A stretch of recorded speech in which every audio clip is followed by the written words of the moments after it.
When you play the Game of Thrones, Subscribe and like. you die. There is no middle ground.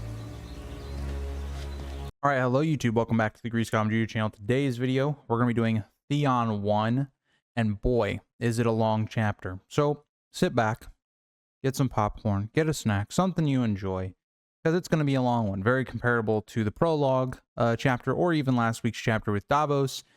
But let's get into Theon I. And also, as we're getting into Theon I, if you did want to listen to these on Spotify, they are back up. I was having some issues with Spotify the last 2 weeks, but they are going to be back up there if you want to listen to them. The link will be in the description. And let's start on page 125. We open the chapter with Theon Greyjoy wanting to see his father's castle, Pike. He hasn't seen it since he was 10 years old when he was taken by Ned Stark back to the north as a ward and or hostage. He had been taken on Robert Baratheon's war galley as he was taken away from his home and the last remnants of his family. He remembered standing at the rail of the ship, listening to the rhythm of the oars and the master's drum as Pike disappeared in the distance. Now he wanted to experience the opposite, watching Pike grow larger as it emerged from the sea. And one thing that becomes very obvious right away is, again, Theon hasn't been to his home in 10 years. So the way he is maybe picturing his home is a lot different, right? When you're younger, when you're a kid, you just remember things differently. So when you go back to those things, they're not the same. That's something Theon's going to experience a lot in this chapter. That things that were, when he was younger, the same are no longer those things. The ship he was on was the Miraham, navigated rough waters to fulfill his wishes, with its captain complaining about the wind, crew, and highborn lordlings. Yeah, you're looking at this, person who is just basically a merchant. This is not a war galley. This isn't a Mallister ship or a Greyjoy ship. This is just a plain merchant ship. And so when you're having to put up with Theon, who is basically, at this point, he is the closest thing to like a stereotypical, frat douchebag guy. Like, that's basically the way I'm going to describe him, especially before he actually gets on to Pike and gets to meet his father. But he does not present himself the best. Theon shielded himself from the sea spray with his cloak and gazed toward the rocky shoreline for a view of his home. Pike blended with the harsh landscape, its castle made of gray-black stone that matched the cliffs and rocks around it, wet from salt waves covered in lichen and marked by seabird droppings. It's not the most pretty description, right? It's very comparable to Dragonstone in the opening of the story, where Dragonstone is a very dreadful place. It doesn't seem to bring any type of comfort for anyone not named Targaryen. And here, you go from Winterfell, and Winterfell, the Starks don't, really pride themselves in being the richest or flaunting their wealth and power and all those things like the Lannisters say, but Winterfell is still a pretty formidable castle. The Starks are still pretty wealthy, right? So when you're coming from living with the Starks for 10 years and going back to Pike and the Greyjoy holdings, very bleak. It's not as grand. It's definitely a fall from grace. The Greyjoys, they were much more powerful before the Targaryens came over, and, they were even ruling parts of the mainland, right? And now to see them kind of reduced to just the Iron Islands, and it's kind of meager holdings, as it doesn't really have much to actually supply itself from. They heavily relied on taking from others, and now they can't do that. So again, I really make the comparison with Japan getting to like World War II with the Iron Islands, because they're very similar in terms of their ambitions. For them to have the resources that they needed and being an island kind of nation, they needed to try and raid, to attack, to gain things like oil and all those things. And so it's kind of similar here, I think, with the Iron Islands. It's a lot of the ways Theon's going to kind of describe it. The land on which Pike stood had once been a single point of land thrusting into the sea, but was eroded over time by relentless waves, leaving 3 barren islands and towering rock stacks. Yeah, it's very interesting the way Theon kind of describes the Iron Islands, and specifically Pike, as it used to be much more formidable, very much reflects on the state of the Ironborn, right? They are not a very powerful nation outside of just their navy, right? If you think about all the other, Westeros-y kingdoms, I guess you would say, or just Westeros as a whole, The only thing they really view the Iron Islands as having that are valuable to them is ships, right? That's their big thing that they control. And in a lot of ways, they're kind of on the wrong side of Westeros, right? Most of the people that want ships and fleets and all that stuff want to actually be on the eastern side of Westeros. That's kind of what, Tyrion and Tywin kind of think at times. And so you just look at the Greyjoys, and it's kind of to be shown to Theon that he's going from one of the most powerful houses in Westeros and going down quite a bit back to his home. It reflects not only Theon never being able to fit into the Starks, but coming home and, realizing they're just not as powerful as the people he grew up with. And it kind of, again, goes to separate Theon from the Starks. These formations resembled pillars of a sea god's temple as waves crashed violently around them. Also, maybe to show how violent the culture of the Ironborn are. You think about going back to the old way, something that Balon wants to do. Unfortunately, he took over his father. Someone I did a bit of a video on when I talked about the Greyjoy Rebellion. I talked about him very briefly. But he is somebody that was much more progressive, much more kind of like Asha and how she's going to present, becoming queen later on in the story. I do find that quite compelling, that I think if one thing had gone differently, maybe at the tail end of Robert's Rebellion, the Iron Islands might have had a very different future. But that gets us into page 126. Pike stood dark and foreboding atop its islands and rock pillars, its curtain wall enclosing the headland at the foot of a great stone bridge leading to the Great Keep on the largest islet. So I do think one thing I think is interesting about Pike is just how hard it would seem to actually attack it. Now, Robert Baratheon didn't seem to have many problems, but it is a very interesting fortress. It kind of reminds me, it's so unique. It kind of reminds me of the Eyrie in a lot of ways. But yeah, let's continue on. The Kitchen Keep and Bloody Keep occupied separate islands farther out, with towers and outbuildings perched on the remaining rock stacks. Structures were connected by covered archways when closed and by long swaying wood and rope bridges when distant. Imagine you're having to go from one island to the other and you're having to go through a long wood and rope bridge. If any of you guys have watched Shrek, the kind of bridge getting to the castle that Donkey kind of makes this big scene about, very much gives me those kind of vibes. I'll probably have something up as we're, talking about it, just so you guys know that I haven't watched that movie, but very much gives me that kind of vibe. The sea tower, the oldest part of Pike, rose from the outermost island, its base whitened by centuries of salt spray, its upper stories green with lichen, and its top blackened by soot from its watchfire. And another thing I find interesting is you think about Black Heron and what his legacy ended up being in Harrenhal, you can understand why he wanted to make such a great castle, right? Because you think about the way this description is going about Pike.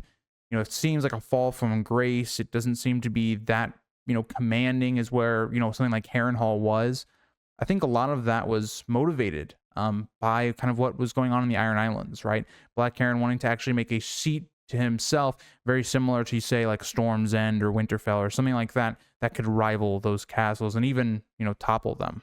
Above the sea tower flew the Greyjoy banner, or that's at least what Theon thinks it is. He can't actually, see it that well. It'd be very difficult to see kind of a banner that far in the distance, but he does, recognize the colors, and he knew that it would be a golden kraken on a black field, twisting in the gusty wind like a struggling bird.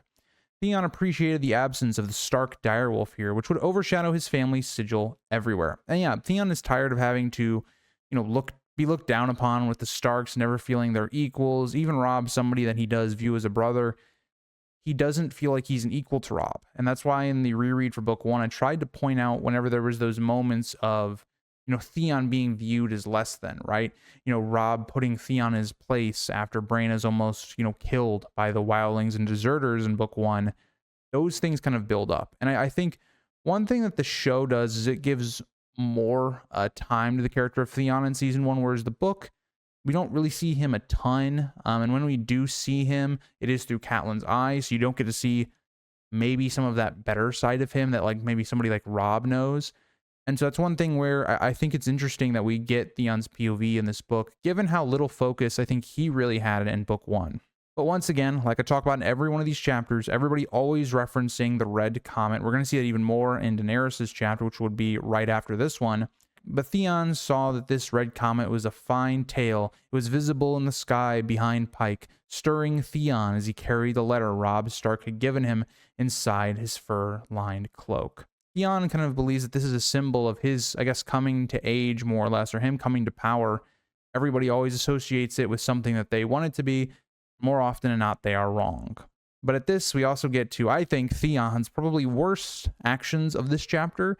It's not a great introduction for him. The captain's daughter pressed against Theon, asking if the castle looked as he remembered, to which he replies that it seemed smaller, though perhaps due to the distance. No, the castle was probably just smaller. It is a not big castle, especially compared to other castles in Westeros, but it is Theon's home. The Miraham, a southern merchant ship from Old Town, sailed at a safe distance from the cliffs, its captain too cautious to approach as an Ironborn captain would have. Yeah, he just doesn't know the seas around the Iron Islands as well. And it's something else you think about. There's not going to be a lot of people coming to the Iron Islands to sell, right? Or to, buy things, right? The Pike is not some place, or especially the Iron Islands, where they have a lot of natural resources that you want to go to trade with them. Now, you might be trading your goods to them. I could see that, but it's so kind of out of the way. I think a lot of the trading that you're going to see, especially on the western side of Westeros, going to be places, like Lannisport, like Old Town, and maybe Dorne, the Arbor, a lot of those places. But the Iron Islands doesn't really come to my mind first if you're somebody that's trying to make some money. Despite its distance from Pike, though, the Miraham struggled against the foaming seas near the rocks.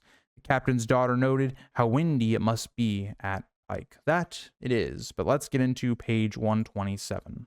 Theon laughed about the harshness of Pike, quoting his father that hard places breed hard men, and hard men rule the world.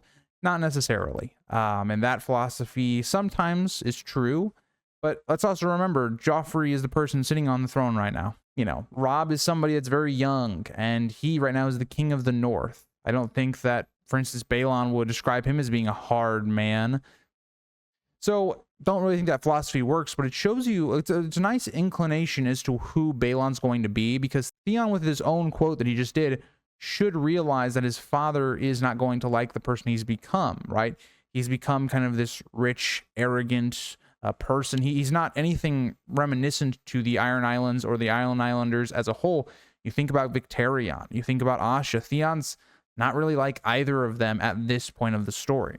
The captain was seasick and eager to end the voyage, asked if they can make for port, and Theon granted permission with amusement at the man's servility. And you got to think about what this man wants to do, right? He's trying to make a living. He wants to get his gold and, his passage for Theon coming here. You also got to think about Theon is basically using his daughter as a whore, and, his father, and the girl's father, the captain of the ship, is not stupid. He realizes that this girl is not going to get a high place of honor with Theon. It's just, it's very much, I think, if you're a father of a daughter and the guy that she's with is not in her best interests and all those things, it's the way Theon is. He comes off as the worst type of person you would want your child to be dating. But yeah, we'll see how that continues. Theon reflected on how different the voyage would have been with an iron-born longship whose captains were proud and independent, rather than the compliant old towner. But you even think about this, the way Theon holds himself and the way he views himself as being a prince who's better than everyone else. You think about what he just said there. The Ironborn kind of value, your strength, your ability to captain a ship, all those things. Theon is completely unproven, so why would a bunch of Ironborns listen to him? Another warning flag to show that, the Ironborn don't respect Theon, and specifically Balon. They don't even send a ship for him to be picked up, at Seaguard, right? Where he went with the Malisters after the last, Catelyn chapter. I'm just saying, there's a lot of, red flags that Theon should be seeing here that he really just doesn't do. He's pretending to be this Ironborn character that he has not been raised to be. He's been raised kind of as a Stark. He mused about the Ironborn culture, where every longship captain considered himself a king, leading to the islands being called the land of 10,000 kings. And yeah, that really reflects the culture of the Ironborn, right? The one thing that they value more than anything is their ships and their ability to actually captain a ship. Theon recalled an old saying by King Euron Redhand: "The drowned god makes men, but it's men who make crowns." I really do like that idea. Like, it's kind of reflecting what Varys tells Tyrion in a lot of ways. It's people, it's what they believe in, who has the power that makes kind of kings. And that's going to be very crucial for the Kingsmoot in book 4. Despite the Miraham's slugginess, Theon was content to have arrived safely and to have enjoyed certain amusements during the voyage. He put an arm around the captain's daughter and instructed her father to summon him upon reaching Lordsport before leading her below deck. And you're doing this right in front of, the captain. This isn't like, okay, maybe, you're taking his daughter on a date and, you're not going to see her for a while, whatever. This is like, yeah, you know exactly what Theon's up to, and he's not even going to be that far away from you. He's going to be like, what, a couple feet away from you, one floor below, or, wherever. It's hard for the captain to swallow. It just shows kind of the class differences, how much people are willing to go through just to get some extra coin to try and provide for themselves and their family. And yeah, it's just not a good look, especially if you are Theon. The cabin, originally the captain's, had been turned over to Theon's use for the voyage. And that's just another, smear, right? The captain having to give up his sleeping quarters to this, princeling, this young, upstarted, higher class individual who is very arrogant. The captain's daughter, though not explicitly offered, had come willingly to Theon after a little wine and sweet talk. Also just shows Theon, very attractive guy. He's, again, like I said, he's the stereotypical kind of douchebag frat guy. That's the way I kind of view Theon at this point of the story. Theon found her plump and splotchy, but enjoyed her maidenhead and her figure, finding additional amusement in the captain's silent disapproval. Can you imagine that? Like, Theon is just, also critiquing her here, just using her as like some sort of object. It's not a great look from Theon. Yeah, I mean, there's a reason why I think in the book, Theon is much more hateable than in the show. In the show, Theon is a bit more understandable. You kind of understand his side. And again, that's not to say Theon's not understandable. I understand why Theon does certain things, and part of that's kind of the way he's grown up. But at the same time, in the show, in my opinion, at least, you can somewhat be like, okay, I don't hate him. He's got bad things, he's got good things, but in the book, it's not as favorable to Theon, as I'll say. Removing his wet cloak, Theon responded to the girl's comment about seeing his home, sharing that he had been away for 10 years since being taken as a ward / a hostage by Eddard Stark. And it shows you right away that Theon is someone that realizes his position. He's not, oblivious of that. He's been living his whole life with Ned Stark's sword ice hanging over his head. At any moment, if Balon, did some sort of rebellion or resistance, he would be killed. You can understand why Theon has such a hatred and kind of indifference to the Starks because of those things. Relishing his regained freedom in the absence of Starks, he drew the girl close, kissed her ear, and told her to take off her cloak. Now, another thing, Theon hasn't really been free. He hasn't been somebody that's been able to act as he wants to, given his station, ever, really. And so it is something where it's like, Theon is kind of celebrating a bit, but that gets us page 128. The girl obeyed Theon, being very kind of shy at first and kind of bowing with an anxious smile. Which made her appear to Theon unintelligent, which is hilarious coming from Theon. But he never valued her cleverness and doesn't value cleverness in women. Again, Theon's kind of an asshole. That's just how it is. When she mentioned never seeing the Iron Islands, Theon dismissed it as a blessing, described the islands as bleak, uncomfortable, and close to death. This shows Theon kind of knows what he's walking into. His area is not that great, and you can understand then when he gets to his plan later on why he's trying to, just like Hair in the Black, paint out or carve out a actual more formidable castle on the mainland. He explained the hardships of the Ironborn, fisherfolk battling the sea, farmers scraping by on thin soil, and miners laboring in darkness for meager resources like iron, lead, and tin. It just shows you the Ironborn struggle to, as a society, without having, being able to raid and take from others. They can't do much. They can't farm like everybody else in Westeros. You think about the Reach specifically and how that really is a big benefit to them. They can't really get fish that well because of how treacherous the waters are, in the Iron Islands. We've already had that alluded to in this, chapter. So they have to what? Labor in darkness for resources that they are basically ended up trading for things like food and stuff like that. And not a great life. You know, if you're somebody not of the upper class, and I think this is even more apparent on the Iron Islands than anywhere else, is if you're not in the upper class, your life is not going to be a very happy time. It just reflects I would say the harshness, the reason the Ironborn are almost so cold, even to Theon when he, gets to Pike or when he's journeying to Pike.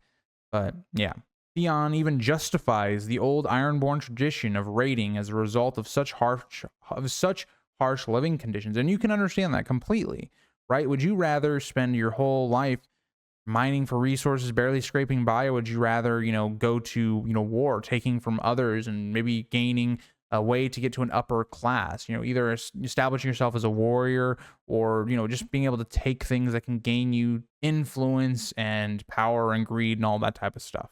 The girl, and this is where we get to, I think, the worst part of the chapter for Theon, but the girl offered to accompany Theon ashore and work in his castle, suggesting she could cook, clean, and even make pepper crab stew, which her father praised highly. It's this girl who, this is like her first, I guess, love, her first crush, maybe, and it's not gonna go well. She doesn't realize who Theon really is, and Theon even mocks her as he entertains her suggestion, undoing her clothes and reminiscing about the Ironborn practice of taking salt wives, capturing women kept alongside the Ironborn rock wives.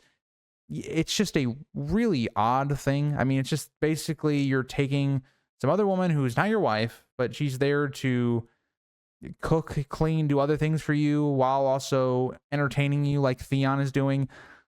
Weird, really weird custom, I guess.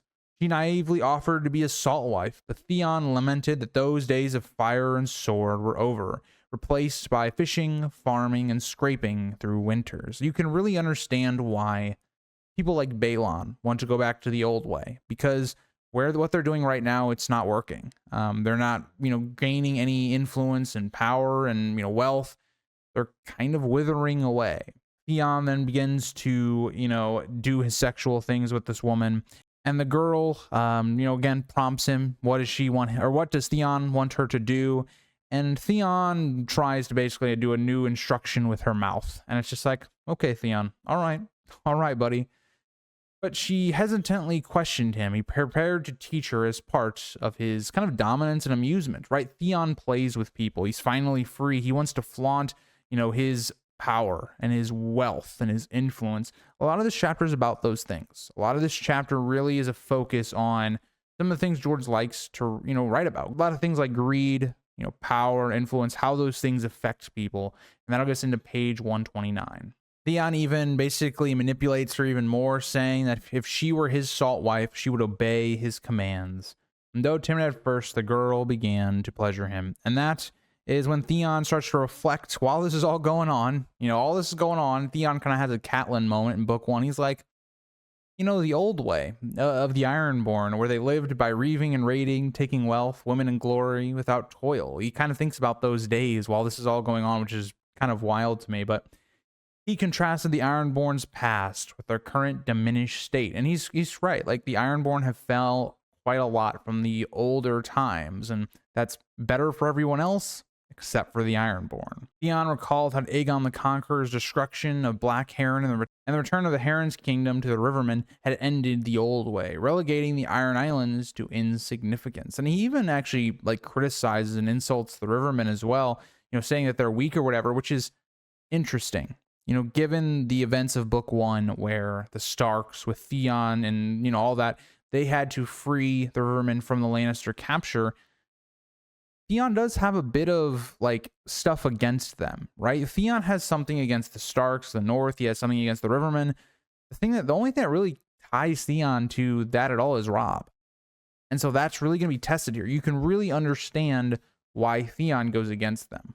Despite this, tales of the old way persisted across the islands, and his father, Lord Balon Greyjoy, held the title Lord Reaper with pride, as he reflects on the family motto, "We do not sow." And we've seen that throughout, the years. There have been multiple people that have tried to bring the old way back to the Greyjoys.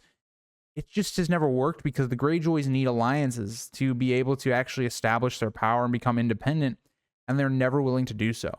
more than likely they're this independent wild card faction that just basically just does whatever they want. If you think about even House of the Dragon, the way, you see both sides trying to get the Greyjoys on their side, and the Greyjoys don't respond, and they kind of are going to do whatever they want to do, which, we'll see later in House of the Dragon. But it's very interesting. The Ironborn just do not fundamentally understand how to become an independent nation and keep that title.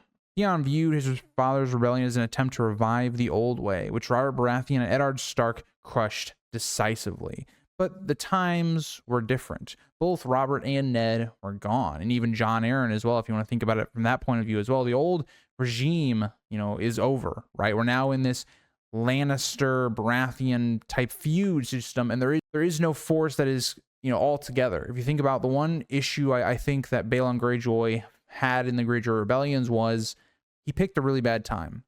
He might have thought that maybe, okay, there were some rifts in Westeros. Dorne had been slighted by all the things going on with the Targaryen dynasty falling. Ned and Robert's relationship seemed to have been strained by the end of the conflict. And so you had all these things, and maybe Balon Greyjoy thought that they weren't going to unite and destroy him. But now he has that chance, right? The continent is quite divided, and they don't really have the time to deal with the Greyjoys. You think about where all the fleets are, nobody's worrying about the Iron Islands right now. But Theon saw what I just said, right? There's a fracture here. This is the time where the Greyjoys can make a pivotal decision to change the future of their nation. Theon then kind of reflects on his love for the sea and the freedom it symbolized for Ironborn men, feeling reignited by his voyage on the Miraham. Yeah, he hasn't been sailing really. Like, he hasn't been able to live the life of an Ironborn. You think about Winterfell, it's not close to the sea. And it's kind of funny that, one of the things that he's going to say here at the end of this page is, he never wants to go far from the sea again. And what does he end up doing? Taking Winterfell. I mean, you could not have picked a worse choice in terms of proximity to the sea. That's even something his sister is going to tell him as well. So very interesting as Theon kind of goes against himself later on. And that gets us into page 130. The captain's daughter again pleaded with Theon to take her with him, offering to stay in a town and be his salt wife. But Theon dismisses her. That can never happen. And it would almost be like he's kind of embarrassed by her, which is kind of wild given the relationship he's having with her, stating that his place was Pike and hers was on the ship. And the girl expressed fear of her father's punishment, but Theon doesn't even seem to hear her. He has no sympathy, no empathy for her. He callously told her to inform her father she might bear a king's bastard and left her there. That's it. This girl is, worried about what her father will do after he leaves, and the best he can say is, oh, well, you're so blessed to maybe you will have my child. Very conceited from Theon. And it just shows who he is. An arrogant, just asshole. Just an asshole. But now I will say, at the same time, if you're the captain, you shouldn't be punishing your daughter. You understand where she's coming from, but he's also then not justified to punish her and do these other things that he might do to her. As the Miraham rounded a wooden point, Theon observed fishing boats pulling in their nets below pine-covered bluffs. He spotted the castle of the Boltleys, now a small stone keep with pale green flags bearing silver fish. It was rebuilt after Robert Baratheon razed the original timber structure. The Boltleys, kind of struggling. They're having to rebuild their, former power. And I think that's something that would have been felt almost across all the Iron Islands, trying to rebuild after the Greyjoy Rebellion. That definitely put them even further behind the rest of the world. But below the keep lay Lordsport, its harbors bristling with activity, vastly changed since Theon last saw it. Was a desolated, war-torn ruin. And yeah, you have a lot of ships here, given that Balon's trying to go to war. This is a very important time for them. It's going to be very busy, especially in terms of, if you look at a normal peacetime, I would expect these kind of harbors and things to not be very populated. The burnt remnants of the past had been replaced with new hovels, a larger inn, and rebuilt docks, though the sept destroyed during Robert's campaign had not been reconstructed. Again, they don't care about the faith of the Seven, so why would they rebuild it? Especially when they're trending more and more towards the old way, there's no reason to have the faith. It doesn't really make sense. Nobody even really worships it, so why rebuild it? Theon paid little attention to the lack of a sept, focusing instead on the ships, a Tyroshi trading galley unloading cargo, an Ibonese cog with its black tarred hull, and 50 to 60 iron-borne longships, some beached on the northern shore and others at sea. And this right now is going to make you question a lot of things if you're Theon. Why are there a lot of ships here? It would seem we're at least preparing for war, or is this some sort of defensive measure? And that's what Theon's going to have to debate with himself in page 131.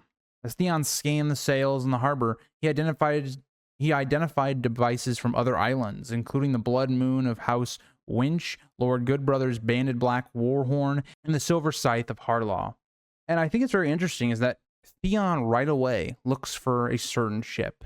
Not, Balon's ship and the Great Kraken or his sister's ship that he heard about.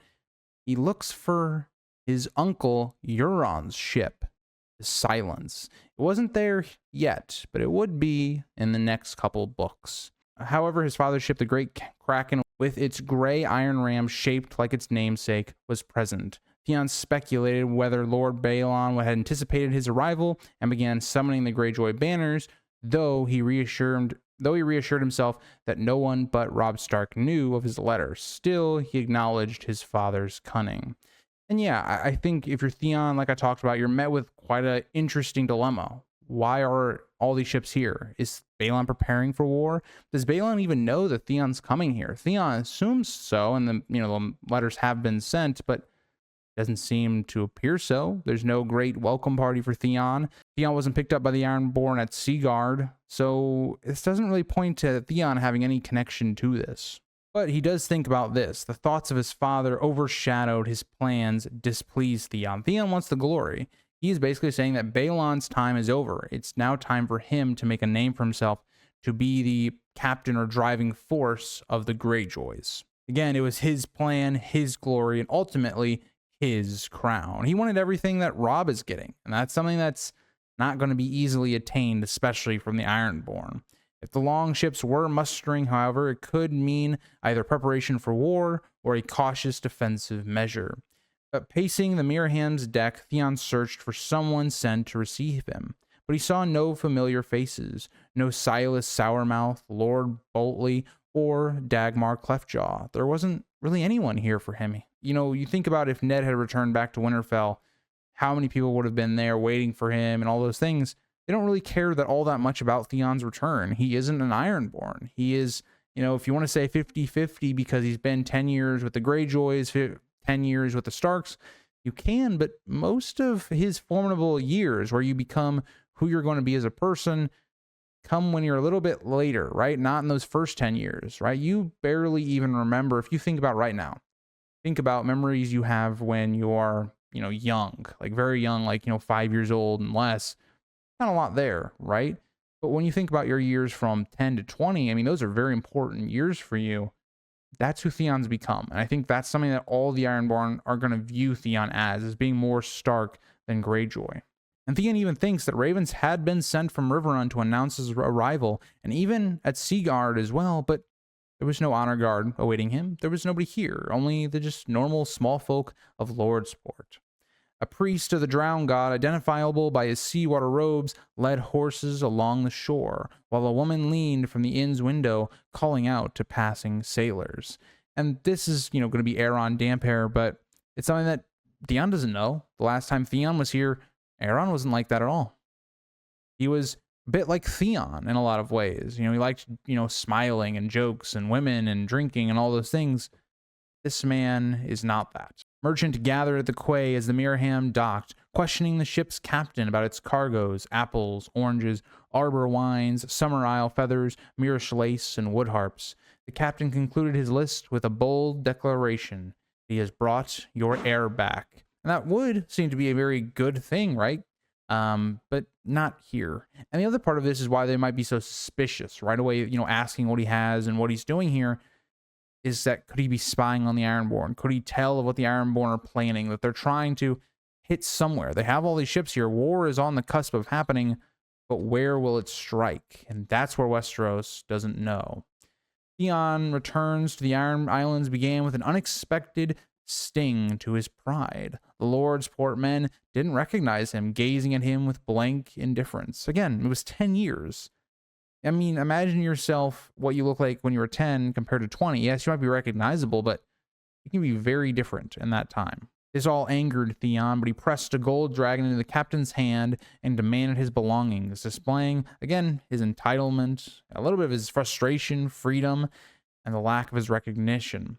At the inn, Theon barked for a horse to take him to Pike, and the innkeeper's casual manner, again, it devoided of any importance. None of these people think of Theon as really all that much than just a commodity, right? Who has Theon become?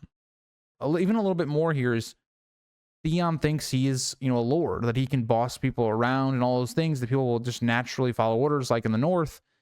That is not the case here. And Theon even it feels irritated that he didn't wear his, his flamboyant Greyjoy, cloak and things like that he's going to wear when he meets his father.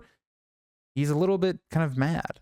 Again, he pictured this moment in his head probably since he left of his return, and it's been very, very underwhelming. Just as the innkeeper prepared to accommodate him, a deep voice interrupted. Theon turned to see a priest of the drowned god approach, commanding authority among the small folk who bent the knee and murmured damp hair.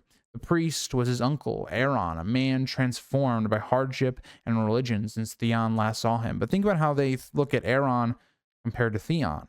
Aeron has sway. People know who he is. They respect him. Whereas Theon, they don't really seem to care about. Shows you, again, what the Ironborn preach and what they actually care about. Aeron's appearance was definitely a strong contrast from the man that Theon knew, and even Theon himself. They're almost polar opposites. He wore robes in the swirling colors of the drowned god, green, gray, and blue, adorned with dried seaweed, his long hair and beard unkempt. Once shipwrecked and thought lost, Aeron had survived and embraced the faith of the drowned god. Aeron had a very important moment in his life, and that transformed him into a completely different person. And Theon doesn't even recognize that person. The priest brusquely informed Theon that he had been sent to fetch him. Theon, eager to assert control, paused to retrieve his belongings from the Miraham. Again, he wants to show that he is, the heir to the throne, right? He can't be pushed around and all that. He wants respect. A sailor brought his bow and arrows, but it was the captain's daughter who delivered his pack, her red eyes betraying her sorrow. She made one last timid attempt to embrace Theon in front of the onlookers, and Theon rejected her, basically just sidestepping her, offering only a curt thanks. And just like that, Theon's going to go out of her life. And she pleads, that she loves him, and it fell on deaf ears as he hastened after his uncle. And even if you think about what his uncle is kind of seeing right here and why Theon is so, wanting to get away from her, is because it shows who Theon is as a person right away, right? Theon isn't taking things seriously. He's still very arrogant and a young man, very similar to, I think, Aeron would see himself in Theon and who he is. Another reason why I think, Aeron will be so kind of cold to Theon. Theon expressed disappointment that neither his parents nor a proper honor guard had come to receive him after 10 years. He had expected a gesture befitting his rank, such as Dagmar Cleftjaw leading the escort, but none of that was here. And you think about specifically like Robb's, guard that he has, the people protecting him during battle, especially during the Whispering Wood. That's not here at all for Theon. Theon has to earn that respect. Aeron's response was cold and unyielding. It is not for you to question the commands of the Lord Reaper of Pike. The priest's severe tone and demeanor contrasted sharply with the uncle Theon remembered, the man who had been very similar to him, smiling, drinking, liking women, all those things. Just shows that Theon has been deeply influenced by the North. And that's who he is. He expects things that a lordling would. It's just not how it works on Pike. That'll get us into page 133. Theon is informed that Dagmar Cleftjaw has gone to Old Wyke at his father's request to deal with the stone houses and the drums. Theon asks why the longships are hosting, and his uncle gives a cryptic answer about the purpose of longships. Upon reaching the horses at the inn, Aeron asks Theon if he prays to the wolf gods or, again, the gods of the Ironborn, or the drowned god of the Ironborn. There's a couple of things I want to bring up here. One, it's just showing right away that Aeron and Balon don't trust Theon. That's right away. Theon is made more of a Stark. Is he more loyal to Robb than his family? He doesn't know that. And so that's why Aeron, I think, is very cold to him. He recognizes those things. But Theon kind of internally thinks he doesn't really pray at all, but he denies praying to the Stark gods. Again, doesn't actually pray, though, much at all himself. Aeron insists that Theon kneels, and Theon complies, very reluctantly. He doesn't want to get all his nice clothes all messy and stuff like that, but he thinks he kind of has to, right? To get his crown, he's going to need Aeron. Aeron performs a ritual on Theon, pouring seawater over his head, saying words of blessing, and asking if Theon remembers the old saying, "What is dead may never die." Theon repeats the words with his uncle, "What is dead may never die, but rises again, harder and stronger." That's a lot of reference to Theon himself. If you think about Theon, he's being reborn as a Greyjoy. This is for him to become stronger and rise further than anyone else of the Greyjoys have in some time. After the ritual, Aeron finishes, mounts his horse, and leaves wordlessly. Theon reflects on being away from home for half his life and asks if the islands have changed. And Aeron gives him a very, not even really hearing the question. He goes, yeah, life changes. Time goes on. It's very like, okay, Aeron, I guess you really want to get straight to the point. But Theon then gets even further. He asks about his sister and his mother, and Aeron reveals that his mother is on Harlaw due to health issues, while his sister is on Great White with messages from their father. It already shows that, one, Theon has missed, his mother. Theon hasn't gotten to see his mother, and he comes back and her health condition has very much gone south. But also, that Balon places a lot of faith in someone like Asha, not Theon. That gets us into page 134. Theon recognizes that Black Wind is his sister's Asha's ship, which is interesting, given that, Robb Stark's direwolf is named Grey Wind. Again, just, I think, another symbolization that George is using to show how split Theon is between his Greyjoy persona and his Stark persona. Aeron Greyjoy's uncle says nothing in response to Theon's remark. Theon recalls that his uncle was not a priest when he was taken from Pike, remembering him singing reaving songs and drinking ale. Aeron admits being young and vain, but claims the sea washed away his follies, and after nearly drowning, he returned with clarity. This happens a lot. People get changed by very extreme circumstances, especially close encounters with death, right? How does death impact people? If you want a really good story, just think about Tolkien. The way he does, basically how he does the story of Numenor is basically on that exact idea of death and how it changes people and societies. Theon reflected that his uncle seemed mad and sour now, in contrast to the man he remembered. Theon asked why his fathers called for his swords and sails, but Aeron refuses to reveal anything, stating that they are commanded not to speak of it. They are, commanded to not say anything, obviously, because it's their war plans, but at the same time, they don't trust Theon. Theon demands, now he's making demands of Aeron, somebody that has a lot of respect and more power and influence than Theon does. It's not really going to go over well, as he asserts that he is heir to Pike and should be treated as such.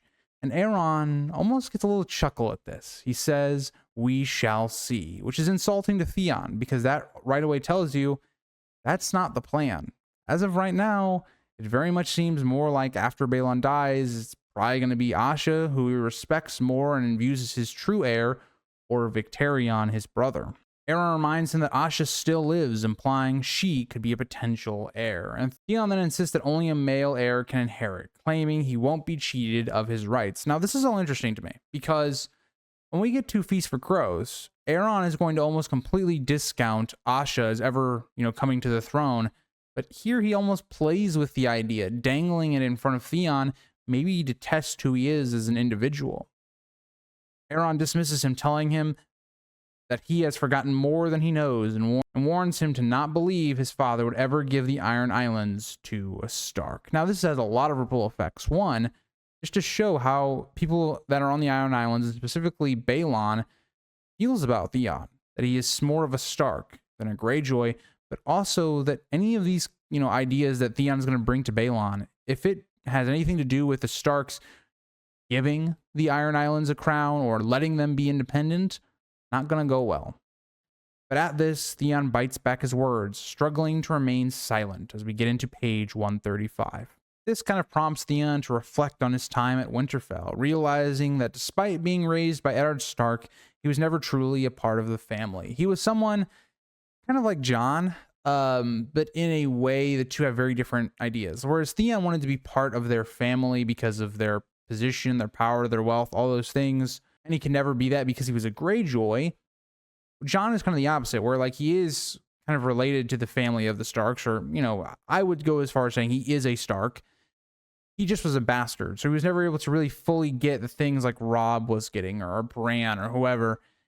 It's very interesting when you actually think about the two characters of Theon and Jon, and that's why I really think that George is not going to kill off Theon until he meets Jon, because I think the two of them and the way they've grown are going to actually bond over a couple things. And I know there's going to be tensions between the two because of Theon's actions, but, you know, like I said with Theon in my video last week and his conversation with Jon in the show, I really think that was actually handled quite well. And I'd really be interested to see where George is going to take that, because he obviously is going to write better dialogue and things like that around the characters, but very interesting to think about them. But even, you know, Theon reflects on the people in Winterfell. You know, Lady Stark, who treated him quite poorly, very similar to, for instance, Jon. And we've only seen Theon through really Catelyn's eyes, and I guess maybe through Bran's eyes, really. He kind of thinks about how he was always a hostage and all of that. And even Jon Snow got more respect from Ned.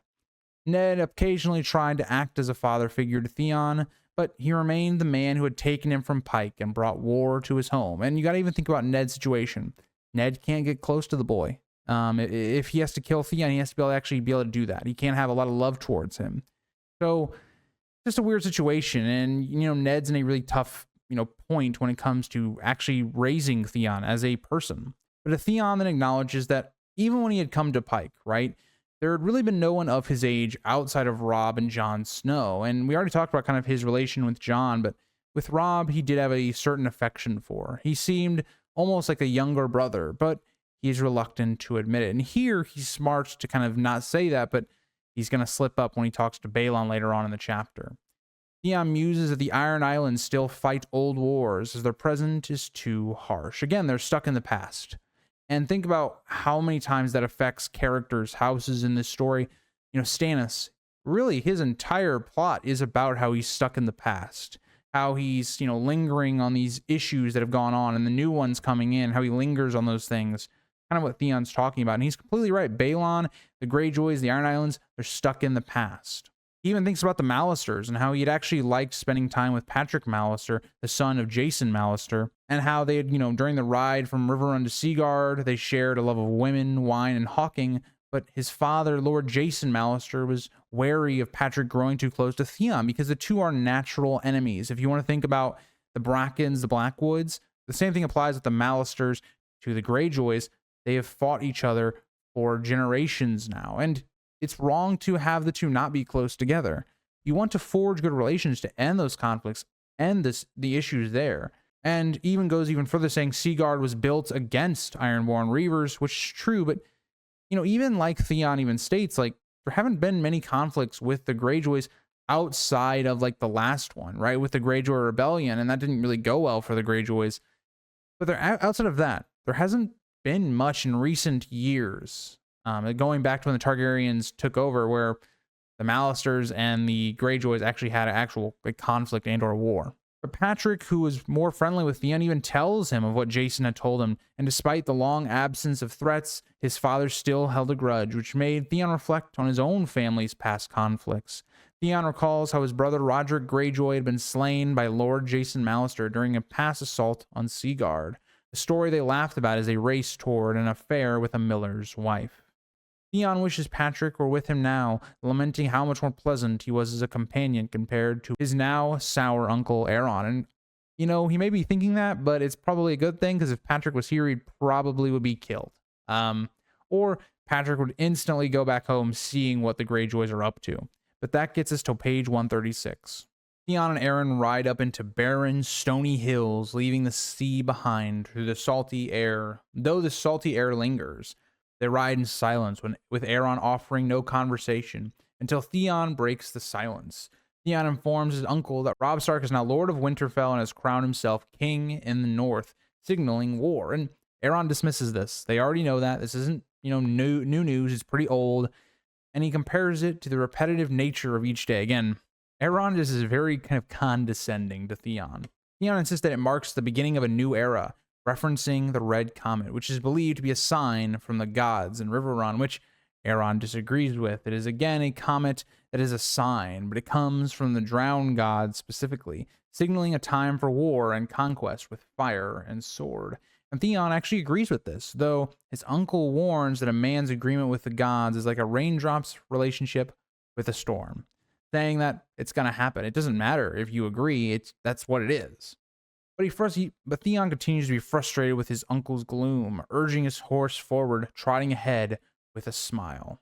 As they approach Pike near sunset, Theon sees the scars from Robert Baratheon's siege, including the damages from catapults. A new south tower had been built from the ruins of the old with fresh stone that hasn't yet been weathered.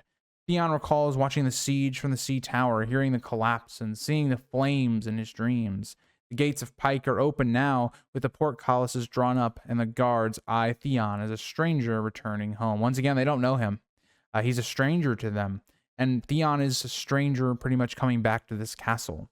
Beyond the castle wall are various outbuildings, stables, kennels, and a scatter of animals. Sounds of crashing waves fill the air. Theon dismounts, and a stableman approaches to take his horse. So Theon has basically finally gotten back home, and that gets us into page 137. But again, he's not met with a lot of people rejoicing in his return. He's met with silence, with normal servants going about, thralls and gaunt children with dull eyes. But he sees no familiar faces from his childhood. He feels the homecoming is bleak and bitter. The priest Aeron Greyjoy then refuses Theon's invitation to stay, stating he must return to the business of their god, and slowly rides out under the portcullis. An old crone, bent and dressed in shapeless gray, approaches Theon to show him to his chambers. And that's how Theon returns, right? There isn't any welcome home, signs or anything. There's no happiness of his return. He's met with cold silence. The crone reveals she was sent by Theon's father, and Theon questions why his father isn't there to greet him. The crone explains that his father's waiting in the sea tower after Theon has rested. Theon reflects on how cold Lord Eddard Stark seemed, but his father's absence feels colder still. He asks the crone her name, and she replies, Helia, who keeps the castle for your lord father. Now let's stop there for a second.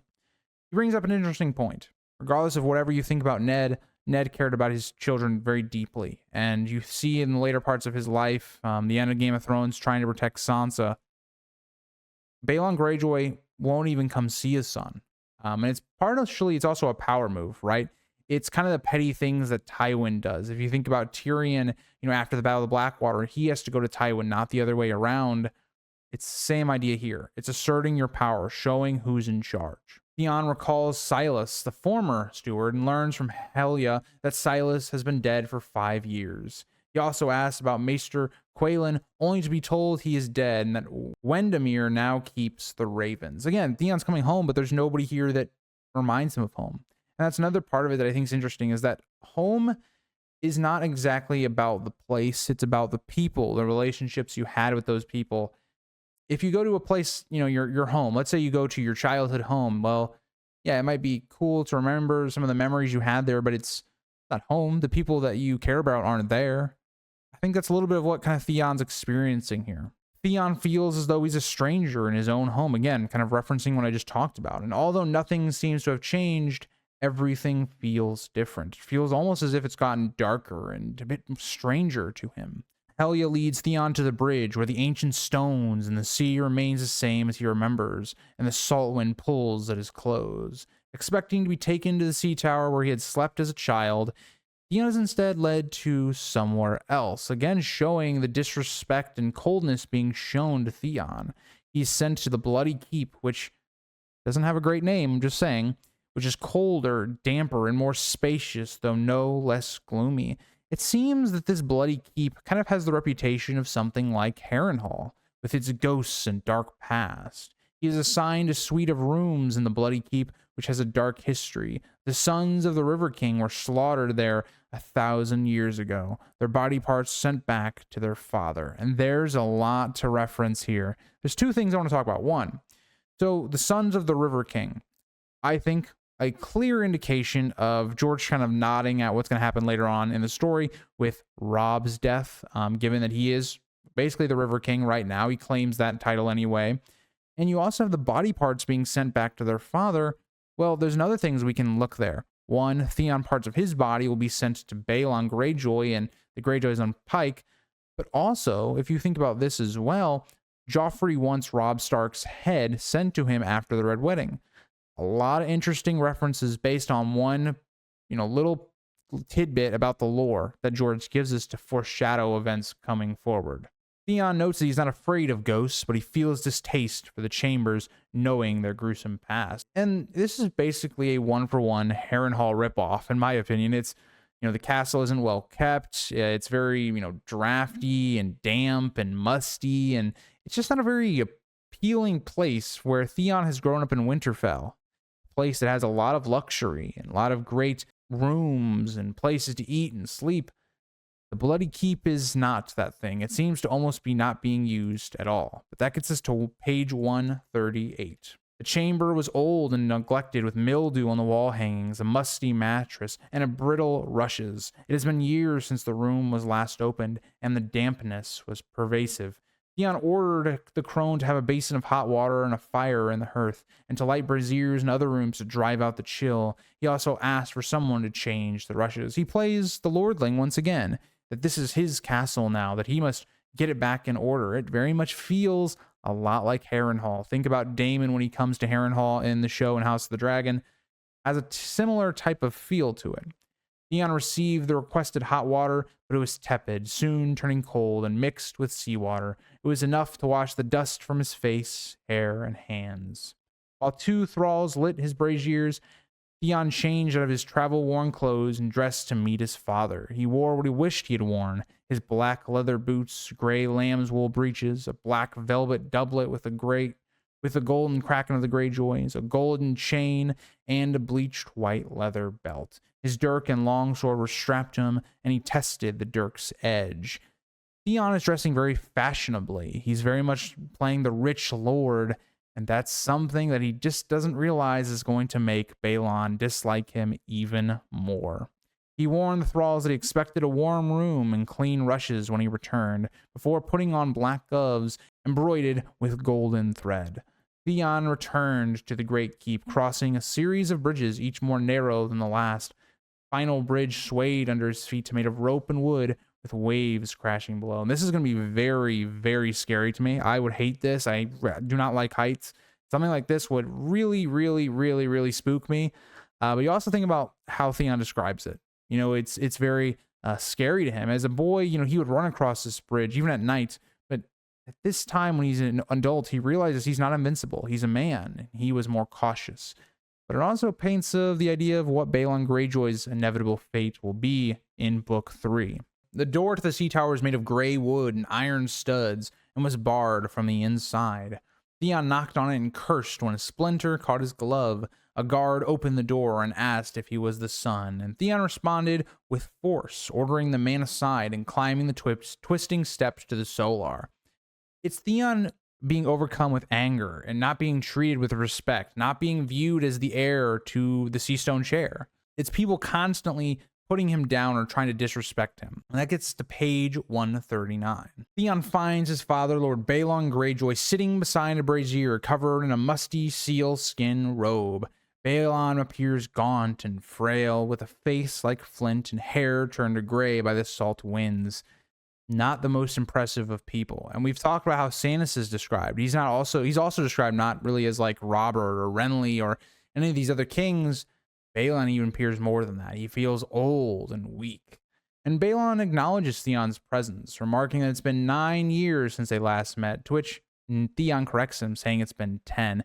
Even here, Balon doesn't even know how long his son has been gone. It's this cold approach that Balon has, as this cold man that he is. Theon notes Theon was taken by the Starks as a boy and asks what he has become, and Theon responds, a man, and declares himself his father's heir. Not the right response.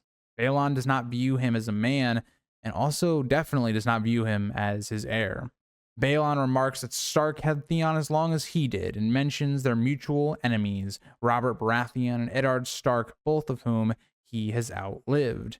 But despite their deaths, Balon complains that the cold and damp still affect his joints, questioning what it serves. Balon is just looking at his life, where he's getting into the later parts of his life, and what has he accomplished? If anything, the Greyjoys and the Iron Islands have regressed even more since he's taken over.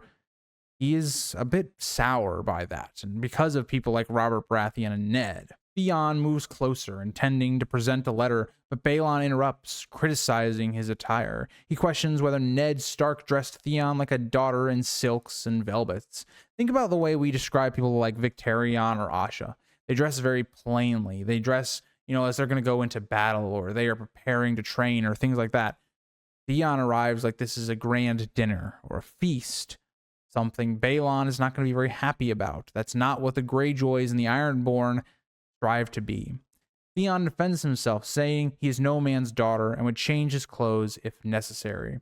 Balon, after pushing himself to his feet, critiques a golden chain Theon wears, questioning whether he paid the gold price or the iron price, more or less saying, did Theon kill and steal it, or did he buy it?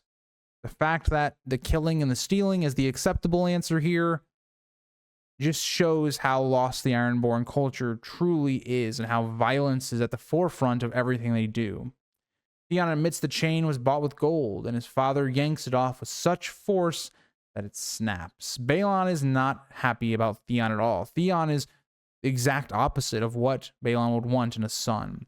He criticizes Theon for wearing jewelry, saying his daughter would choose an axe over such adornments. Again, showing that Asha is the preferred candidate than Theon, because Asha has grown up being the stereotypical Ironborn. He will not allow his son to wear such things. He throws the broken chain into the brazier as we get into page 140. Lord Balon accuses Theon of being softened by the Greenlands and the Starks, calling him their pawn. And you can understand why Balon feels this way. And it's not right in my opinion, but you can understand it, right? Theon comes back to the Greyjoys during the brink of this War of the Five Kings, and Theon is being used as a way of getting the Greyjoys to join the war on the side of the Starks.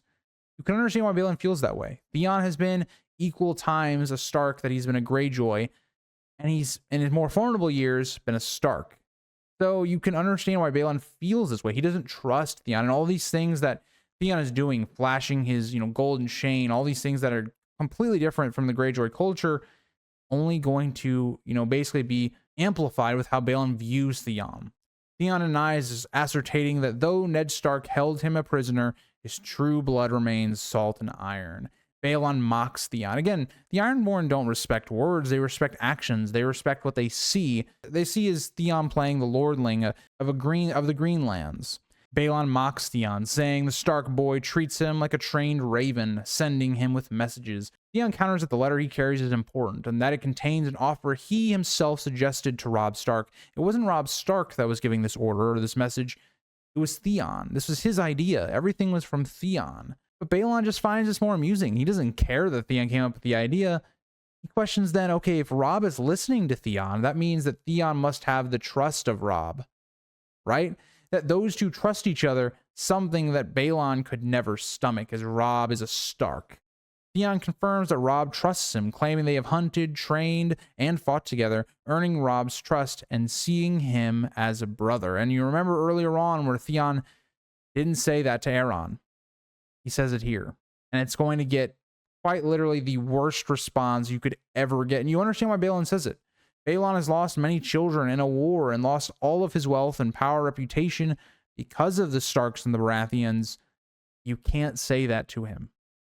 Balon sharply rejects this notion, reminding Theon that Robb's father, Eddard Stark, killed Theon's true brothers, Roderick and Meryn. And that's not truly the case. Ned didn't actually kill either of them, but he was involved in what led to their deaths. Theon insists he remembers his brothers well, though he acknowledges the circumstances of their death were not really directly by a Stark. We talked about Roderick. He died because of the Mallisters. That had nothing to do with the Starks.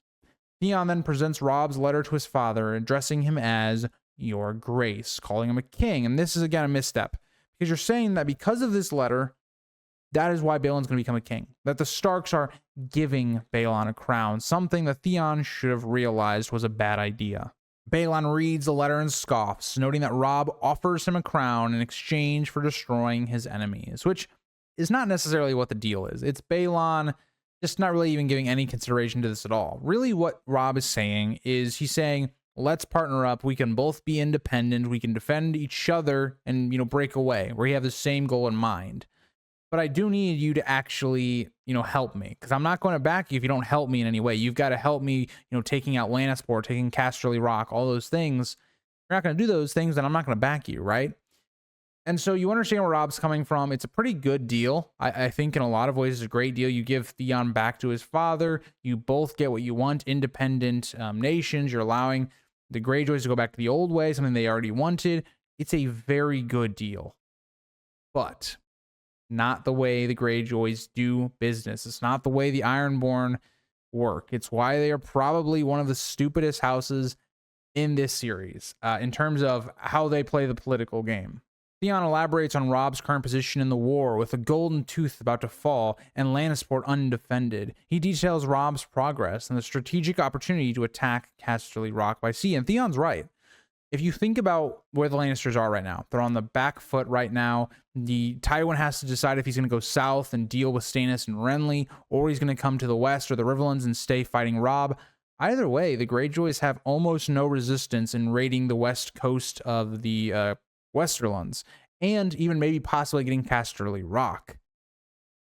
It's a really good opportunity, and Theon is really smart to see that, but Balon dismisses it, remarking that Casterly Rock has never fallen, which is true, right? It is difficult. Like, how would you actually take Casterly Rock? Even though, say that, the Lannisters, Tywin's not there to, defend it, it would still take a siege and would probably take a while to actually take it. Theon is eager, though. He insists that now is the time for it to fall. This is the time for the Greyjoys to rise. If they're going to do anything, they must strike now. And Balon questions if this is why Robb sent Theon back to him after so long, hoping to win his consent for this plan, which is true, right? Like, that is what Robb's rationale is. On one part of it, he trusts Theon, but the other part of it is this is seen as an act, right? A step into the door, right? Trying to get the Greyjoys and Starks to work together and, trying to make up for those past differences. Unfortunately, Robb doesn't know who Balon Greyjoy is, whereas Catelyn does. And that'll get us into the last page of the chapter, page 141. Theon confidently declares the plan to attack Casterly Rock is his own, not Robb's. He proudly claims that the victory and eventually the crown will be his. Theon asks his father, Lord Balon, to grant him Casterly Rock as his seat once they capture it, imagining the wealth and power it would bring to House Greyjoy. But Theon is overstepping.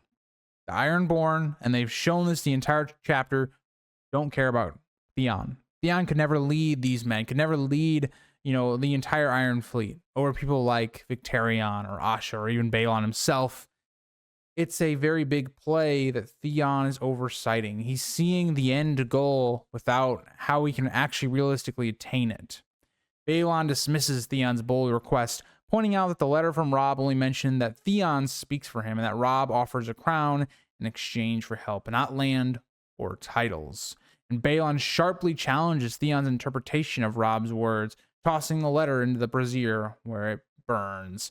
And this is where Theon is going to get very pissed off and shocked, because this is actually a very good opportunity for the Greyjoys. But the one thing you've got to be thinking about if you are the Greyjoys and attacking any land, how do you hold it, right? The Greyjoys don't have the resources, the wealth to, rival big houses in Westeros. They don't have the most manpower. They have a great amount of ships and things like that, but they don't have the greatest manpower. How do they hold things? And that's kind of what Balon might be thinking here. How do we hold Casterly Rock when the Lannisters are done with their war in the East and even with Robb? How do they hold it? Which is ironic, given what Balon's actual plan is. It's even more insane, but that's what we're going to be talking about here in the last part of the chapter. Theon asks if his father has gone mad, but Balon responds with a backhand slap across Theon's face, warning him to not speak to him like he's in Winterfell. Again, putting Theon in his place. Theon is no lord here. Theon is not somebody with high influence here. He is merely just some son that Balon has forgotten about.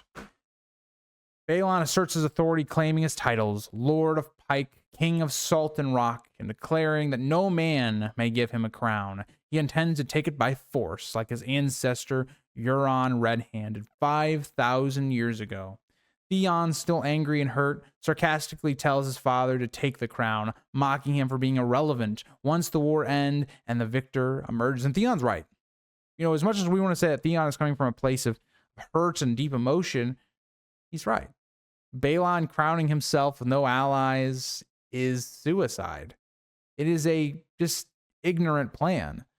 It's already been tested once, and now he's going to do it again. Now, granted, the circumstances are better. The circumstances for Balon to declare independency with no allies whatsoever does make more sense here, but it's still extremely dumb. Balon is, in my opinion, one of the stupidest characters out of the main players of the Game of Thrones in the story. And Theon calls him out here. But Balon laughs at Theon's defiance, and at least showing that he has courage and things like that, but insists that he is not a fool. He intends to conquer a kingdom, but not by attacking the West or at the bidding of Robb Stark. Balon acknowledges that while they might take Lannisport, they couldn't hold it. Instead, he desires a different target, one that is ripe for the taking and undefended. Theon realizes his father's intent and understands where Balon's ambition lies, but doesn't ask further, knowing it is likely something far more dangerous. And Theon's right. What Balon plans is absolutely stupid. Yes, the Starks do not hold the North as well right now because they have their men south. How do you expect, as of the major like kingdoms or lords, right? Of every single house, they command probably the least amount of men, least amount of good fighting force in land, not at sea. How do they expect to hold the North? Balon thinks because he can take Moat Cailin, take maybe a couple places like Deepwood Mott, he can hold the North forever. The North will rise up against you. The winter will come and you will be pushed out. The fact that you think it's easier to hold the North, it is easier to hold Lannisport, is insane. This is the definition of insanity, in my opinion. It makes no sense. It is completely stupid and just shows the pride and ignorance of the Ironborn. I love reading the Ironborn chapters because I think they're fascinating, especially on rereads. I've really enjoyed, reading the Ironborn chapters, but boy, this is where the first big thing going against Robb. And it's yeah, Catelyn was right. You shouldn't have sent Theon here, but also you can't trust Balon because he is just an absolute idiot. But that'll end up the chapter. I don't know how long this video is going to be. It's going to be longer than Davos 1, but this is a really good introduction for Theon. Great character work for the character and building up the Ironborn culture that we hadn't really seen previously yet in the story. George really took a long time to develop this society, what Theon was facing. And it's a really well done chapter. All right, hello YouTube. Welcome back to the Grease Goblin YouTube channel. Today's video, we're going to be talking about Daenerys 1. And before we get into it, I do want to give a catch up and talk about Daenerys in this book before we specifically break down her pages and do what I normally do. Daenerys is a very weird POV to me because, you go back to, if you were with me when I did book 1, I really had Daenerys as, I would say, my favorite POV that I consistently liked doing in book 1. I didn't rate her as the best. I had her kind of tied, and I slightly gave the edge to Ned because I think he was more consistent in book 1. But Daenerys was definitely a top POV for me in the last book. And there's a number of reasons why I think that was. I think Daenerys has a fantastic supporting cast in book 1, in terms of characters like Illyrio and Viserys early on, to Jorah, to Drogo, to Mirri Maz Duur. She has a fantastic ensemble of characters to kind of watch her grow as a character, to overcome and see how she deals with these relationships like Viserys, like Mirri Maz Duur. And so when you come into book 2, and my opinion, I think the community opinion on Daenerys is this is probably her weakest book. For me, it's by far her weakest book. And I think a lot of that comes to George shifts the way he's telling this character. Whereas in book 1, there was a ton of characters trying to influence Daenerys and the way she should go and all this stuff. And she was trying to find herself and, who she's going to be. Daenerys has now found that. She knows who she is. She's the mother of dragons. She's a Khaleesi, all these things. But at the same time, it's now flipped. She doesn't have a lot of people next to her right now that we as an audience care about, right? Outside of Jorah, yeah, she has some of her, Khalasar that we do know from book 1, but they're not heavily characterized. It's really Daenerys in this book being almost just completely alone and isolated. And so that to me, I think, is a big reason why Daenerys, in my opinion, isn't as great of a character in book 2 as she is in book 1, because there just isn't a lot of those complex and interesting relationships that she's going to have in this book like it was in book 1. That, and also she's not a big focus of this book, right? She went from being a primary character of book 1 within the top 3 characters in terms of chapters to book 2, where she has some of the fewest amount of chapters. She only has 5 chapters in this book. She's very much a secondary character, that the focus for George definitely isn't on Daenerys in this book. It's on Westeros and the conflicts going on there, the War of the Five Kings. So that'll kind of get us into the pages. We're going to start on page 142. That should also be an indication. Again, we don't see this character for a while. I mean, this is her first POV, and multiple characters have had multiple POVs already in this book. Just kind of just set the groundwork for what we're going to be introduced with into Dany in this book. And also, if you did want to listen to these on Spotify, I was having some trouble in the past with getting those uploaded, but those are going to be able to be on there once again. So if you did want to check those out, look towards those as they drop at the same time as the episodes do on YouTube. So page 142, we see Daenerys kind of getting a catch up by George. He's kind of reintroducing what's going on with Daenerys. And we see this bleeding star, or as the Dothraki say, I'm not going to pronounce this right, the Shirak Kia, or Kiaya? I don't think I said that right. Either way, it means the bleeding star in Dothraki, and many believe it is an ill omen. Again, we talked about this all the way through A Clash of Kings. Everybody has their own interpretation of the red comet. I think it probably means, and it most likely means, the heralding of the dragons, of Daenerys bringing magic back. The first time we see it is through a Daenerys POV. It makes sense that that is what is actually occurring here. But you also think about what it means for the Dothraki and Daenerys' plot specifically. Yes, Daenerys believes that is basically for her, but at the same time, they're going into the Red Waste. The Red Comet is what they're following, and it's leading them into this deserty land that is killing them off very slowly in this chapter. It is interesting to see the way some of the Khalasar view the comet versus how Daenerys views it. Daenerys thinks about the first time she had seen the comet on the night she burned Khal Drogo's body and her dragons had hatched. Dany viewed the comet as a divine sign, a heraldry of her destiny guiding her forward. And very much that seems to be the indication, given what Daenerys has done in the last book. Even her handmaidens do not agree with her. Doria, someone who was going to die in the next couple pages, expresses fear, warning that the comet pointed toward the Redlands, a dangerous and desolate place. And she was right. Her fate would unfortunately end here. Now, it's interesting, I think, right away to look at Doria as a character that the show expanded on quite a lot. Doria does not, quote unquote, I guess, die. She gets locked in that vault or whatever in season 2. And that does not happen here. That plot is very different in the show. One thing that's very apparent is D&D changed a lot of Daenerys' plotline in this book for the show, and Doria is one of those. But Dany insisted they follow the comet's path, recognizing it as being their only viable path. And she's right. They can't go anywhere into the Dothraki Sea if they go north. They can't go anywhere else, really. They can't go to the land of the Landmen to the south. Again, think about what Daenerys' people did to them in the last book. They are not going to have a great relations if you come with them with a, Khalasar, albeit not very strong one and kind of weak, and dragons. Not a good look, right? They couldn't head toward the ports of Meereen, Yunkai, and Astapor because it seemed like Khal Pono's Khalasar was already pillaging those areas and going that way. So Daenerys is kind of feeling very isolated in her choice. It really isn't a choice at all. She has only one way she can go. She must go through the Red Waste to the east. But even at this point, Dany questioned why she should fear Pono, recalling his previous kindness and loyalty as Drogo's co. That's something we're going to kind of get reintroduced into, because I feel like a little bit of this was already explained in book 1, but I do think it's a nod from George to explain it to us, the reader. Why does, Daenerys have to be so worried of these other Khalasars? It's because of where she is right now, right? They've abandoned her and all these things, but if they saw her again, they would likely kill her.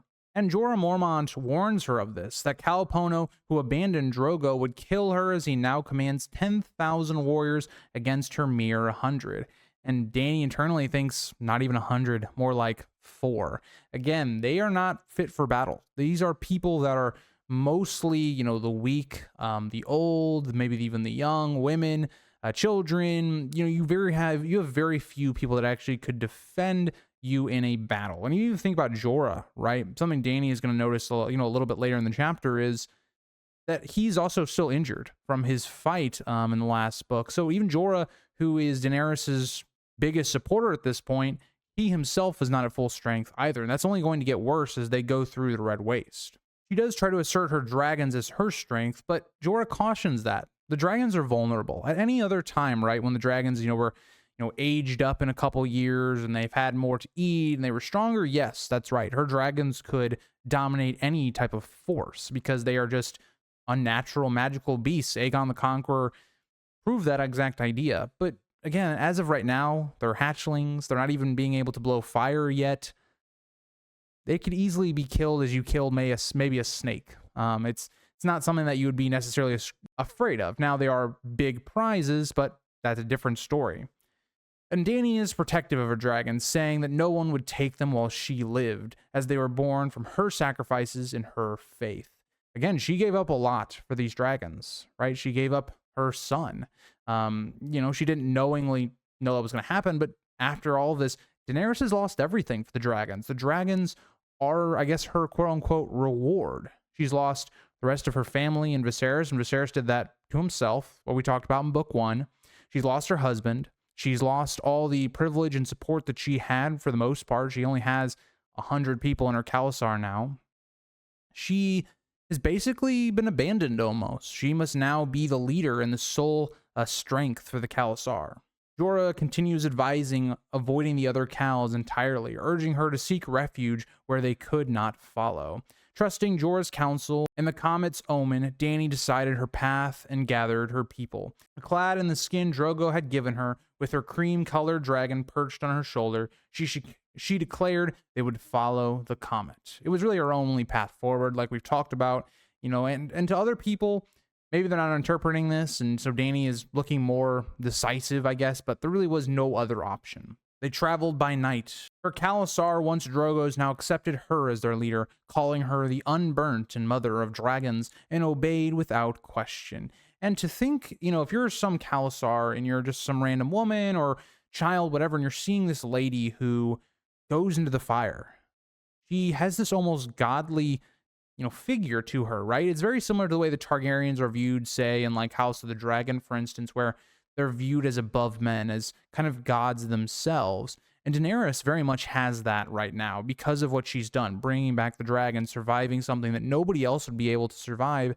She's now viewed as almost like a higher being, plus her status of being a Khaleesi, which has just been amplified because of the Mother of Dragons, which she is now being called. They traveled by night to escape the brutal sun, but the harsh land claimed many weak horses left behind by the other Khals. Yeah, the other Khals had only left her very weak things and meager supplies to survive. In a lot of ways, the Khals weren't directly killing her, but they were prolonging her death, right? How are they going to ever get to any of these other places to resupply or live if they were given pretty bad horses? That's kind of it right there, where it's like, yes, it was a mercy they didn't kill you, but at the same time, they believe you're probably going to die anyway. Dany recognized her followers' frailty and resolved to embody strength, hiding fear and doubt to inspire them. Very similar, I think when I read this, I was very much thinking about, for instance, the portrayal of Theoden in The Two Towers specifically. One thing that's different from The Two Towers movie and book is Theoden himself as a character, and in the movie, he is somebody that is, somewhat afraid of Rohan's destruction, and he puts on this show of confidence and strength for his people.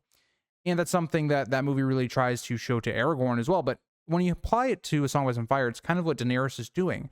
She's trying to lead by strength to give her people, hope that they aren't just being led into some desert to die off without food and drink and all that type of stuff.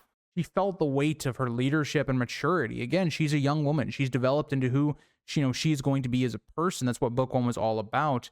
And she is someone that is, realizing how difficult that can be, making decisions that will cost people their lives and even people close to her, as she will lose Doria, who is someone very close to her in the coming pages. But that'll get us to page 144. 3 days into the march, a toothless old man fell from his saddle, unable to rise, and died shortly after. Dany tries to continue the Dothraki tradition, ordering a dying horse to be sacrificed so the man could ride into the Nightlands. But this will not be the only person to die on this trek, as she's going to lose about a third of her Khalasar on this first march in the Red Waste. But I do find it interesting is like people kind of, they can excuse away this death. He was an old man. He had no teeth left. Some of the other Dothraki even mention a man who outlives his teeth. That should never happen. And, you can say those things to try and make yourself feel better, to think, okay, yeah, we're all going to survive all these things. But, when you get to 2 nights later and another person dies, and it's an infant girl who had her whole life to live, but it's cruelly cut short, you can't rationale through that one. Dany's decisions have led to that outcome, and that's something Dany will have to rationalize. The thing that Daenerys repeats throughout the entire story, like, if you look back, you're lost. You can't look back at that, or you can't start questioning yourself on your decisions, or else you're gonna not be able to lead, and people are gonna see that in you. But the girl's death left the mother in grief. The child was deemed too young for the Nightlands and destined for rebirth.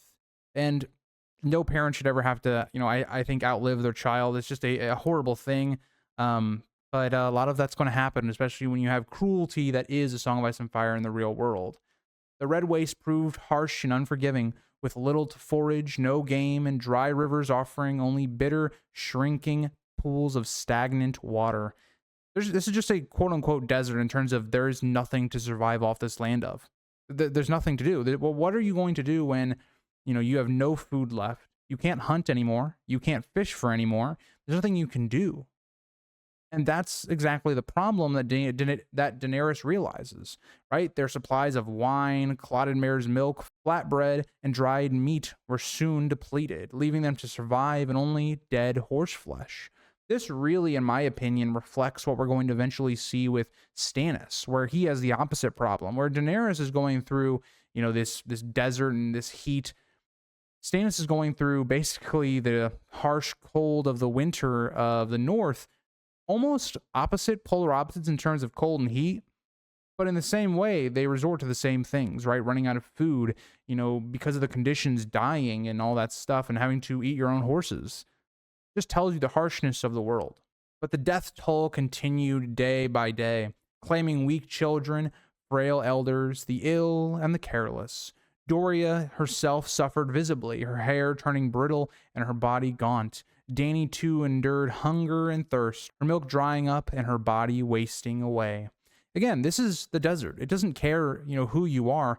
It slowly is going to break you down. When you're not getting proper nourishment for your body, it's going to begin to shut down. And even Dany, who's the head of this Khalasar, we think about so many times in Westeros where, you have the lower class not able to eat and drink, but that doesn't really truly affect the upper class. You think about specifically even King's Landing in this book, where the city is going to be basically rioting because they can't afford bread or get bread or any type of food at all. But then you see people like Tyrion who's still eating pretty well. That's not the case here, right? This is just nobody's eating, nobody's drinking, everybody is slowly dying. Dany reflects on her losses, and she resolves to protect her dragons at all costs, vowing the gods would not take them as they had taken her family and loved ones. Her dragons, though small, revealed their magnificence when they spread their wings, 3 times the length of their bodies, with vibrant, translucent membranes stretched over delicate bones. And that's the part of it, right? Is, you think about everything Daenerys has gone through.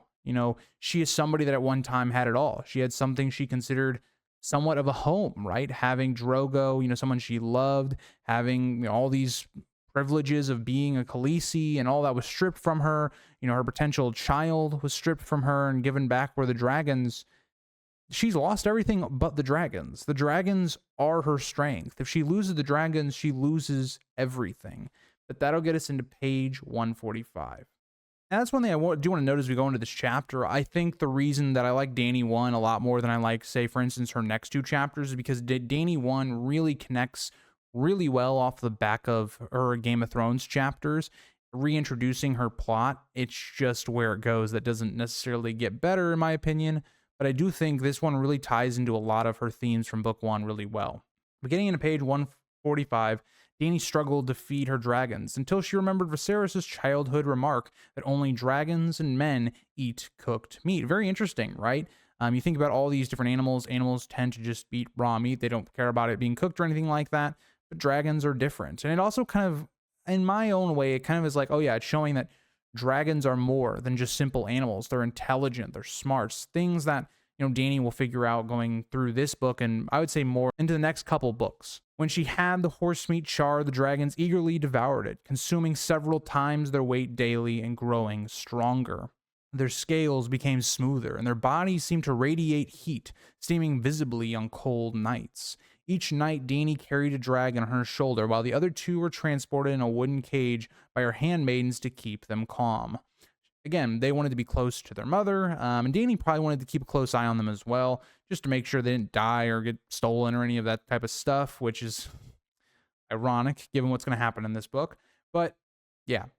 She recounted the legendary dragons of Aegon the Conqueror and his sisters, impressing her blood riders with tales of their immense power. The largest dragon, shiny black with scarlet markings, was likened by Aggo to Balerion the Black Dread, though Dany chose a new name for him, Drogon, after Drogo. And she names all of her dragons after, I guess, loved ones. I mean, I don't know how you can really say Rhaegar was a loved one of hers, given you never met him, but they are related. You could also, I think this is something that I also say with the naming of Rhaegal, is also you could say it applies to her son that she never had in Rhaego. Again, Rhaego was also named after Rhaegar, so you could theoretically say there's actually two people that she's naming Rhaegal after, even though she doesn't explicitly mention it here.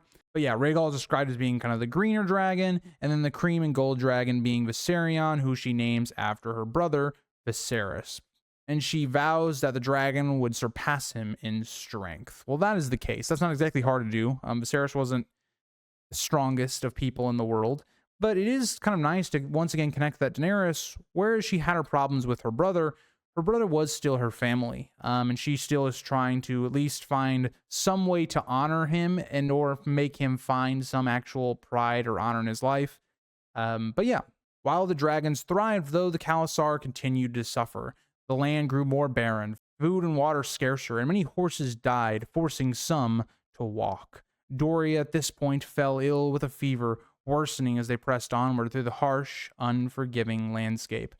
These people are just being broken down. They don't have the supplies to continue going on, and sooner rather than late, they will all probably die.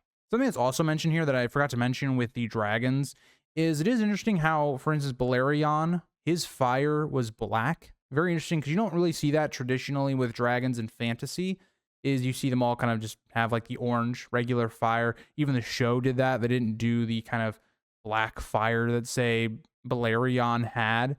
So that was a little interesting. Maybe we just didn't have the budget for CGI and stuff like that, but it is interesting the way that the dragons seem to have different colors on fire. But yeah. Also, we do get some notes about Meraxes and also Vhagar.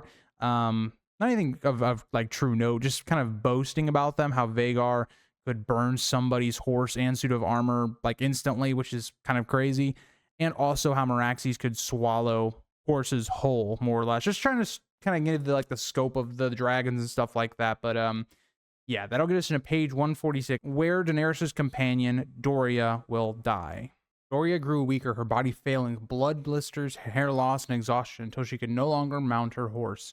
Despite the suggestions to leave her behind, kind of wild, especially given there's only, 100 of you, or at this point there's less than that. But Dany obviously was not going to do that. This is somebody that, she had a friendship with, somebody that's been with her for a long time, and held her hand until she eventually did pass away. The Khalasar pressed on with no signs of other travelers as fear and doubt spread among the Dothraki, who began to believe the comet had led them to a hellish wasteland. And if you are one of these, people in this Khalasar, you're thinking, we're all going to die. I mean, there's nobody anywhere around. There's no sight of any type of food or drink. This is how we're going to die, following Daenerys into the Red Waste. And even Daenerys herself seems to question her own decisions as she sought reassurance from Ser Jorah, who admitted the journey was harder than he'd expected, but reminded her that they were doomed if they turn back. Again, like Daenerys always tells herself, you can't look back. And also, you think about the journey that they've taken, right? If you went back, it's just you're going to die. You're not going to survive to make it back. So you have to hope there's something at the end of this desert, or at least within the desert. Dany resolved to continue staying strong for her people, and Ser Jorah reflecting on her lineage as the blood of the dragon. They found a pool of scalding sulfurous water, which they drank despite its foul taste as their thirst grew desperate. Something you even think about in, say, the Dornish conquests. This is very apparent here, right? When there's no water left to drink, you'll drink anything. And it's a lot of the times the Dornish would poison the water. You kind of think about that here and why the desert can be such a ally to its defenders and not so good for the attackers. The Khalasar had lost a third of its members by this point, and the desolate red wasteland stretched endlessly before them, casting doubt on Daenerys' hopes. Dany questioned whether her journey and the birth of her dragons would end in despair and death in the desert, but refused to give in to that belief. Yeah, Daenerys has to keep going to think that this isn't her destiny. She didn't awaken dragons just for them all to die in a desert, but it is looking pretty bleak, because once you start to see a lot of those people start to die, it's only going to go faster. It's not going to slow down, right? Because at the first third of people dying, you still maybe had resources and things that you could slowly ration, but at this point, there's nothing left. I mean, they're going to start dying quicker, if not slower. But their despair was answered, as the next morning they crossed a barren red plain, but her outriders returned with news of a city described as pale and beautiful just an hour's ride away. And upon seeing it, it seemed to be this shimmering white city, something that looked quite fabulous and a little bit, I would say, even historic almost, considering the way Daenerys has viewed other cities that she's seen in the past. But Dany even questions this, like, was this a mirage or was it real? Why would there be this city that looked this beautiful from a distance when there's no travelers, nobody trading from this city? It doesn't really seem to be real, as Daenerys kind of going insane from the dehydration and the starvation.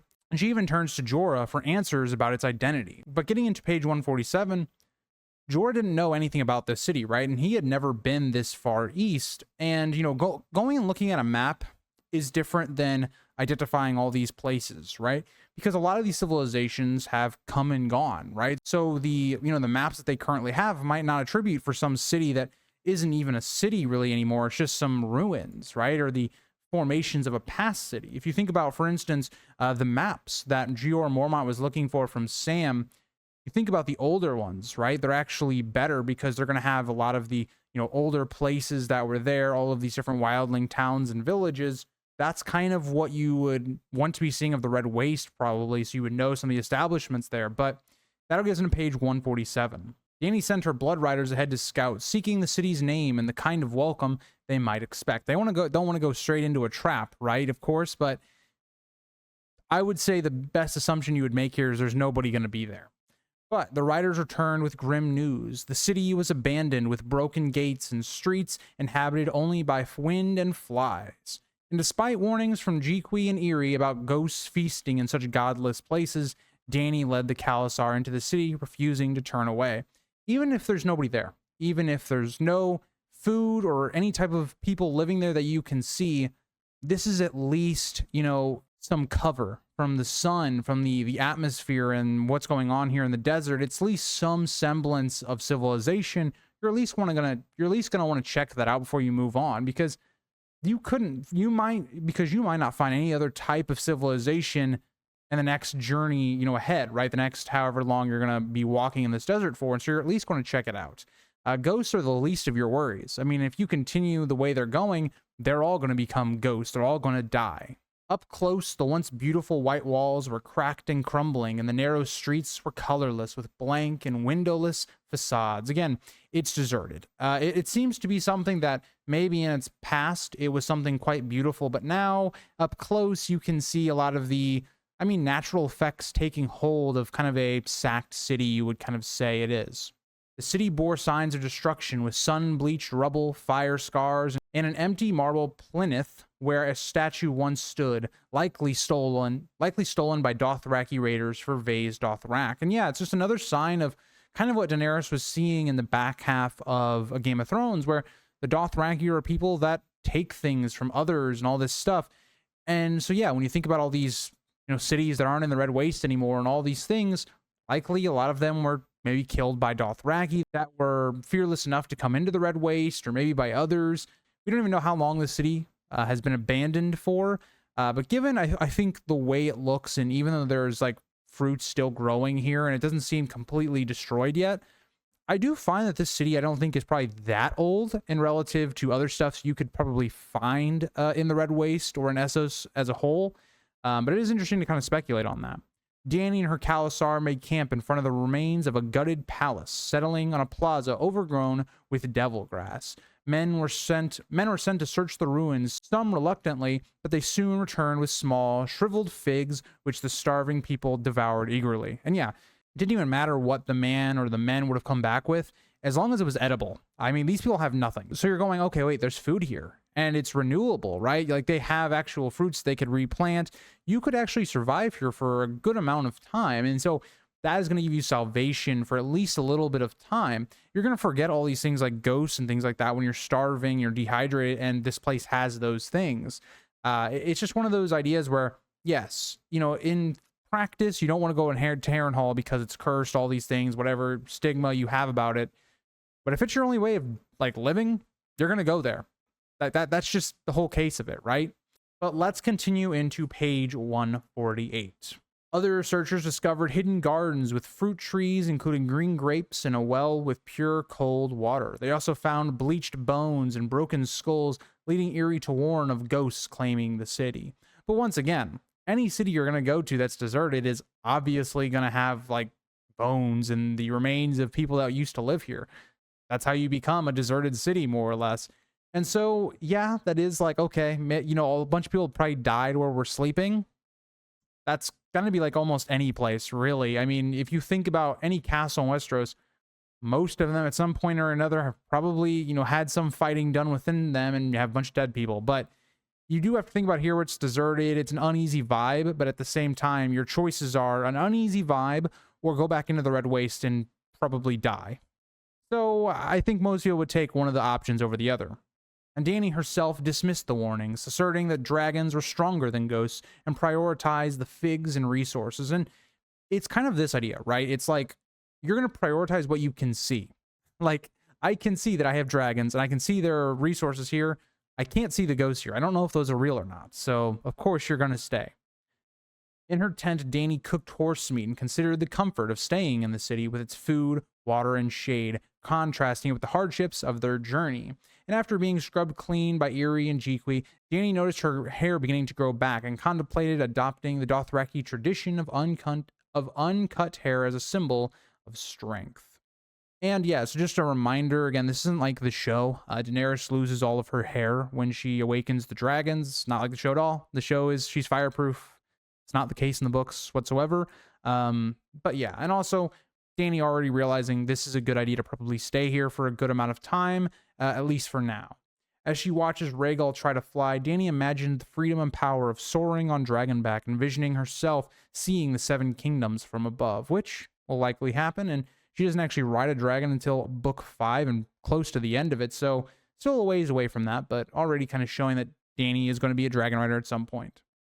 Ser Jorah visited Dany, offering her an overripe peach he had found in a garden. She savored its sweetness, moved by the small pleasure. Yeah, when you haven't had any food, or at least good food in a while, it doesn't matter if this peach is like ripe or overripe. It's still going to taste great. Ser Jorah shared details of the garden where the peach was found near the western wall. And Dany expressed gratitude for the resources the gods had provided in the abandoned city. And she should be thankful. If it wasn't for this abandoned city, Daenerys, her whole POV line, her whole story would be over. So I would say should probably be pretty thankful, but that gets us in a page 149.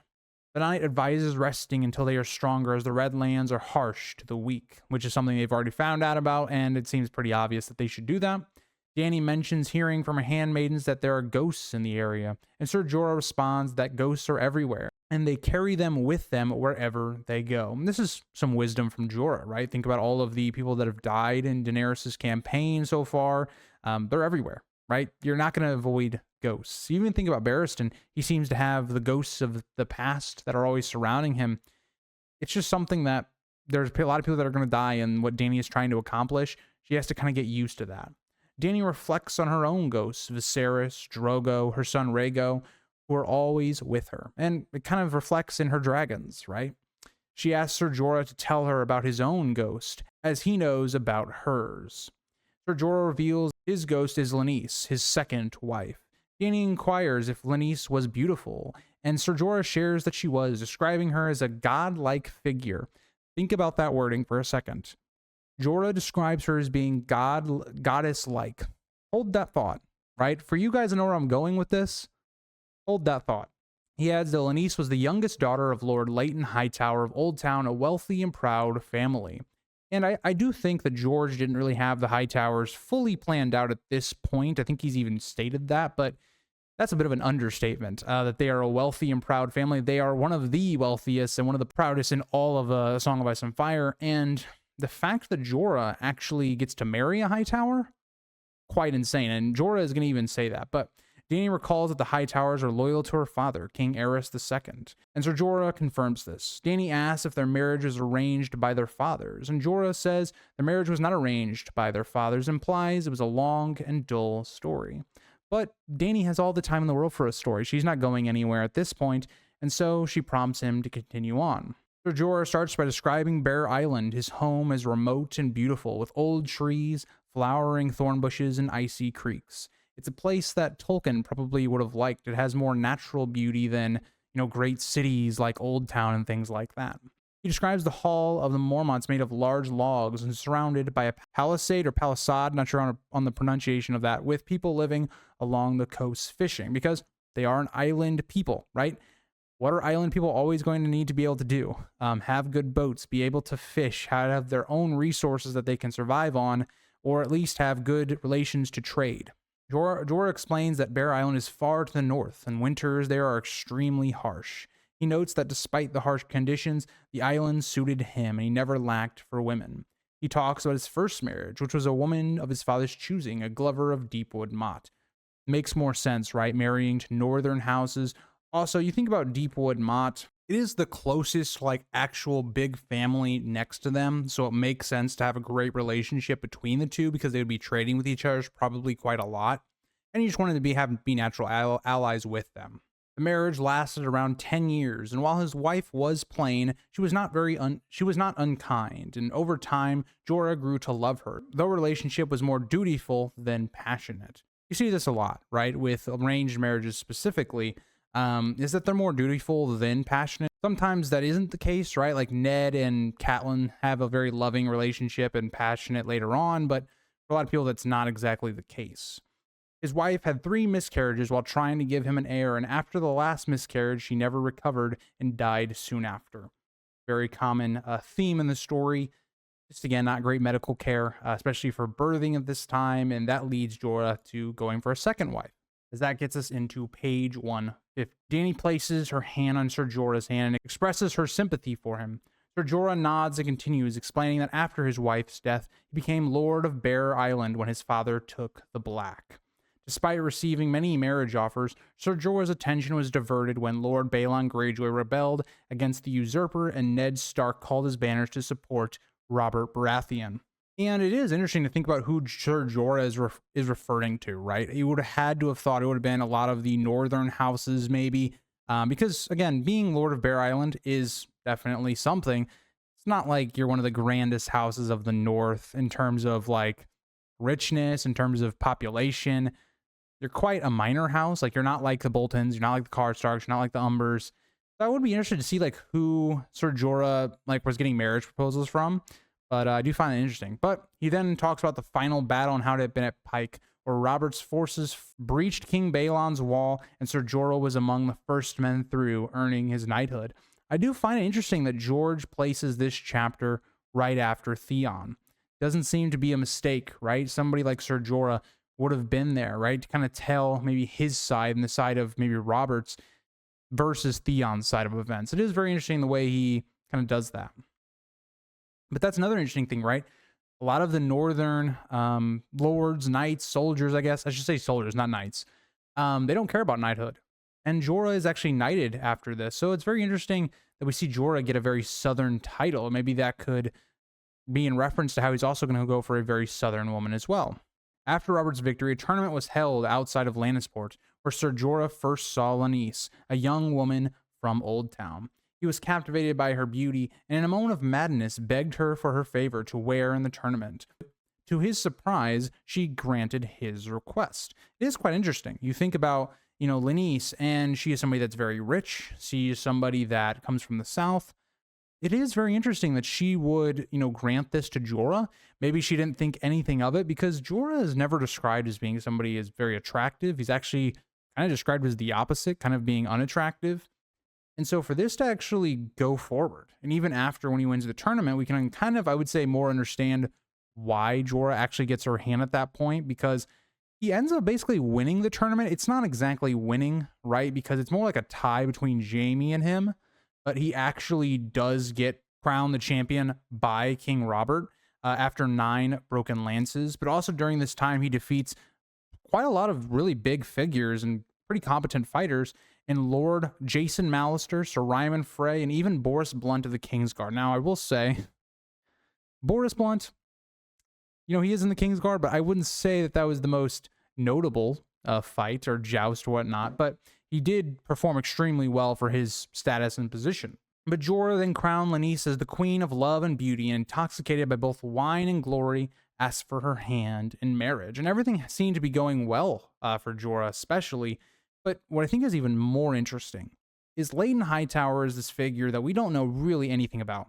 He hasn't been seen in a number of years, and he actually allows this to go through. He allows Jorah and Lenise to be married in Lannisport. And this is kind of interesting, because if you're Lenise, why would you accept this offer? Now, is it because Jorah just got a bunch of wealth? Is it because she actually loved Jorah? That doesn't seem to be the case based upon the events that follow. But why did she do it? And I have to think it was maybe because of his fame at this point. He just got done winning a joust. He had been, a famed and just knighted man and during the Greyjoy Rebellion. Maybe all those things contributed to it. But a weird relationship between the two. And for a fortnight, they were the happiest of newlyweds. And Dany is kind of shocked by this, because she compares her own happiness with Drogo and asks why it only lasted a fortnight. And Ser Jorah explains that the 2-week happiness lasted only until they sailed back to Bear Island, where Lenise was disappointed by the cold, damp, and remote location. It would have been a very far cry from what she was used to, right? I don't know, honestly, think you can make a bigger difference. Old Town is somewhere where it's warm, it's a big city. It's like going from, again, I live in America, but I am somebody that lives kind of more out in the country. It'd be like me going to, I don't know, living in New York City, right? It'd be complete opposites. And that's why I question, I'm like, did Lenise not think about that? Or Lenise, however you pronounce her name, did she not think about those things? Like, I don't want to go as far as calling her a bit of a gold digger, but it kind of comes off that way. But, it's only going to get worse for Jorah. Bear Island was far from the luxuries Lenise was accustomed to, with no entertainment and nothing else, right? There was no balls. There was none of these things from the South that, for instance, Sansa really likes. And so Jorah tries to compensate for those things. He tried to, get a goldsmith and getting a cook from the South. And he tried to supplement all of her tastes. She was a very, I guess I would say, high-class woman, or someone that was very needy, I would say. But Jorah was drunk on love. That's basically the way it went for a while, as he, again, was very desperate to make her happy. He even brought, again, like I talked about, a goldsmith and a cook, but he also brought a harper, jeweler, and even a dressmaker, but nothing ever satisfied her. Bear Island was rich in bears and trees, but poor in other resources. And you can see where the problem begins. Yes, Jorah just got all this money from winning this tournament. And what does he do? He blows all of his money. So how does he keep his very expensive wife's attention? Gonna have to start taking loans. Gonna start having to do all these grand things when that's not what Jorah really has the incomes to do. And so Jorah continues, he building a fine ship for Lenise, and they sail to festivals and fairs in Lannisport, Old Town, and even Bravos, borrowing heavily from moneylenders. How does he pay for all these expensive journeys he's going on, and having all the men to be able to, work this ship and do all this other stuff? It's not going to go well. And although he won her heart and hand as a tourney champion, the magic of their relationship faded as he entered more tournaments for her sake, but never achieved the same success. Jorah is not a good jouster. And it just seems like, I would say, almost beginner's luck, or he really was just so in love with this woman that it just made his lance just go straighter. I don't know what to say. That's kind of an interesting thought, because you can say two meanings there. That's all I'm going to say. But yeah, so it just never really was a successful marriage. But with each defeat, the costs grew. He had to ransom or replace chargers and jousting armor, which became unsustainable. Again, we see this with the Dunk and Egg stuff a lot, especially in the third novella, I would say specifically. It's not a lifestyle that can go well for you if you're not somebody like Loras Tyrell, who's really good at jousting. Ser Jorah then insisted on returning home, but the situation worsened as he could no longer afford the cook, harper, or other luxuries for Lenise. He resorted to actions he felt ashamed of, doing things for gold to maintain their lifestyle and keep Lenise happy, but eventually he lost everything. And that's the whole point of it, right? George writes about, the heart at conflict, and this is that. Jorah starts out with a very pure emotion, but how do you keep love when the person you are trying to be in love with, this isn't going to work? You're not two people that are made for each other. When he heard that Ned Stark was coming to Bear Island, Ser Jorah fled into exile with Lenise, thinking only of their love. Yeah, losing his honor, his duty to, Bear Island, to his family. But you can understand it. I think, it's something that, yes, he did some bad actions, but you can understand his justification for doing those things. They went to Lys, where Ser Jorah sold his ship for gold to support them. After half a year, though, Ser Jorah's gold ran out, and he had to take service as a sellsword. Meanwhile, Lenise moved into the manse of a merchant prince, Traegar or Mullen, becoming his chief concubine. Could you think about that? Think about that for a second. Jorah has basically taken on tons of debt. He's wasted all of the gold and all the resources that he possibly can to make you happy. And when those run out, she goes around with this other guy and leaves you basically completely. Could you imagine? It really paints a lot of Jorah's actions a lot more differently when you think about them, because a lot of this stuff we didn't really know. We'd heard Ned's side of these things, but we didn't know exactly Jorah's thought process behind everything he does in, say, book 1. And this tells you a lot about that. And it's also interesting because you think about the idea that Jorah is selling Daenerys' secrets as well. A lot of that can be kind of here as well. You can see that, right? But when he actually starts to love Daenerys, right, that's when he turns away from selling secrets to King's Landing, right? So you see both sides of Ser Jorah in book 1 through just this little action. Dany asks if Lenise died in Lys, and Ser Jorah answers, only to me. Ser Jorah's grief deepens as he explains how Lenise is now feared by Traegar or Mullen's wife and is said to hold great influence over him. Seems like she's pretty good at that. She once did that to Jorah as well.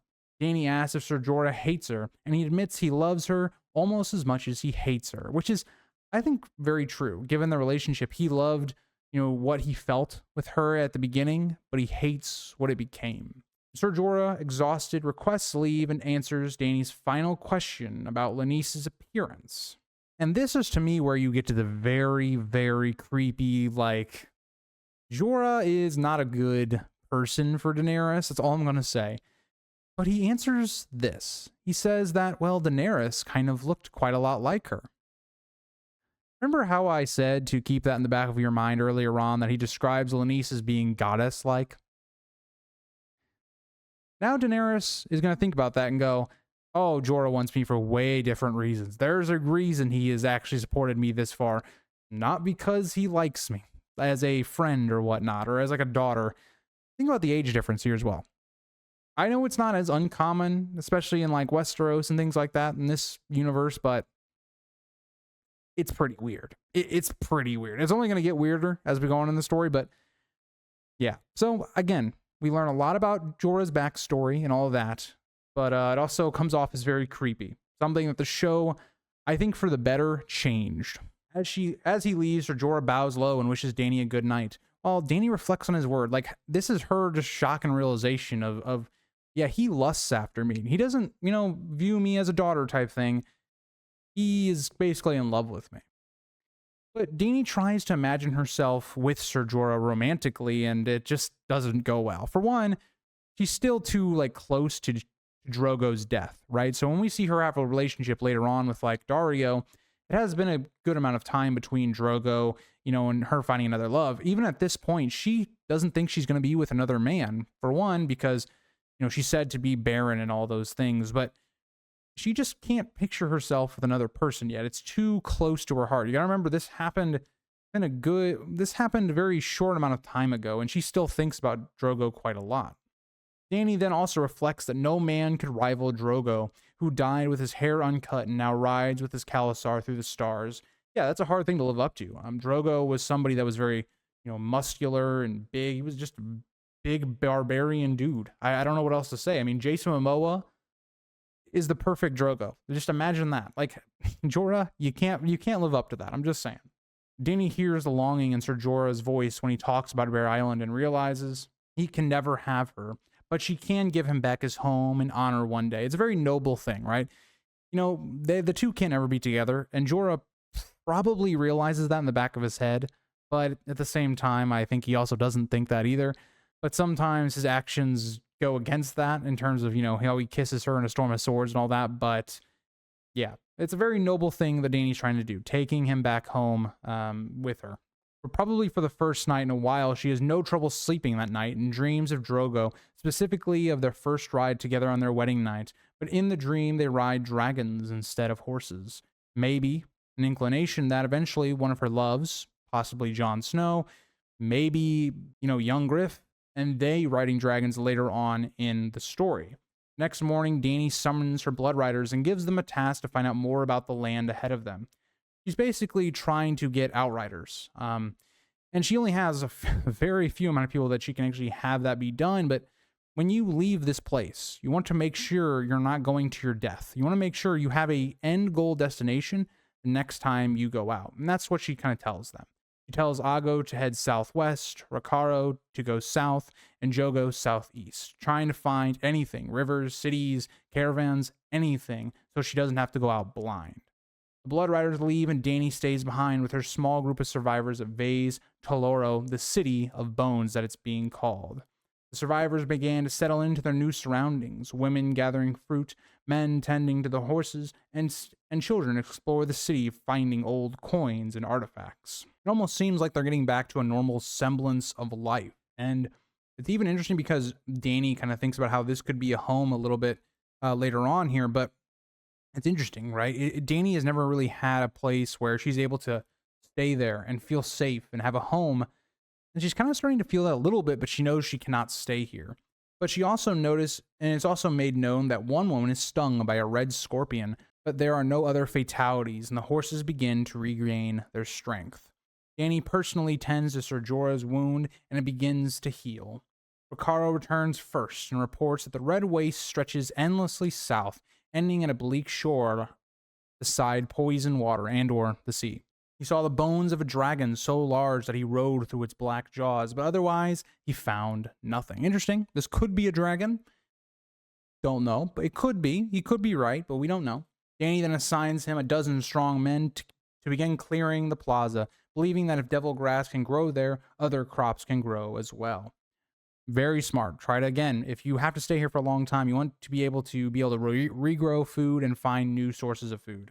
Aggo then returns next, reporting that the southwest is barren and burnt, but he found the ruins of two smaller cities. One city had a ring of skulls on iron spears, so he dared not enter, but he explored the second city. I wouldn't want to go into a city that has a bunch of dead skulls outside of them either. Makes complete sense to me. But the other, he does find a couple things. He finds an iron bracelet with a fire opal the size of her thumb, as well as scrolls, but he left the scrolls behind as they were dry and crumbling. Boy, the information that might be on those scrolls could be very important. So Sam right now would be rolling in his grave if he heard about this. But that'll get us into page 153. Dany then thanks Aggo and orders him to repair the city gates. If, again, enemies do come attack them or come wandering about, you're not going to want to be undefended. It was already shown that people would cross the Red Waste to destroy ancient cities like this one. They may do so again. She emphasized the need to be prepared. Jogo is gone for so long that Dany fears he might be lost. But just as they are about to give up hope, Jogo returns, riding up from the southeast with 3 strangers. Very weird, given there are not been any travelers anywhere near here, and Jogo comes back with 3 people. One of Aggo's guards sees Jogo first and alerts the camp, as Dany rushes to the walls to see for herself and confirm Jogo's return. Beside Jogo, 3 strangely dressed figures ride enormous, humped creatures that dwarf any horse. The strangers stop before the city gates, and Dany looked down from the wall at them, as Jogo announces that he has been to the great city of Qarth and returned with 3 who would look on you with their own eyes. And you find it interesting is that, once again, we're seeing that these people do not really care about Daenerys, maybe outside of Quaithe, but they care about the dragons. Nobody's seen dragons in a long time. They'd want to know if this is true, because they're going to lust after them. Dany demands to know their names before allowing them to look at her, and the strangers introduce themselves. The pale man with blue lips speaks in guttural Dothraki, introducing himself as Pyat Pri, the Great Warlock. Very interesting person. Have a major role of this book.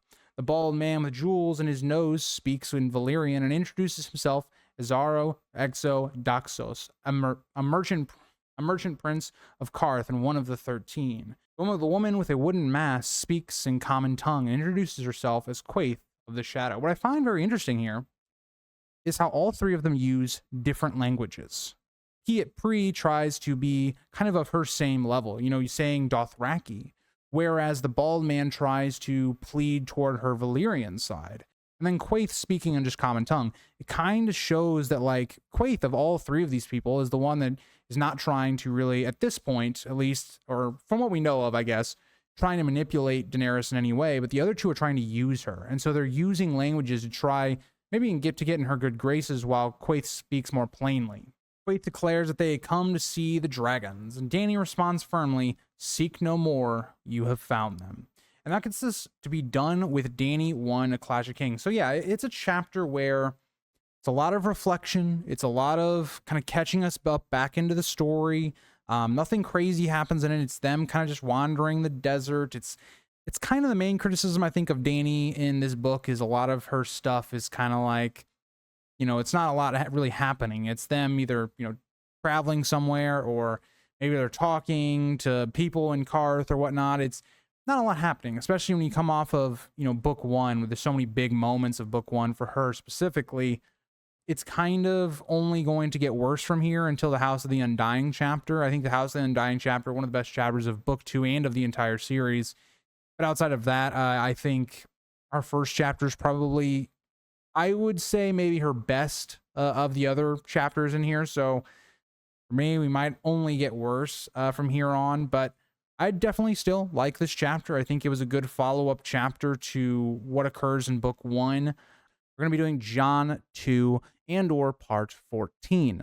Now, this chapter is extremely short. It isn't really a chapter about character development. It's not a chapter about any like huge big twists. It's very similar, but in a more interesting way than like Tyrion and Dance with Dragons, where it's us kind of traveling to get somewhere. And that's the whole point of this chapter. It's to reestablish, Jon's now north of the Wall, getting a little bit of the world building of what's north of the Wall. Again, we've only been north of the Wall a handful of times in the first book, notably in the prologue and also when Jon goes to say his vows. So you want to reestablish the haunted forest, the atmosphere.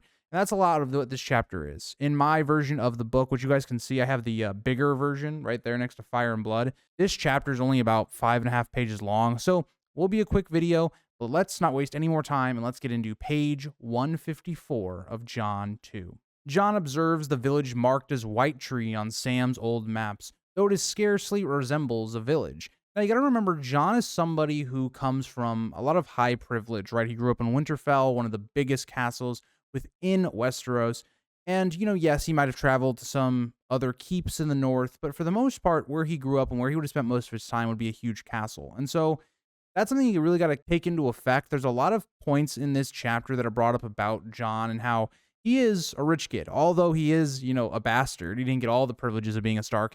He did get a lot of them. He is somebody that grew up with a lot more privilege. And so that is something that was a major point of book 1. And it's something that George kind of reintroduces into book 2. It also tells you how old this village is, given that Sam's maps are thought to be extremely old. White Tree is still marked on that map. And so kind of just building up that this village that they're at is very ancient and could be very historical. It consisted of 4 small houses of unmortared stone, a sheepfold, and a well.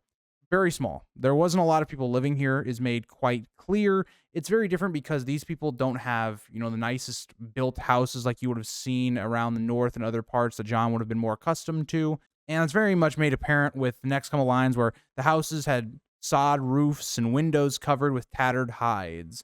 A massive weirwood tree overshadowed the entire village with its vast canopy. It is described quite huge, right? Bigger than any tree that Jon has ever seen, which gives a lot of significance. Why is this tree bigger than all of the rest of the ones in the north, for instance, that we've seen so far?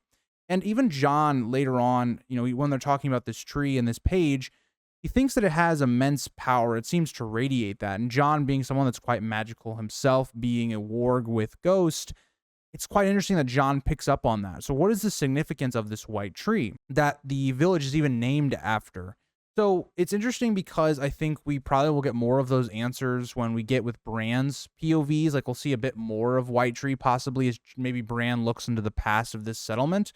But very interesting the way that it is described and how the centerpiece of this area really is this white tree or weirwood tree. But it is described as being 8 feet wide, and its pale limbs and dark red leaves create a very striking appearance. The face carved into the trunk is particularly unsettling. While other trees, they don't have as, big of a mouth, this one does. It had a jagged mouth large enough to swallow a sheep. You could almost basically climb into this tree, is kind of what Jon is implying. That really paints a different picture. On screen, I want to have kind of what we see of normal trees down south in terms of the weirwood trees. This one is just much, much bigger and has more significance that's put onto it. Jon notices that there are also bones and a skull in the ashes near the trees, realizing they are not from sheep. It's very much implied that people died here or were sacrificed here. Whatever you want to think, that is what occurs. There's skulls, burned down bodies, it would appear. Was this, whites that attacked their village? Was it that they were starving or the cold killed some of them for sickness, something like that? It's not made clear, but obviously from the very get-go, it sets up a darker tone, right? That this, village that's deserted, that's been here for, a number of years, right? What would have been so bad that would have driven them from their homes? And that's what the whole premise of this kind of storyline is going to be about, figuring out what the others and the wildlings are up to. And so it takes a little bit to get going, and this is kind of how that plot is really established, as this is our first Jon chapter north of the wall in this book. The Lord Commander kind of confirms what we're all kind of thinking, that this tree is very aged, and is even echoed by the ravens stating it is old. Jon senses the tree's power and kind of reinforcing that there's this magical element to it, or there's some sort of power that if he almost maybe feels like he's being watched. I think there's a lot of evidence to support that Bloodraven or the Children of the Forest are somewhat manipulating events with Jon specifically. You think about the way this crow, says certain things in Jon's presence, or you think about how Ghost acts, very weirdly, not coming to Jon's side instantly when Jon deserts or he's trying to desert, and then all of a sudden Ghost comes out and gives away Jon to his friends. It's very interesting that there's so many connections, it seems, with the old gods, that this could definitely be them watching over Jon. Thorin Smallwood, clad in plate and mail, comments on the menacing face and expresses a desire to destroy the tree. It kind of paints this idea of what a lot of, I think, the men coming over to Westeros would have felt, right? All of these trees that are viewed as looking down upon whatever you're doing and always seeing you. They're very described kind of maliciously, and they look kind of evil. Of course, you would see pushback to a lot of these things, and they would be cut down. But this is not Jon's belief, and neither was it his father's, as Jon recalls his father's belief that no one could lie before a heart tree, as the old gods could discern truth. And I think this is very interesting, and it's a point that I think will be very influential at the very beginning of Winds of Winter, is when you think about the old gods, and Mormont, ending this page also believes that, and so did his father, that, you think about the trees and their significance, how they hold power over men. If you have some situation in the next book where Theon has to, say what his claims are or fix what everybody thinks about him, people thinking that he killed Bran and Rickon, if he was put before a heart tree, it could be interesting to think about if, they let him off because they believe that is the truth because of him standing in front of a heart tree. It is very interesting to think about for the future of just that one little sentence. But getting into the next page, page 155, we see Mormont expressing his interest in examining the skull. He's kind of like everybody else in a sense, right? Trying to figure out, okay, what is going on here? Why did they leave? Now, it seems pretty obvious. There's two reasons, really. One of them they don't necessarily know fully, but again, Mance is gathering up all the wildlings. The second reason they should already know that the others are creating chaos. They are killing, they are forcing people out of their homes. But getting into page 155, Jon then dismounts carrying Longclaw, the Valyrian steel bastard sword that had been given to him by the old bear for saving his life.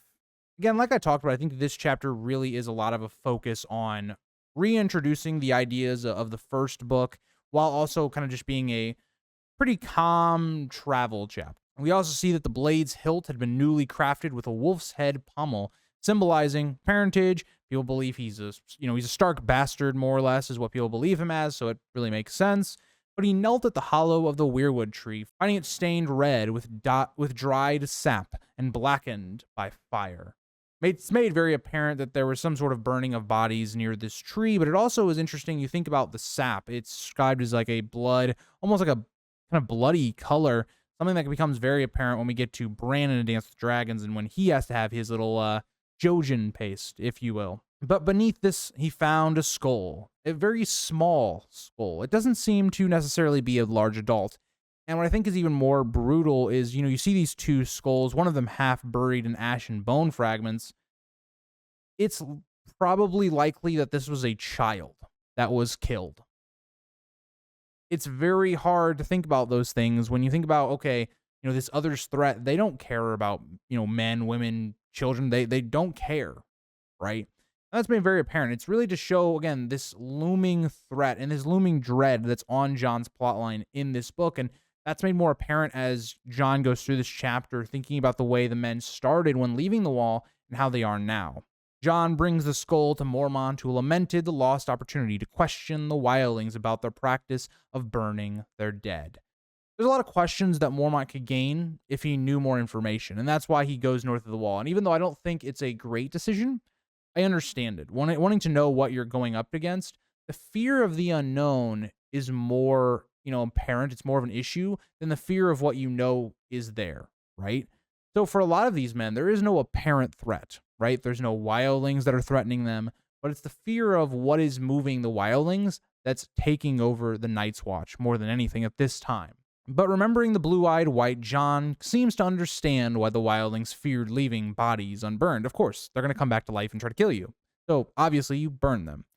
Mormont expressed his frustration, wishing for the ability to speak with the dead like the children of the forest were said to do, but he resigned himself to practical measures. It'd be really interesting if we actually see, Bran being able to talk to the dead. Now, we do see a situation where it seems like he's talking to Ned in the past, like Ned seems to hear him, but we haven't seen this necessarily be used by either Bloodraven, the Children of the Forest, or Bran as of yet, but it'd be interesting to see if we do see that. Could be interesting even if we're going to confirm Jon's parentage. What if Bran was able to talk to his father or talk to, Rhaegar or Lyanna? That would be really interesting. It'd be a great way of, I think, confirming the truth that a lot of people will eventually find out. Whether it is somebody like Ned and Ashara or Rhaegar and Lyanna, talking to the dead could be very useful. But he then instructed his men to search the houses and how to climb the weirwood to survey the area, though he seemed doubtful of finding anything useful. At this time, again, you're seeing all these different wildling villages, and Jon hasn't said this yet, but, as a reader, and I've already read the chapter, we know that they've already gone through a number of villages that have been abandoned. They haven't really seen any sign of life on their journey so far. You're going to be feeling pretty down. And this kind of mirrors a lot of what the Night's Watch feels. Jon was forced to search one of the houses with the introduction of Dolorous Ed, whose dry humor seemed to at least lighten the task. He's one of the few people that actually seems a bit more upbeat, or at least trying to make, a better mood of the situation. But inside the house, they found a pretty poor house by Jon's standards. They found a dirt floor, ashes beneath a smoke hole, and a nest of straw bedding. Jon remarked on the dismal living conditions, while again, Ed is not somebody that grew up like Jon. He's not somebody that grew up in a castle, as he humorously reflected on his own harsh upbringing, calling it his enchanted years before life grew harder. And I think a lot of people can probably resonate with this. If you think about, when you were younger, everything seems to be just much cooler, better point of life. When you're young, you want to grow up, but when you grow up, you want to be young. It's that kind of idea. I even see that myself, right? I'm somebody that, I'm recording this the day after Christmas.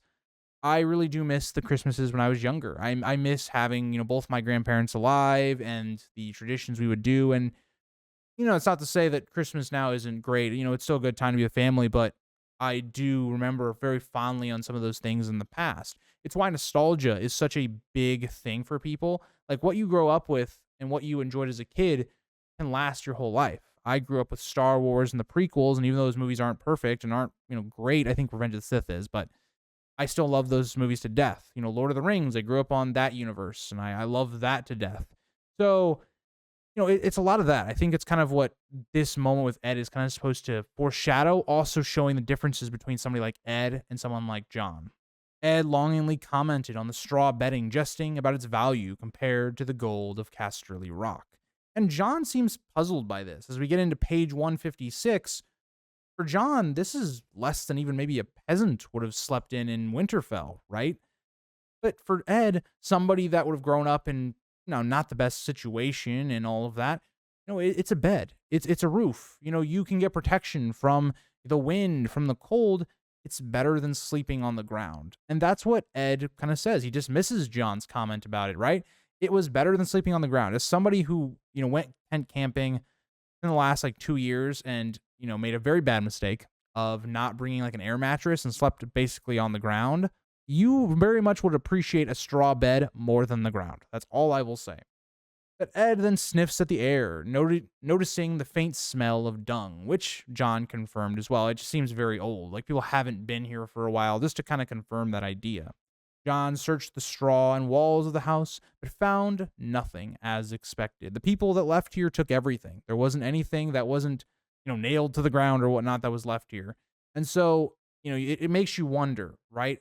What pushed people to uproot their entire lives to leave? Imagine right now, if I told you to leave where you live, leave wherever you are, your family's near you, whatever, you're living with your parents, whatever, and just go somewhere else because there's this threat. What would be big enough to push you away, right? If I said a tsunami was coming to your place, would you then leave? It takes something that is quite a lot for you to usually leave a place of home. And that's what all these people are trying to kind of understand. Jon then tells us, the readers, how White Tree was the fourth empty village they had passed, all deserted without signs of violence or attacks. Jon asked what might have happened to the villagers, and Ed grimly suggested it was something worse than they could imagine. That's completely right. The wildlings aren't scared of the Night's Watch. That's not the thing that would push them away from their homes. So what else was it? And this is, I think, the exact thing that most people in the Night's Watch would have been thinking, and why a lot of their fears, while albeit hidden, are growing. As they left the house, the hounds sniffed around, and Chet cursed at the dogs with his usual angry demeanor.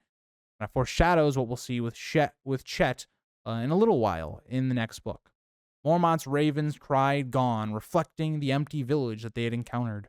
Thorin Smallwood had observed that the wildlings had lived in White Tree only a year ago. His appearance was much more grander than Mormont did, as he is the one that had basically gotten all of Jeremy Riker's gear. He had died in the White Attack in the last book, so he got all of Jeremy Riker's kind of armor and stuff like that. And of course, you're not going to waste that. It's very richly, embroidered armor, like how Jon says. Thorin looks more of the actual Lord Commander than someone like Jeor Mormont would as a whole. Jarman Buckwell then reminded the group that much could change in a year, referencing the political shifts in the realm since Robert's reign. And he's very true, right? A year, in the context of things, if you're looking at it just from history or your own life, a lot of things can change in 1 year. Whether it's you get a new job, whether it's, maybe you get engaged with someone or you meet somebody that, that becomes your girlfriend or whatever, or you have a life-changing experience or you find a new passion. Like, a year can very much change a person. And so that's, I think, a very wise statement by someone like Buckwell. For Malador, Locke was unmoved by the wildlings' appearance, viewing them as raiders and murderers unworthy of mourning. And this is the exact thing that a lot of people are going to think in A Dance with Dragons when Jon comes to be leader. It's these type of people that Jon is not able to really make them understand why the wildlings should come south. Jon noticed movement in the weirwood above as Bedwick, nicknamed the Giant, despite his short stature, climbed through the branches with ease, his age marked by streaks of gray in his hair. And that'll get us to page 157. Bedwick, sitting in the weirwood tree, reported seeing a lake to the north and some low flint hills to the west, but nothing else of note. And that's another point of this, right? That's going to be very much more apparent in the coming chapters with Jon as they get to Craster's Keep, is that if you are the Night's Watch, you're going through all these abandoned villages, there's nothing in them, you're not seeing much, life at all, right? Jon's going to talk about or think about later about how there's not a lot of game that they're able to hunt to feed themselves. How are you going to survive this journey north if you don't have somebody like Craster? And so that is why Craster is able to live. It's something we're going to get into more in the future. But when you think about this, and Bedwick is saying, okay, there's only a lake, that's it, that's all he sees.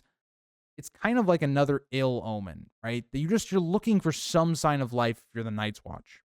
Thorne and Smallwood suggested camping at White Tree, but Mormont decided they should press on and camp by the lake if they reached it before dark. It makes sense given that this place seems kind of haunted. It kind of gives you like a Harrenhal vibe. There's this weird and mysterious tree that's abnormal from the rest that seems to be looking at you and watching you. I don't blame, Gior for wanting to continue on. Bedwick estimated 3 hours then of daylight remained, prompting Mormont to finalize the plan. Mormont then asked Jon to fetch paper and wrote a brief message for Maester Aemon. The fourth village, all empty, the wildlings are gone. Mormont wants it to be known very much that if they die, Aemon knows how they died, and the Night's Watch knows what to expect. That's the whole point of this, and that's why I think a lot of people would feel very uneasy with this journey, given the fact that it seems almost like a suicide mission. Jon then delivered the message to Sam Tarly for dispatch and prepared to move out with the rest of the company. The Night's Watch moved in formation, scouts led by Jarman Buckwell, the vanguard under Thorne and Smallwood, the main force with Mormont, the baggage train with Sir Malador Locke, and the rear guard under Sir Auden Withers. Very much tells you this is a group of men that are in formation. They are very in line. This isn't like the wildlings, right? This is going to be the main difference between the wildlings and the Night's Watch, and why a lot of people in the Night's Watch think they can beat the wildlings because they're more organized. But still, there's only about 200 of them. So, it's not anything. It's not a crazy force that we're going to see with people like Tywin or Robb or Renly. It's not that at all. They followed game trails and stream beds deeper into the forest, camping under the stars at night with the comet visible above. Morale among the brothers had noticeably declined.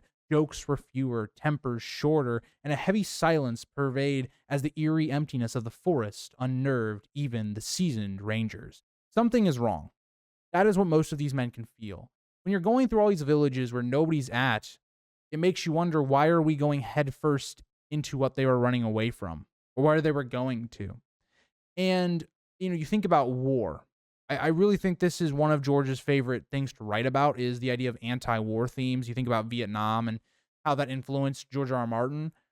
And you think about, how war is kind of depicted, especially for propaganda uses. If you look back at like World War I, World War II, those are kind of the last like real major wars we've had as a world. And you think about the way propaganda had these men coming into war very excited to go to war, like it was this grand thing, defending your country, all these things. And then, a lot of these men get there and they realize what they've signed themselves up for. It kind of has that kind of a vibe to it, where at the beginning, everybody's kind of joking and all that stuff. And as it's gotten longer and you figured out, we're going deep and deep and deeper into the north, people start to get a little anxious. Jon reflected then on his burned fingers, removing his glove to air them as he rode, and worried about keeping his sword hand flexible and strong for survival. He then has memories of Arya and his younger sister as he kind of thinks about his hand and that he will maybe never get to mess up her hair again. Because Jon, like a lot of these other men, realize they could very easily die on this trip. And you think about the other idea, well, what if Robb loses the war? Arya's in King's Landing, and that's not actually even true, right? That's the last time she's been seen. Not looking great for Jon to ever see some of his favorite family members ever again. And that gets us into page 158. Jon finds Sam Tarly tending his horses and 2 pack horses carrying cages of ravens, which screeched at Jon's approval, some mimicking words. As Jon realizes that Sam has basically been teaching the words to say things, as Sam says he's been teaching them to say snow, which is interesting. The one word that they know relates to Jon Snow. Things that, for instance, Bloodraven is teaching Bran how to war. Little bit of an interesting coincidence. Sam asked if anything was found in White Tree, and Jon replied with the grim findings: bones, ashes, and empty houses. Jon handed Sam Mormont's message, which Sam attached to a raven. After soothing the bird, he released it skyward with encouragement. Sam wistfully remarked that he wished the ravens could carry him home, but admitted he was less frightened now than at the start of their journey, which is very interesting given the way Jon just talked about with the other men, and something that he thinks about here with Sam. Everybody else, the longer this trip goes on, they're realizing how real it is. This is something that's life-threatening. They could all die and never return. Samwell is somebody that realized that maybe from the very get-go, and so his mood, he was very scared, being a coward, whatever you want to say about Sam. And as it's gone on, he's gone, it's not as bad as I thought it was. I thought we were going to die on the first day. When he talks about when he was going to sleep, he thought every movement was a wildling coming to kill them in their sleep. And he went to bed kind of not knowing if he was ever going to wake up. So all of that is very key to that, but Samwell has kind of gotten accustomed to that. It's interesting the way Sam is kind of reacting to going north of the wall. And Jon even jokes, maybe goes a little too far with someone like Sam, that maybe he'll become a ranger or even an outrider, but Sam reacts with mocking alarm, urging Jon not to suggest such a thing to Mormont.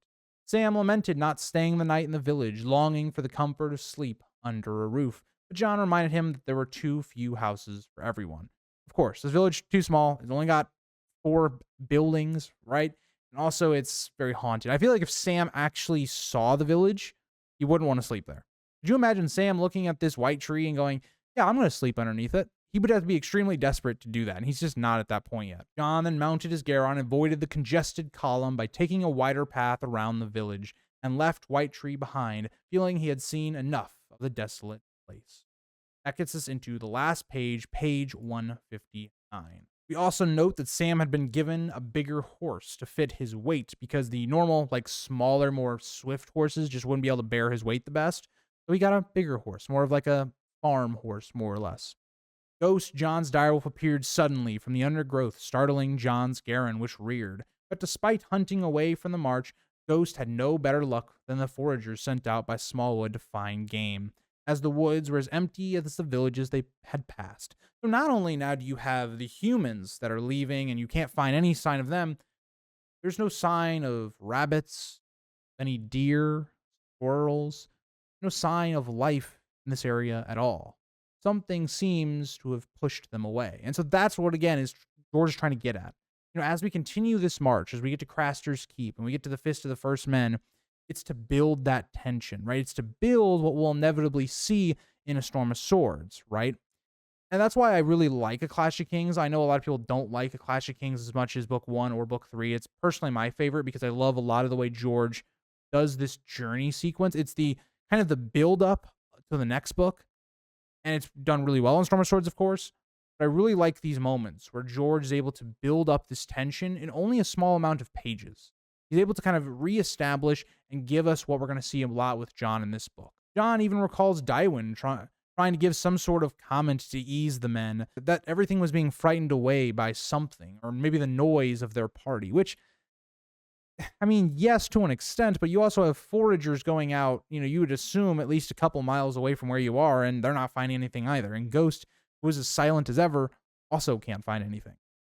But once the horse settled, Ghost trotted along Jon as he caught up with Mormont, who was navigating around around a hawthorn thicket. Jon confirmed that Sam had sent the raven away, prompting Mormont to grumble that Sam would regret teaching the birds to talk, as they were noisy and never said anything useful.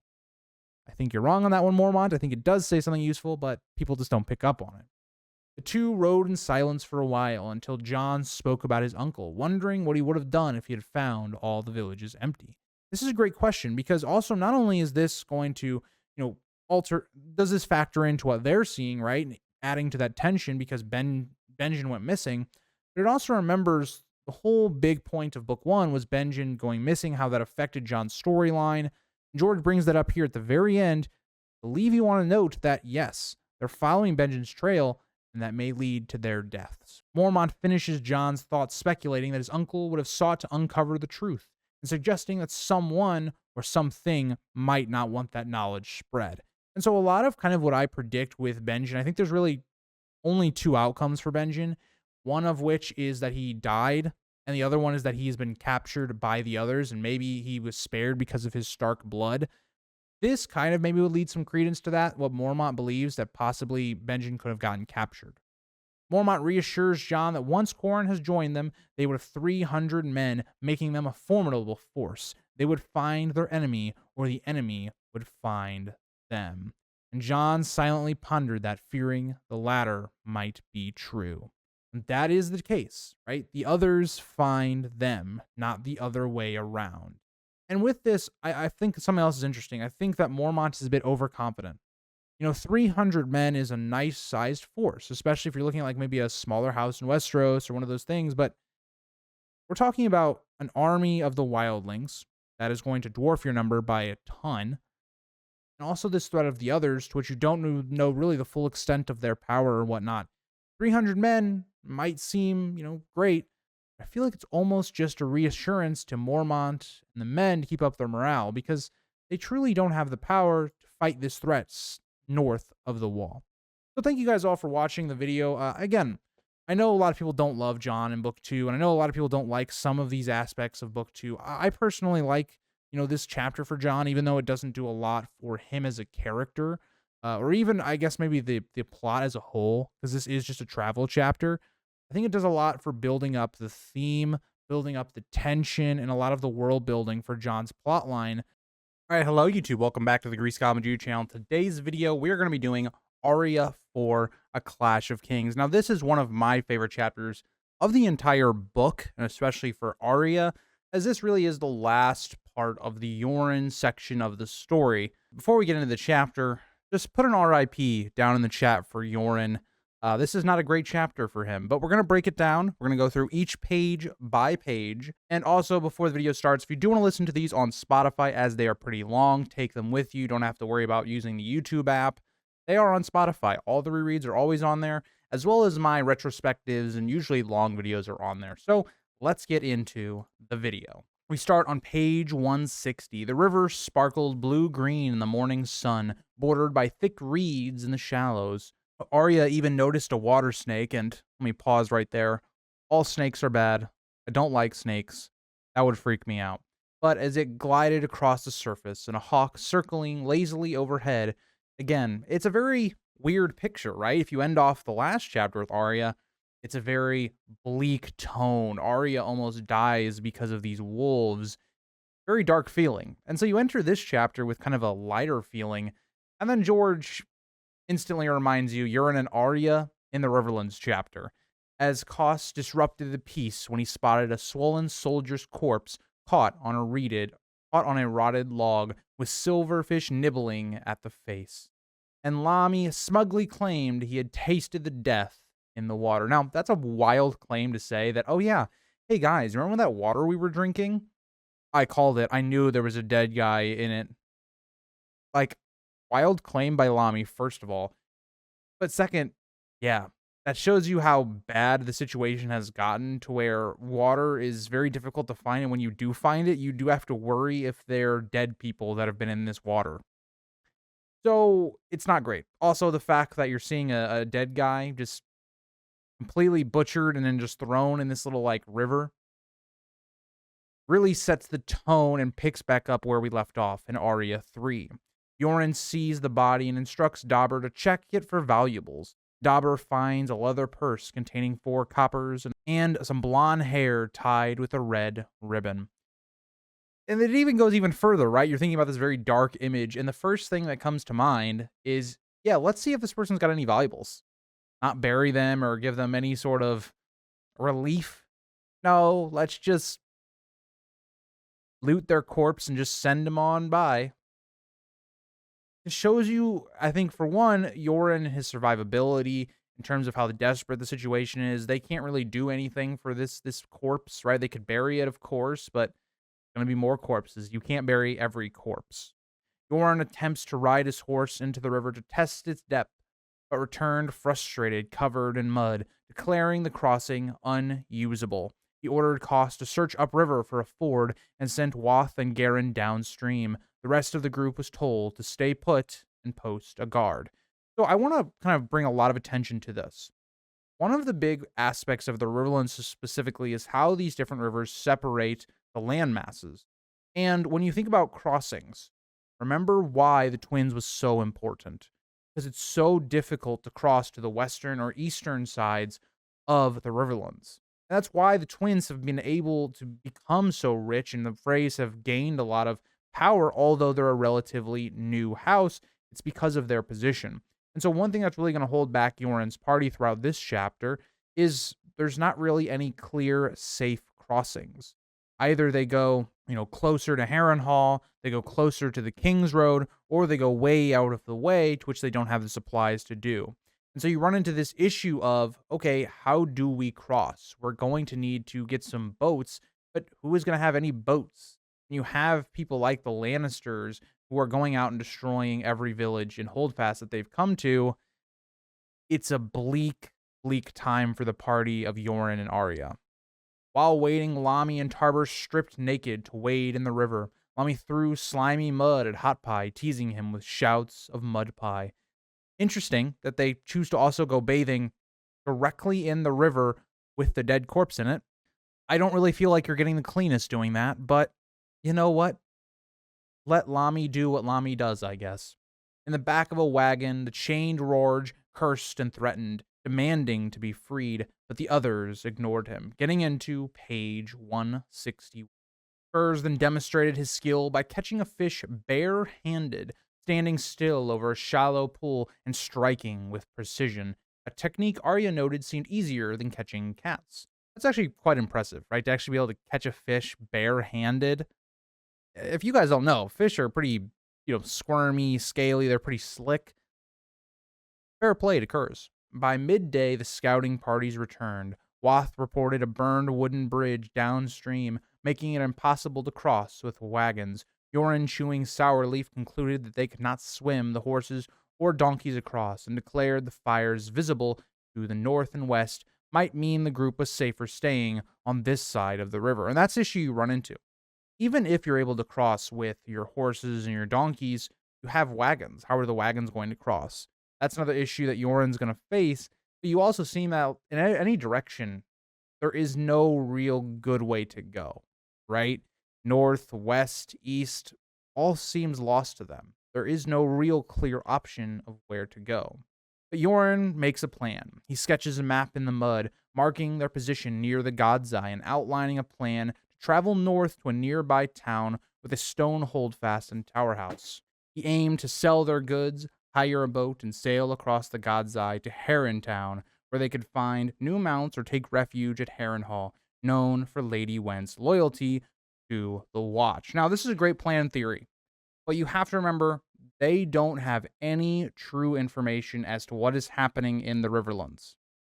They left King's Landing really before the war started getting going all that much. Like, yes, the West was starting to invade the Riverlands, but trying to figure out all the positions of where everyone is, who has what castle, and all that, very difficult. Like, we know at this time, Harrenhal is not going to be a safe haven for them. It is going to be, if they get close to Harrenhal, it will be their, deaths or enslavement, more or less. And so Yoren doesn't know that. But us as a reader, given what we know, right? We know the Lannisters controlled Harrenhal, right?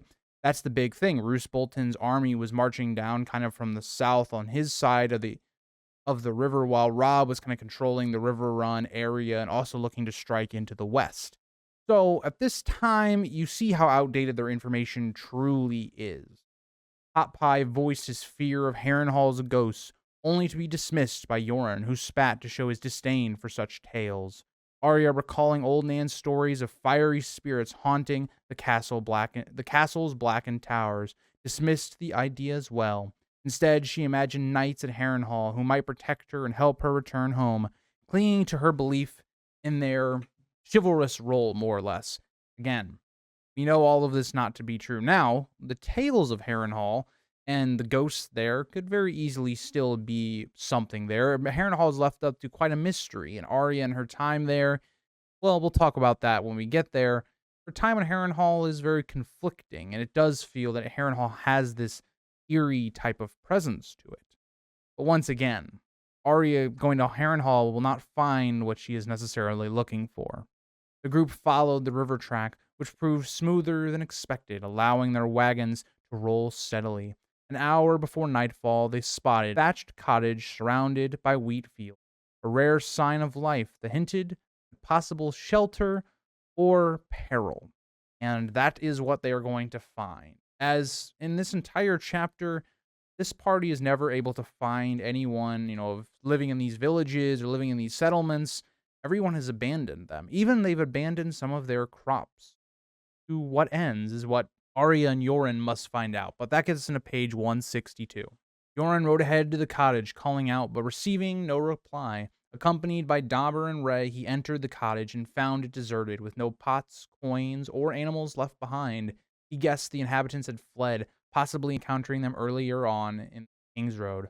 However, the house and fields were intact, and Tarber discovered a garden where they had harvested onions, radishes, and cabbages before continuing. That's, this weird part of it. And you had all these people early on in Arya's journey into Clash of Kings telling her, don't go north. There is only death to the north and the Riverlands. And you're seeing that all these people left their homes. It goes again with what I talked about last week with Jon. What is so bad that you're leaving your entire home behind, even your food source as well? And it's, again, the Lannisters are putting everyone to the sword, to the torch. They're capturing people. You're going to leave your home for that, right? There's no point of staying. As they traveled further, they passed an abandoned forester's cabin, a stilt house leaning over the river, and fields of ripening crops, all empty. Unlike in previous chapters where there were people guarding these fields that were a little bit, closer to King's Landing, where they actually were hiring protection, here, not worth it. Why would you hire protection against armies? The army that Arya is going to encounter in this chapter numbers anywhere from what she believes 100, 200, hundreds in general. Having 3 sellswords is not going to do much. If you think about the second novella in the Sworn Sword of A Knight of the Seven Kingdoms, again, you only have like 2 actual people that are hired. That wouldn't work in this situation. The group finally reached the town, a cluster of white houses surrounding a holdfast, with a large sept and a tower house on a small rise. Despite the intact structures, no people were visible. Yoren, suspicious but determined, decided to search the area for survivors, boats, or useful supplies. He left 10 behind to guard the wagons and split the rest into groups to investigate the town. Right away, you come to this big town that seems to be known by Yoren, that other people would also know is here. And that's the big part of it is, if Yoren knows where this town is and seeks its shelter, others might look to take whatever is here and kill them, put everybody to the sword, or also then would try to look there for shelter and find none. Even this place that has stone walls, a defensible position, was abandoned. It shows, once again, how desperate the situation is. And I want to even go as further as saying, it doesn't make really any sense to stay here. Yes, it does provide the bare minimum protection, and I get Yoren doesn't have the most information, that armies are on the move, putting everything to the sword and to the torch. Like, he can infer it, but he doesn't know if those are just bands of outlaws, like a couple, maybe 20, 30 men doing this, or armies. But when you go to a position that a lot of people are going to know, a place that has not really been touched yet, it's been abandoned, but it hasn't been put to the torch yet, other people will also come here to get whatever's here, like you are. And so it might not be nearly as safe in terms of the protections you have, but sleeping in the forest, in the woods, might be much safer than trying to sleep in a castle, or not even a castle, a holdfast that's well known. Arya was assigned to a group with Gendry, Hotpie, Lamy, and Wath, tasked with searching the lakefront for a boat. Riding through the deserted streets of the town, Arya felt a growing unease, the silence as unnerving as the devastation that they had seen here earlier. That's the big point of this. Again, it's just this building feeling from the last chapter of this growing unease of seeing no one but dead people. You come to this town that would, in normal times, be very lively, you would assume. But there's nothing. Sign of people being dead. It's the fear of the unknown once again. And that's the thing that grows even more, is that fear of the unknown. What is doing all of this? What is causing these people to leave their homes?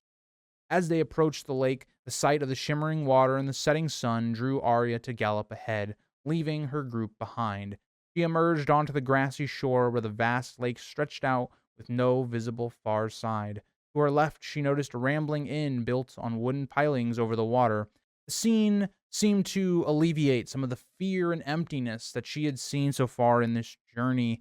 It kind of just led her away from all this devastation that seems to be occurring, and maybe even briefly alleviates some of that. But that'll get us into page 163. Arya then noticed a long pier jutting into the lake to her right, along with other docks farther east, but the only boat in sight was a rotting, upside-down rowboat beneath the inn. And this is horrible news, right? There's no boats to cross at all. They can't really get to where they need to. They're going to have to go on foot. At least that is the plan for now. Gendry will propose something else, like a raft, which he'll say in this page, but it's looking very bleak as a whole. When Lamy suggested checking the inn for food or ale, Wath reminded them that their task was to find a boat. Arya, however, instinctively knew their search would be futile. Exactly. If you're coming to this town, there's nothing seeming to be left, everyone's deserted, people aren't going to leave a boat, when that's one of the clear ways of being able to cross to places like, getting to River Run. If you wanted to try and take refuge there, a boat would be very helpful in that. So nobody is going to leave anything that's of value to them. He knelt by the lake, letting the warm green water wash away the dust of the day and wishing she could swim all the way back to Winterfell. Wath's shouts pulled Arya back to the task, and she joined the group in searching the boathouses and sheds. They found various supplies, things that you could be used to build a boat, but none of them knew how to do that. There was even a mother cat with kittens, but there were no boats. As night fell, Yoren and the others returned from their tower house with news. Lord and townsfolk had vanished, likely fleeing for safety. Of course, you're seeing all these different fires and places being put to the torch. You're hearing the news that the Westerlands are invading the Riverlands, and Edmure's not doing much about it. You would, of course, flee. This isn't the richest holdfast or castle. They don't have the best walls. You can climb them quite easily. It doesn't have the best gate in the world. You don't have the biggest population. There's just no reason to really stay. As Yoren continues to note that there were no animals left, but he had actually spotted chickens, a goose, and a fish in the lake, ensuring that they wouldn't go hungry. Arya reported the lack of boats, and Ka suggested patching the rowboat. Yoren acknowledged it might work for a couple people. A couple people might be able to get to the other side, maybe hopefully try to find a boat somewhere, but it was quite risky. Lamy brings up the idea of building boats, but again, nobody knows how to actually build boats in this company, so that would be very risky as well. So Gendry proposed a raft, which Yoren considered, saying that he would basically think on it. But on the other side of it, it would mean abandoning their wagons, which would lose a lot of their supplies once again. So yeah, they're kind of in a rough spot. It does seem like the raft idea is the best idea they have for transportation for now, but it's too late in the night to try and fix that now. As they prepared to make decisions for the next day, Lamy asked if they could spend the night at the inn.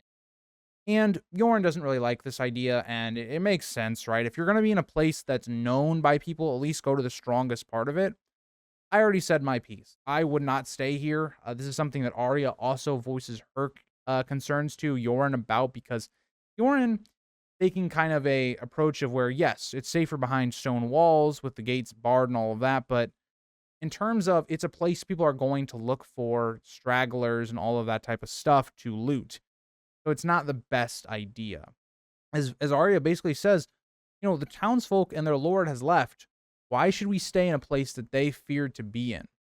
But Yoren takes a stance of, it doesn't matter if we're found out. So this is the part. This is the key part, right? Yoren is kind of banking on two things. One, they have a defensible position, but two, they are the Night's Watch, so they're neutral. They shouldn't have to get into a fight. So this logic works if it's just like a band of outlaws, like maybe 30 men or something like that. Kind of what Barrack has been doing. If it's something, a bit smaller, then yeah, they can defend the position probably fairly easier. But if on like an army of at least 100 men come, you are absolutely screwed. The group sees how the holdfast gates were reinforced with iron-studded wood and massive iron bars that create a sturdy X-brace. The walls, built of rough, unmortared stone, were 10 feet high with a wooden catwalk. Inside, Garen discovered a hidden tunnel under the barn straw that led to the lake. To secure it, Yoren had a wagon rolled over the trap door. So basically, George painting the ground of what this holdfast looks like. And right away, the idea of it being rough, unmortared stone is not great. This wall is 10 feet high, which isn't the highest wall by any means, right? That's not that big of a climb, and the walls are easy to climb.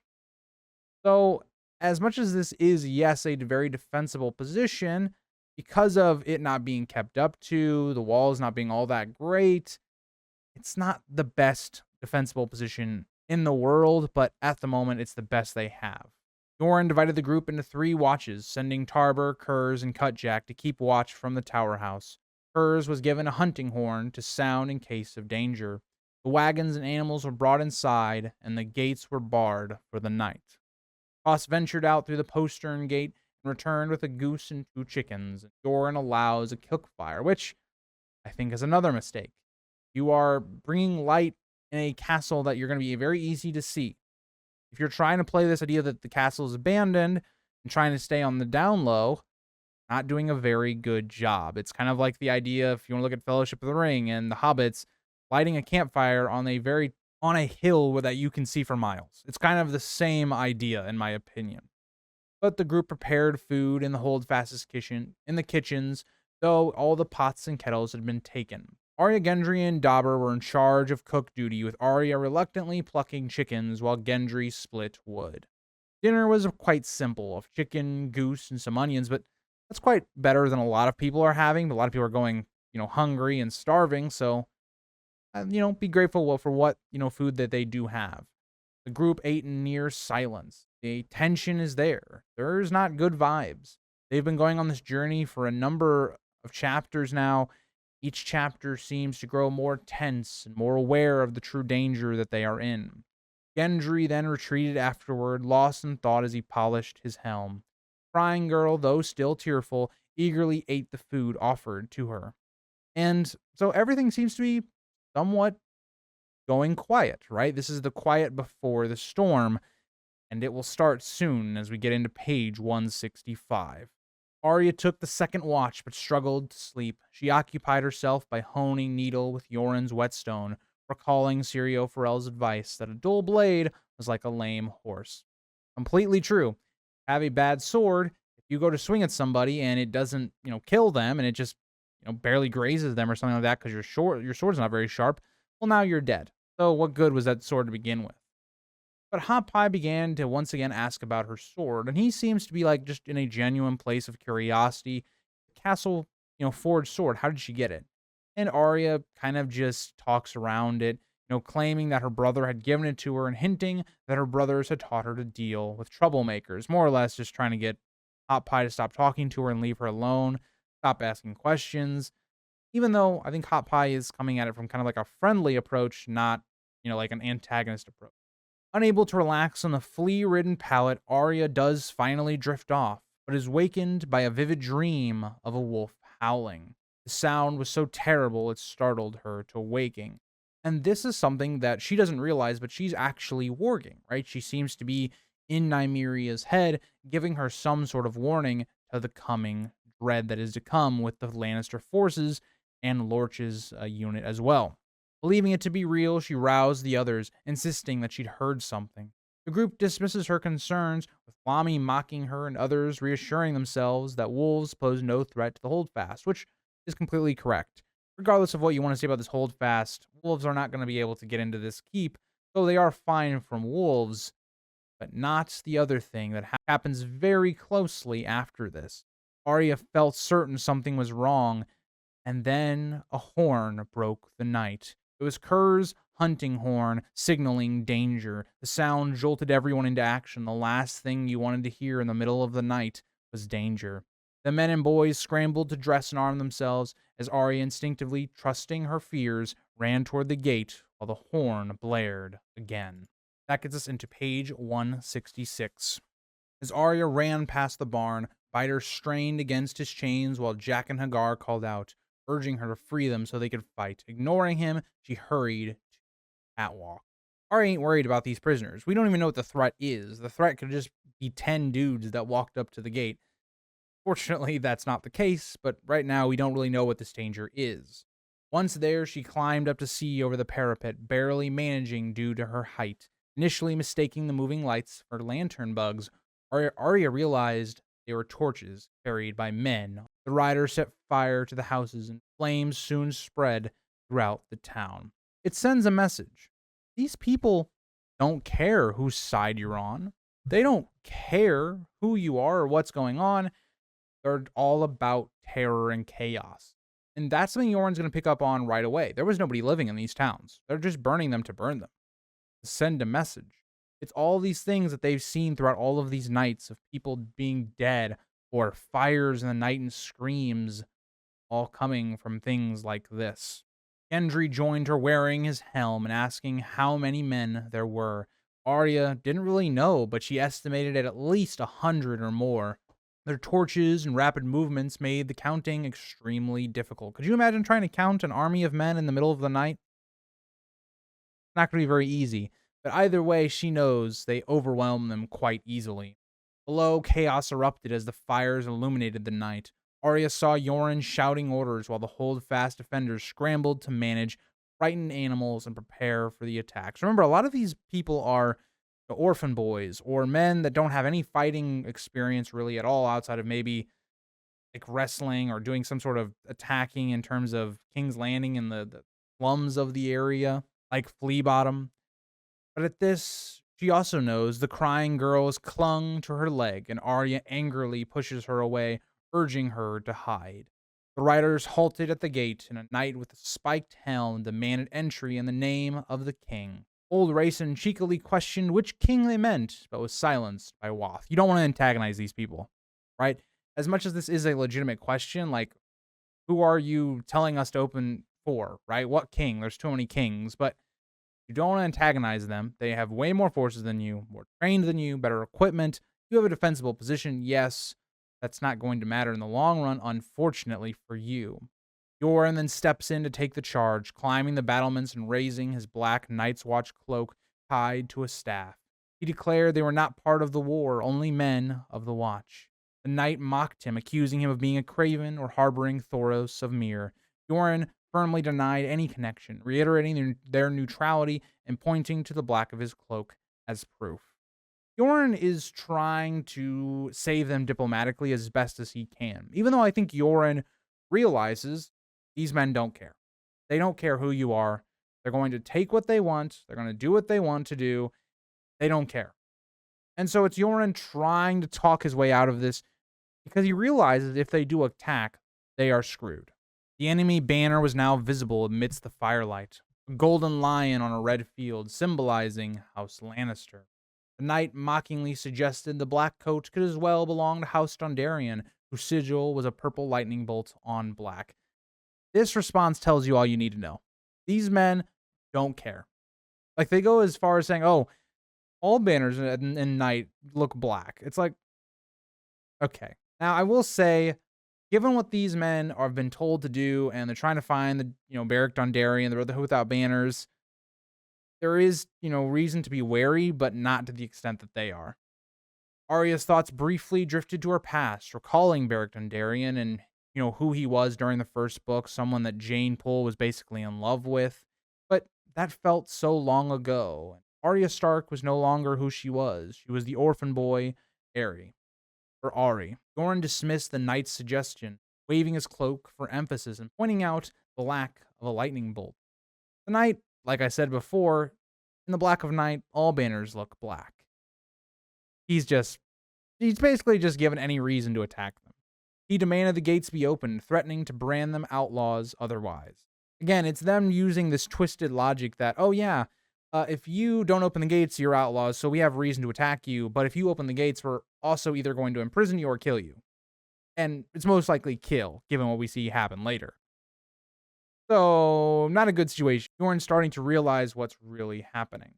At this point, Sir Amory Lorch reveals himself as the leader, a man of Tywin Lannister and loyal to Joffrey, the self-proclaimed king. He was stout with a manticore sigil on his shield and decorative steel armor. His pale, pig-like face was visible through his open visor, and his voice was high and thin as he demanded the holdfast gates be opened in the name of Joffrey. And Yoren just basically scowls at this. Like, what? Why would we open our gates to you? Right? We are not the enemy. We are neutral, and you can easily kill us if we open the gates. So he had no interest in doing so. And again, he didn't care about the town's fate, but he wanted them to be left alone. Arya whispered to Gendry, frustrated that the attackers couldn't see that they were knights or lords. But Gendry, however, is the one that truly sees what's happening, noting that they don't care. That's the whole point. Arya, then hearing this, studies Sir Amory's face, remembering Syrio Forel's lesson, always look for eyes, and she saw what Gendry said, confirming his suspicion. Sir Amory offered a compromise, promising to verify their claim of neutrality before moving on. Yoren refuses this. Again, he does not want any conflict. They are simply men of the Night's Watch, and he gives his word on it. The knight with the spike helm laughs, openly mocking Yoren and dismissing him as worthless. That gets us to page 168, where Sir Amory will also continue his mocking them. Also, I forgot to change the page. That's my bad. But we are on page 168. Sir Amory mocked Yoren, asking if he had lost the wall and reminding him that the wall was far north. Kind of telling Yoren how hopeless his situation is. There's nobody here that can help him. Once again, they ask for the gates to be opened in Joffrey's name, but Yoren refuses, denying the king's command. At this, Amory calls them as rebels, as they refuse to go under the king's name. And at this, the attack begins. Yoren shouted that he had young boys inside, and Sir Amory dismisses his claim, stating that young boys and old men must die the same, then orders the walls to be stormed. Yeah, again, it just shows you they didn't care about the innocents, and everything that we've been shown so far would back that up. The horror of this war, what it's made men do, or what really Tywin and the Mountain are making these men do. A spear then was thrown at Yoren, but it hit Wath instead, who died immediately from a severe throat wound. Sir Amory gave the order to storm the walls and kill everyone inside, more spears being thrown. Arya had to pull Hot Pie out of the way as chaos ensued outside. Sounds of armor, swords, horse hooves. A torch was thrown above their heads and it landed yard. Again, if you're these men, you outnumber them, you're trying to create as much chaos as possible, right? Light up the battlefield, make it, known where the defenders are, creating fires within their own holdfast, and begin scaling it at night. Hot Pie struggled to unsheath his short sword, but Arya helped him. Arya noticed a hand grasping the parapet. In the flickering torchlight, the hand rough and calloused. Again, think about how quickly this man just climbed your wall. It took less than a minute or two, and he's already up. Acting quickly, Arya had to get past her fear as she slashed the hand, injuring the man and screaming Winterfell as blood spattered. Probably not the wisest thing to be screaming Winterfell, especially this far south. It's very suspicious. But if you're going to die, at least go out, fighting for a cause you believe in. The man's face disappeared quickly after losing his fingers. A second man appeared, bearded and armed with a dirk, attempting to climb over the parapet. Arya aimed at his eyes with needle, but the blow missed and the man fell back down. Arya hoped the man would fall face first and injure himself, which would be hilarious. Given that his dagger was in his mouth, that'd be just hilarious. She shouted at Hot Pie to watch the attacker. It seemed to just be chaos. Everyone was climbing over the walls. They were outnumbered. They were untrained. Arya's first real taste of an actual battle. Hot Pie successfully defended their section of the wall, hacking at a climber's hands until the man fell. Sir Amory's forces had no ladders, but they didn't really need one. The rough-cut, unmortared walls were easy to scale, and attackers kept coming. For every enemy Arya fought off, another would appear to take their place. Again, remember the number that the Watch has right now in Arya's company, they'd all have to kill probably at least 5 to 10 of these guys for them to stand a chance. A knight in a spiked helm reached the rampart, but Yoren tangled his black banner around the spike and used his dirk to kill him. Arya saw more torches being thrown, their flames lingering in her vision, and thought of Joffrey, wishing she could kill him. 4 men then attacked the gate with axes. Tosh shot them down one by one with arrows. If only they had more bows, it could be very beneficial. Maybe even they could ward off some of these attacks. But once again, none of these men really know how to use a bow to begin with, outside of Kaz. Dobler wrestled a man off the wall, and Lami killed him with a rock, but then saw that Dobber had been stabbed. Arya stepped over a dead boy, no older than Jon. Again, these are young men as well that are losing their lives. What war does. Basic idea, the old men create war, and the young men die in it. She heard Kyle beg for mercy before a knight killed him with a spiked mace. The battle's scent was overwhelming. There was blood everywhere, smoke, iron, and even men pissing themselves, blending all into one. It's what battle does. It's not this pretty picture. That's what George is trying to portray. So many times, whether it be in media, movies, they glorify war. War is not something that should be glorified. War is horrible. People losing limbs, their lives, burning down buildings, all of this stuff. It's horrible. And you really get that sense in this chapter for Arya.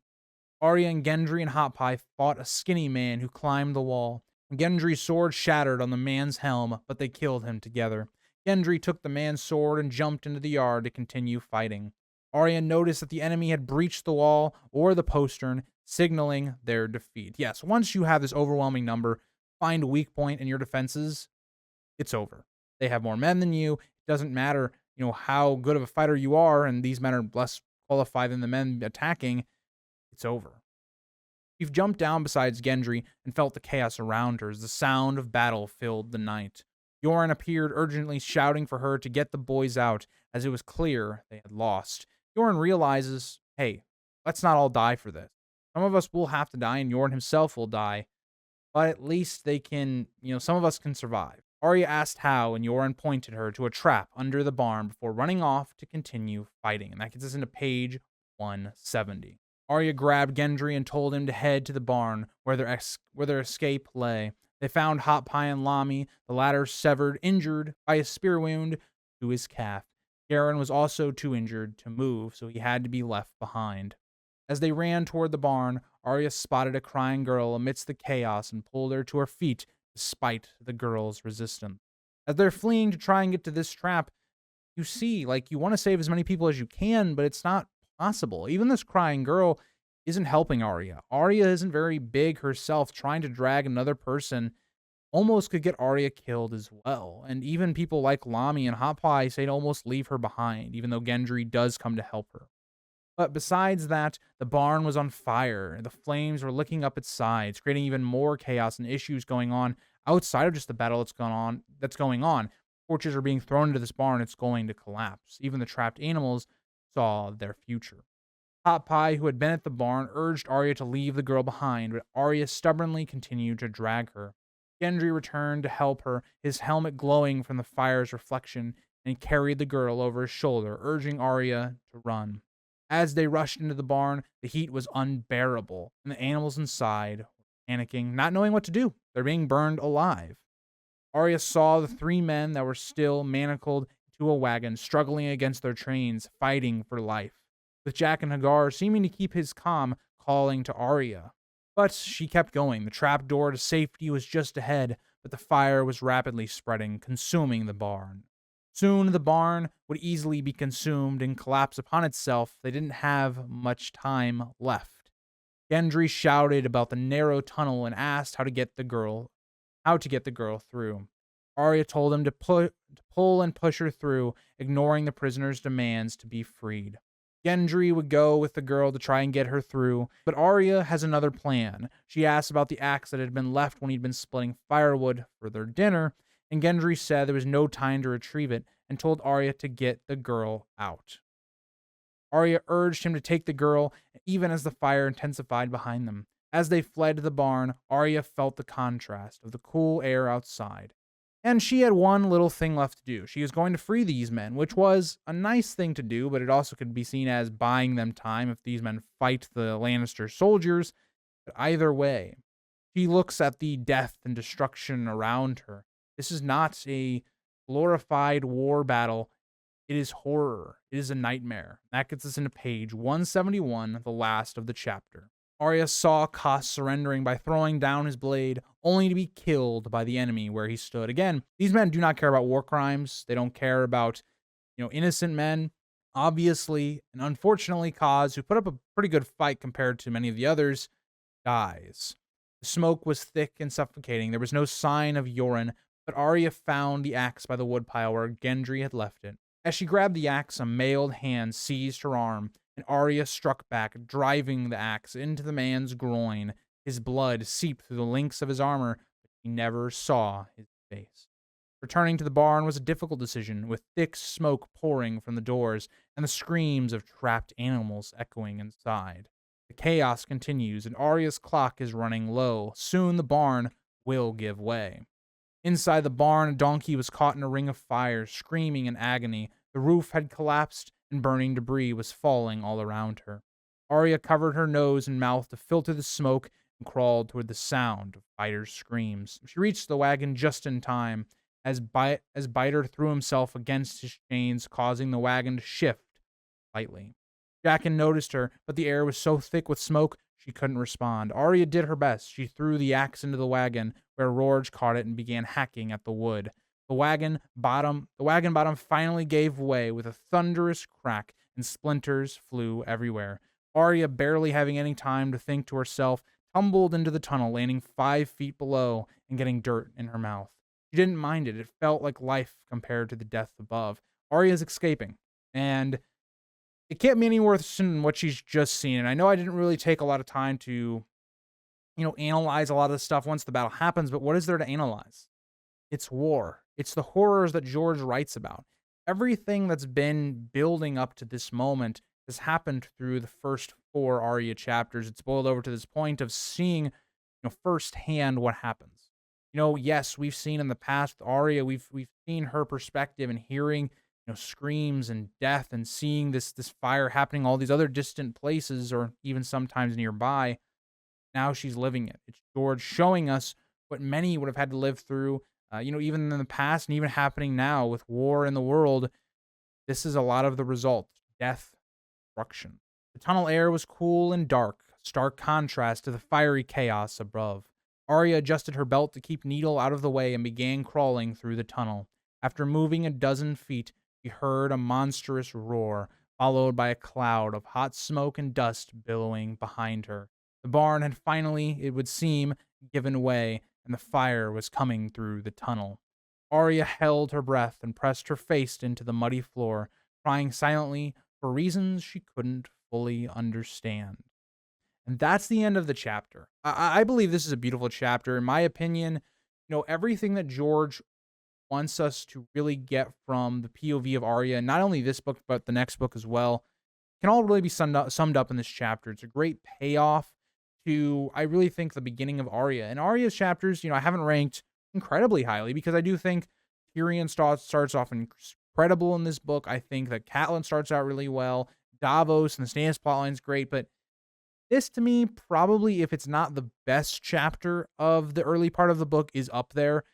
Beautifully written chapter. I think that one thing that season 2 didn't do as well as the book is this.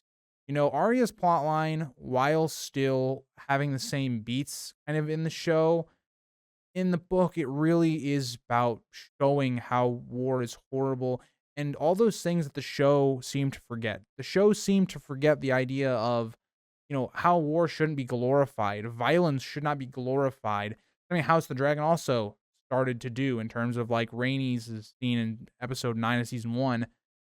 This is a pivotal chapter that I think season 2 did not adapt all that well.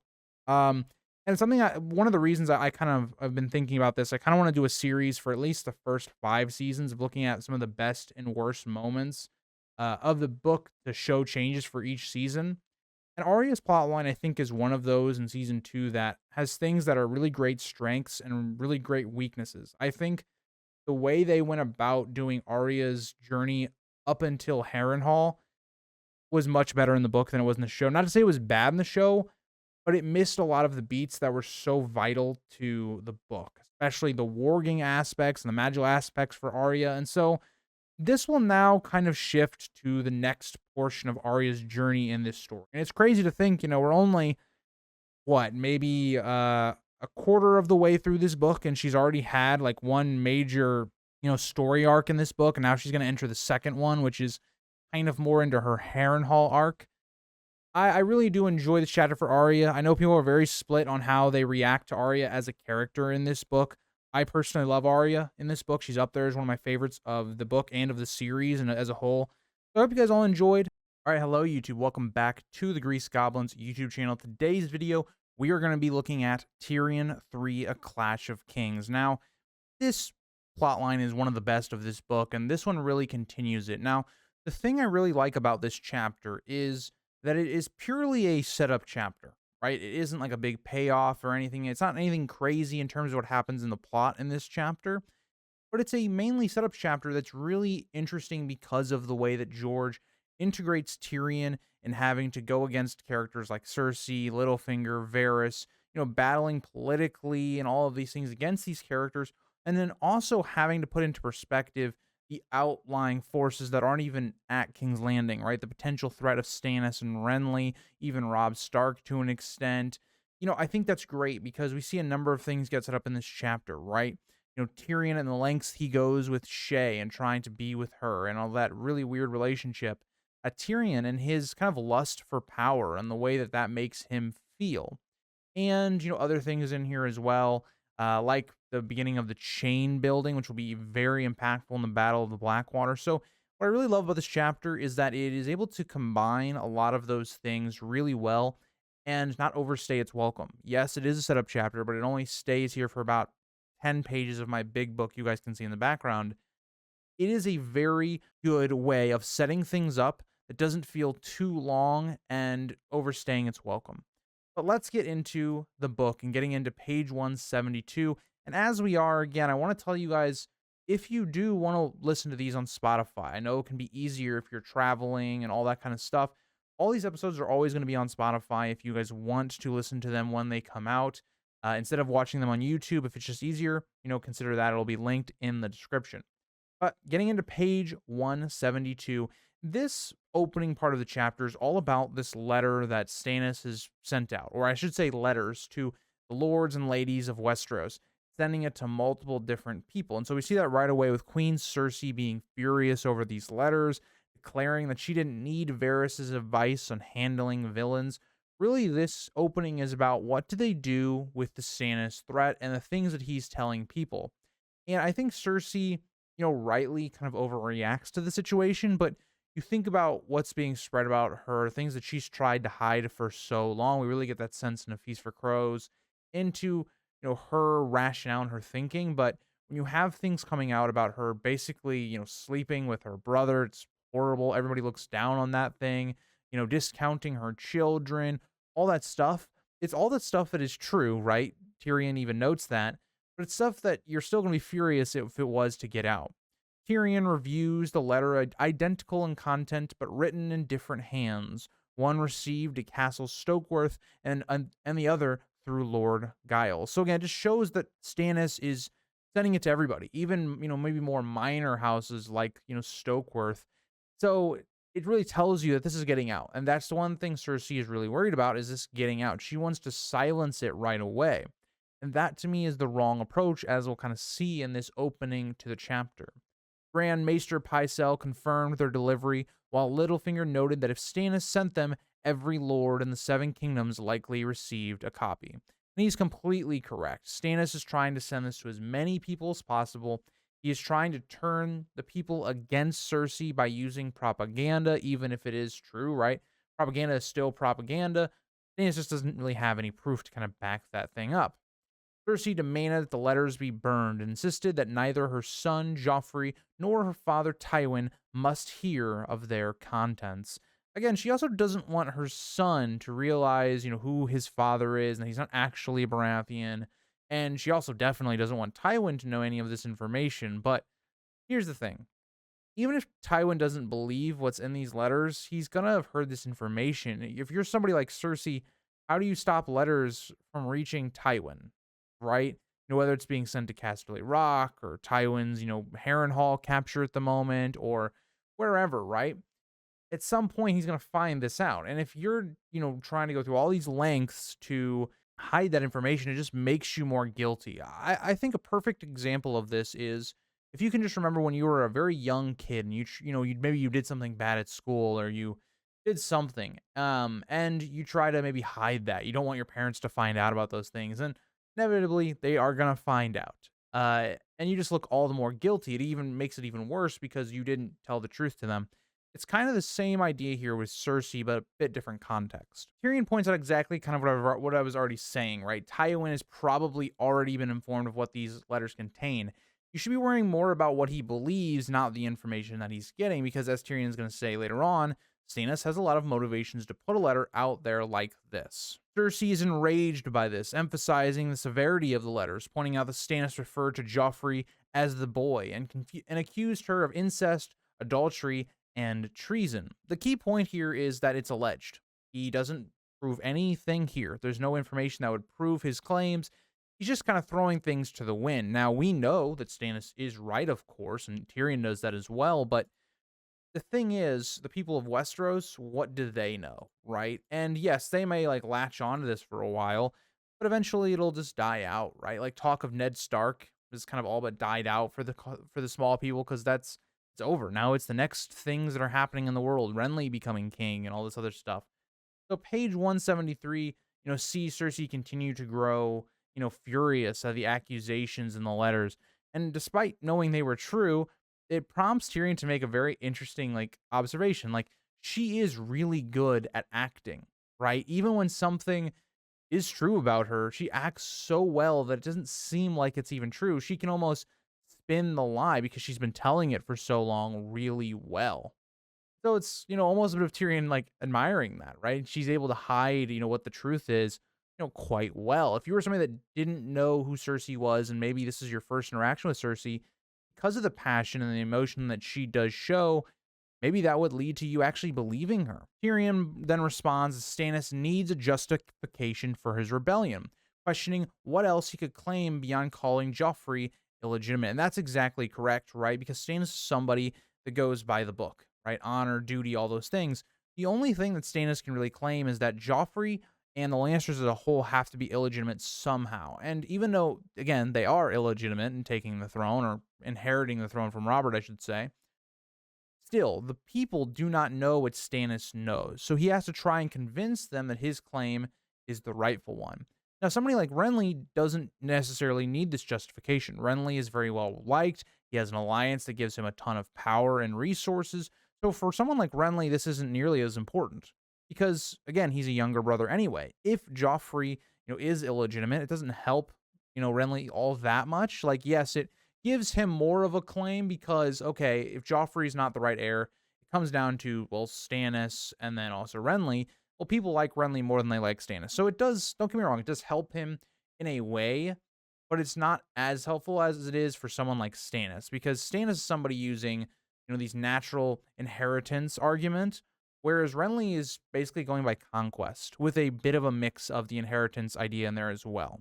Cersei responds that she would not tolerate being labeled a whore, though Tyrion noted silently that Stannis hadn't accused her of being paid. Just Tyrion's great wit. He's just such a great character to listen to because of the comments he comes up with in his mind. It's a lot of the reasons that Tyrion's so interesting is because you put a character that's already really fascinating. Like in a Game of Thrones, this was kind of the case, right? He wasn't in the most interesting plot line until really the second half of the book. And so we had to really rely on his inner monologue. He has one of the best inner monologues of the entire story. It's why he's one of the best POVs of the entire book series. And so just a little nod to that idea. Tyrion observed the phrase, done in the light of the seven in the letter, kind of digging into it, right? Looking at the fine details, what are things that they can pick apart? Which Pycelle explained was a reference to the Red Priest's god common in the free cities. But Tyrion right away, and even Littlefinger, is going to kind of realize that's something that they can use against them. Littlefinger reminded them that Lady Selyse had aligned with a red priest, and Tyrion suggested using Stannis' conversion against him by involving the High Septon. Exactly what, Davos told to Stannis not to do is what's going to happen. Stannis just doesn't care. Him, being made a supporter of the Red God and the Lord of Light isn't going to massively decrease the following of Stannis, right? People that already like Stannis are going to like him no matter what.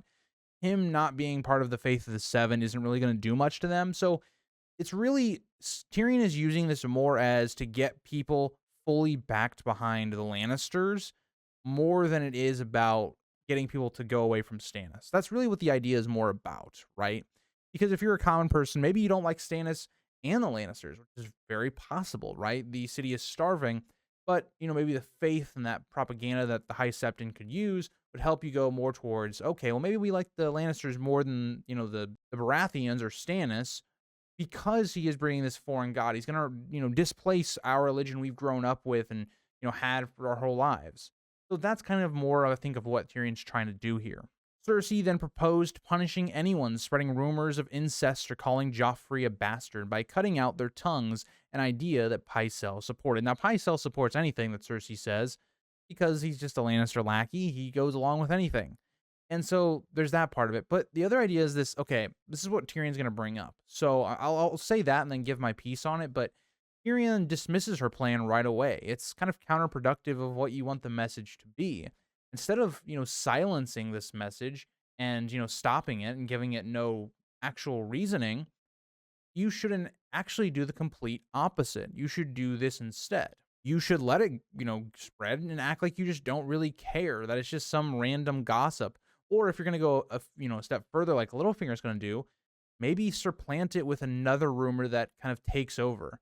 We see this all the time, I think, in today's world in the media. Think about a story that you hear. It's this really embarrassing story, or it's this huge news thing that's being all over the news, and then a day later there's a next story, right? I think, you look at when you were younger, go back to when you were in, school. Let's say you did something embarrassing. Oh, everybody talked about it for a day, or maybe even a week, and then it was never talked about again. For a lot of people, I think that's something that you can relate to, or maybe you had a friend that had that kind of happen to them. So yeah, I think that the right approach is what Tyrion and what Littlefinger are suggesting. Now, what I think is interesting, and something that just popped into my mind as I was kind of talking about this idea is, when you think about Ned and Ashara and that rumor that we get right after Ned comes home to Winterfell and Catelyn asking Ned about it, something I'm interested about is, was Ned purposely silencing it almost to like kill the tale, but in reality it actually made it to where, Ned and Ashara, that rumor almost spread or gave more, proof to it than that? Well, did he do that on purpose? Did he not do that on purpose? It's interesting to kind of speculate about those kind of things whenever you see like a mass silencing of people.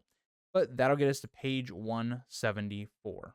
Littlefinger suggests countering the accusations by fabricating a scandal against Stannis, claiming that his daughter Shireen is illegitimate and that Stannis is a cuckold. He plans to do this by basically saying that Lady Selyse and Patchface were sleeping together, and that's how Shireen came out.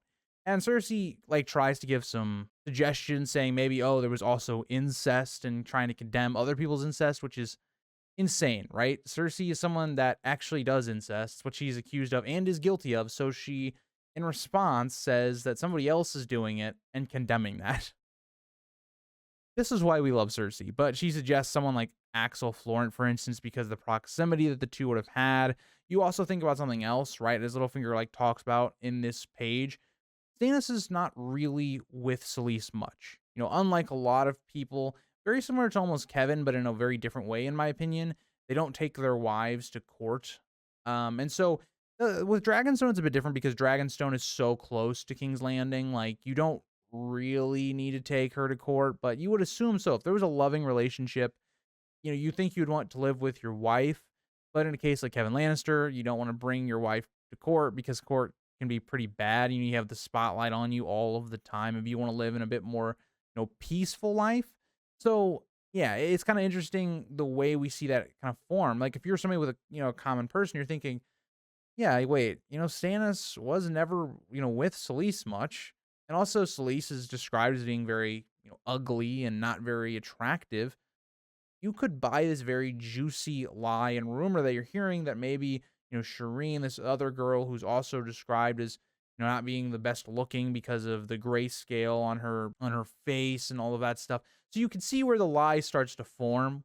Plus, you have Patch Face, somebody that also not very attractive, has things on his face. You can see where this lie would make a lot of sense and would easily overtake something like what Stannis is spreading.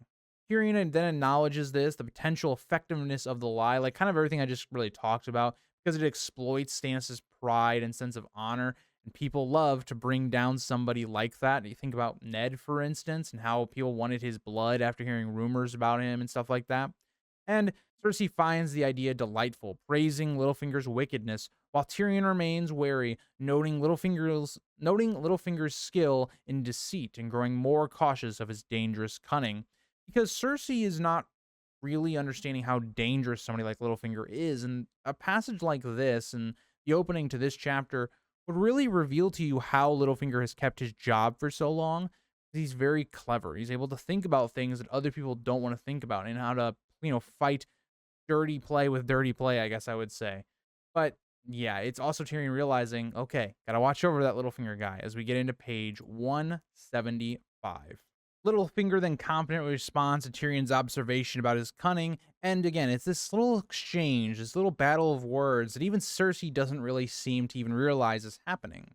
Cersei's too busy reveling in the imagined humiliation of Stannis Baratheon, convinced that the fabric tale will spread widely and damage his reputation, which it definitely will, right? Among the people of at least King's Landing, this definitely will do the intentions that what Cersei wants. Tyrion devises against originating the rumor directly from them, warning it will appear as a self-serving lie. I agree, right? It's like, okay, somebody says a rumor about you, then you say that rumor back to them. It's just going to look like, okay, well, obviously, because somebody said something bad about you, you're going to say something bad about them, right? Okay, this is going to be a weird analogy to make because I don't know how many of you guys have ever watched Among Us, played it. It's like when somebody's accusing you of being the imposter, and so your natural response is to go, oh, well, they're accusing me, so that means they're the imposter. And a lot of times that maybe isn't the case. It's just somebody misinterpreting what's going on. But that's the way something like that will be viewed, right? It's this person blaming that person, the other person blaming that person. So you want it to come from some other source because it looks a little bit more legitimate. And so that's what's then going to happen. Littlefinger is going to provide that through his workers, we'll say, and Varys through, his little birds and things like in ale houses and pot shops, just to get this rumor to spread among the common people. Cersei then questions Varys' absence, and Pycelle expresses mistrust toward the eunuch, which is fair. The eunuch is not the most trustworthy guy. Varys is a scheming little guy. But Tyrion excuses himself from the meeting, hinting at secret plans and deflecting Cersei's suspicion by claiming he's preparing a gift, a chain for Joffrey. It already shows that, like, Tyrion is growing more confident. This is something he never would have done in the first chapter. Like, straight up saying, oh yeah, I have my own plans. You guys don't need to worry about them. They're just my own little thing. Don't worry, I'm just a little guy. That's kind of what his confidence has grown to. The power has kind of, within him, he started to become more accustomed to it, being a bit more arrogant. These are the exact things that I think is going to impact a character like young Griff. You think about how Tyrion's already changed in 3 chapters early on in the book. Think about young Griff, a very young kid who hasn't had that kind of power, how it could go to his head. It happens here even with Tyrion. He then leaves the council chambers as Tyrion exchanges banter with Bronn, instructing him to ready his litter after attending to his current task. Upon reaching his chambers, Tyrion finds his shy young squire, Podrick Payne, laying out his clothing. Basically, he also notes on how Podrick Payne may be awkward, but he does seem to be a very loyal man. And that's something that Tyrion needs. He needs people that are loyal to him. Not something that he really has at this moment. If you think about the people that are around Tyrion, Bronn, they're there for the gold. His men, like soldiers, sellswords, the clansmen, they're all there basically for gold and monetary, incomes, right? Jay is there for the exact same reason. Podrick is like the only person that actually seems to be genuinely supporting Tyrion. And so that's interesting. That's really interesting to think about because Podrick really will be, when we get to Tyrion's trial, Podrick will be that last kind of reliant force for Tyrion. That'll get us into page 176. Tyrion still suspects his father signed him Podrick Payne as a squire and as a cruel joke, given the boy's awkwardness and inability to meet anyone's eyes when speaking. And it most definitely was from Tywin, but it makes a very interesting pairing between Tyrion and Pod. Podrick nervously presents Tyrion with his garments for an audience, which are very rich as usual, including a black velvet doublet adorned with lion-headed gold studs, hands gold chain, and a crimson silk cloak cut for his stature. As Tyrion enters his private audience chambers, appreciating its intimate atmosphere and the formality of his steward announcing him as the hand of the king. And this is what I talked about. Tyrion really revels in this, of being the spotlight, of being in power and having men, basically bow down to him. It's something that he hasn't really experienced all that much. Even as, a Lannister, he never commanded that type of power with people like Jaime and Tywin around, and even maybe his uncle Kevin. But we know that there are a group of smiths, armorers, and ironmongers kneel before him, and he promptly orders them to rise, eager to address them in tone. Tyrion reveals a canvas sack containing 3 massive steel links twisted together and explains he wants 1,000 more made to create a much larger chain. Now, at this point of the story, we really don't know what this is for, and Tyrion doesn't explain it to us. It's one of those things that George leaves as a mystery. Especially on a reread, you know what this chain is for. It's basically going to lock the ships into the wildfire plan that Tyrion's going to have later on, but we're still too early in to really know what that means, but it is showing that Tyrion is taking some initiative, and it's something he's doing behind Cersei's back, which is very interesting, right? This chain has to be extremely important to Tyrion. He's willing to go against Cersei's orders, which Cersei was telling them to make, normal war stuff, chainmail, swords, axes, all that type of stuff, which makes a lot of sense. But at the same time, you don't have the best amount of men. The thing in the end of the day that's not going to save you is just more armor, more weapons. It's not going to help you at the end of the day if you don't have great men to wield those weapons. And so Tyrion takes kind of a different approach. The smith Ironbelly, broad and strong, steps forward, and Tyrion tasks him with overseeing the project, declaring all other metalwork secondary to the chain's completion. Smith voices concerns. It's like what I talked about, how Cersei declares she wanted all these other things, but she also threatened them further, that if they hadn't done what she said to do, well, she would crush the hands of those who failed. And Tyrion once again thinks about, wow, Cersei, you really know how to get the people on our side. Cersei is not someone like Jaehaerys, where Jaehaerys knew how to use both fear and love at the same time, flexing your power, but not doing it in a, bad way. Doing it so, okay, I'm not going to say it, but if you do step out of line, this is what will happen, right? You'll be crushed by my dragons. Cersei doesn't know how to do that. She knows how to do fear. But Tyrion does reassure them that no one will have their hands smashed, vowing to prioritize the chain while subtly criticizing Cersei's harsh methods. And that'll get us into page 177. But what I love about this is right after we see Tyrion do something nice for these people, reassuring them and tell them, we're not going to have those type of working conditions, we get to see the other side of it. We get to see the Jaehaerys, right? Get these people to like you, right? Defending them and all that type of stuff. But then when somebody tries to maybe get out of line, that's when you reel on the fear. So we'll get into that into this page as well. Ironbelly raises concerns about the high cost of iron and need for the chain. Tyrion assures him that Littlefinger will provide the necessary funds and promises to mobilize the city watch to scavenge for iron, even melting down horseshoes if required. Again, it shows how reliant the crown is on Littlefinger. Why he has so much influence, wealth, power is because of these things. They rely on him completely to get that money, and Tyrion can do things like getting the throne major debt, profiting off of those things. Valorian, a proud master armorer, dismisses the chain project as beneath his skill and proposes forging Tyrion a grand suit of gilded armor instead, complete with a helm shaped like a demon's head crowned with horns. And so this is the opposite. This is somebody openly defying you, questioning you. And so what does Tyrion do? He subtly, very coldly responds with the fear side. He emphasizes the importance of the chain over vanity, and he warns Soloran to comply or face consequences of going really to jail and maybe executed as well. So again, it says, yeah, you're going to do the work I tell you to do. Nobody will harm you, any of those things. But if you fail to do what I'm telling you to do, you're going to be imprisoned, you're going to be tried for treason, and maybe executed. Leaving to the smiths to their work, Tyrion departs the chamber, climbs into his litter, and insists Bronn to head to their next destination, which we know will be the basically the pleasure house of Chaitaya's. I don't think I said that right. You guys can roast me in the comments if you like. You know where we're going. As they descend Shadow Black Lane, Tyrion reflects on the morning's events and recognizes that Cersei's anger blinded her to the deeper implications of Stannis Baratheon's letter. That's the true part of it, right?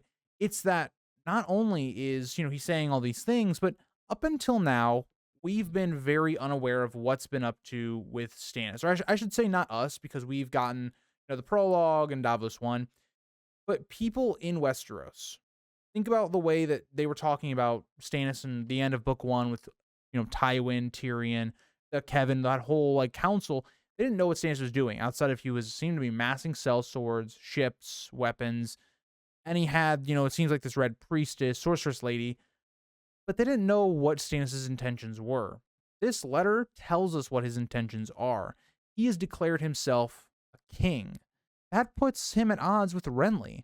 How can both Baratheon brothers be king? And that's what Tyrion realizes that could be to their advantage as we get into page 178. But during the journey through the crowded streets, Tyrion amuses himself by trying to identify possible spies among the passerbys, and he thinks that people that look guilty are probably innocent, and vice versa, which at this point you're just guessing, right? You're just guessing on who you think is actually a spy. You are going to be trailed. You know that for a fact, and Tyrion knows that, which is why he's taking so many precautions.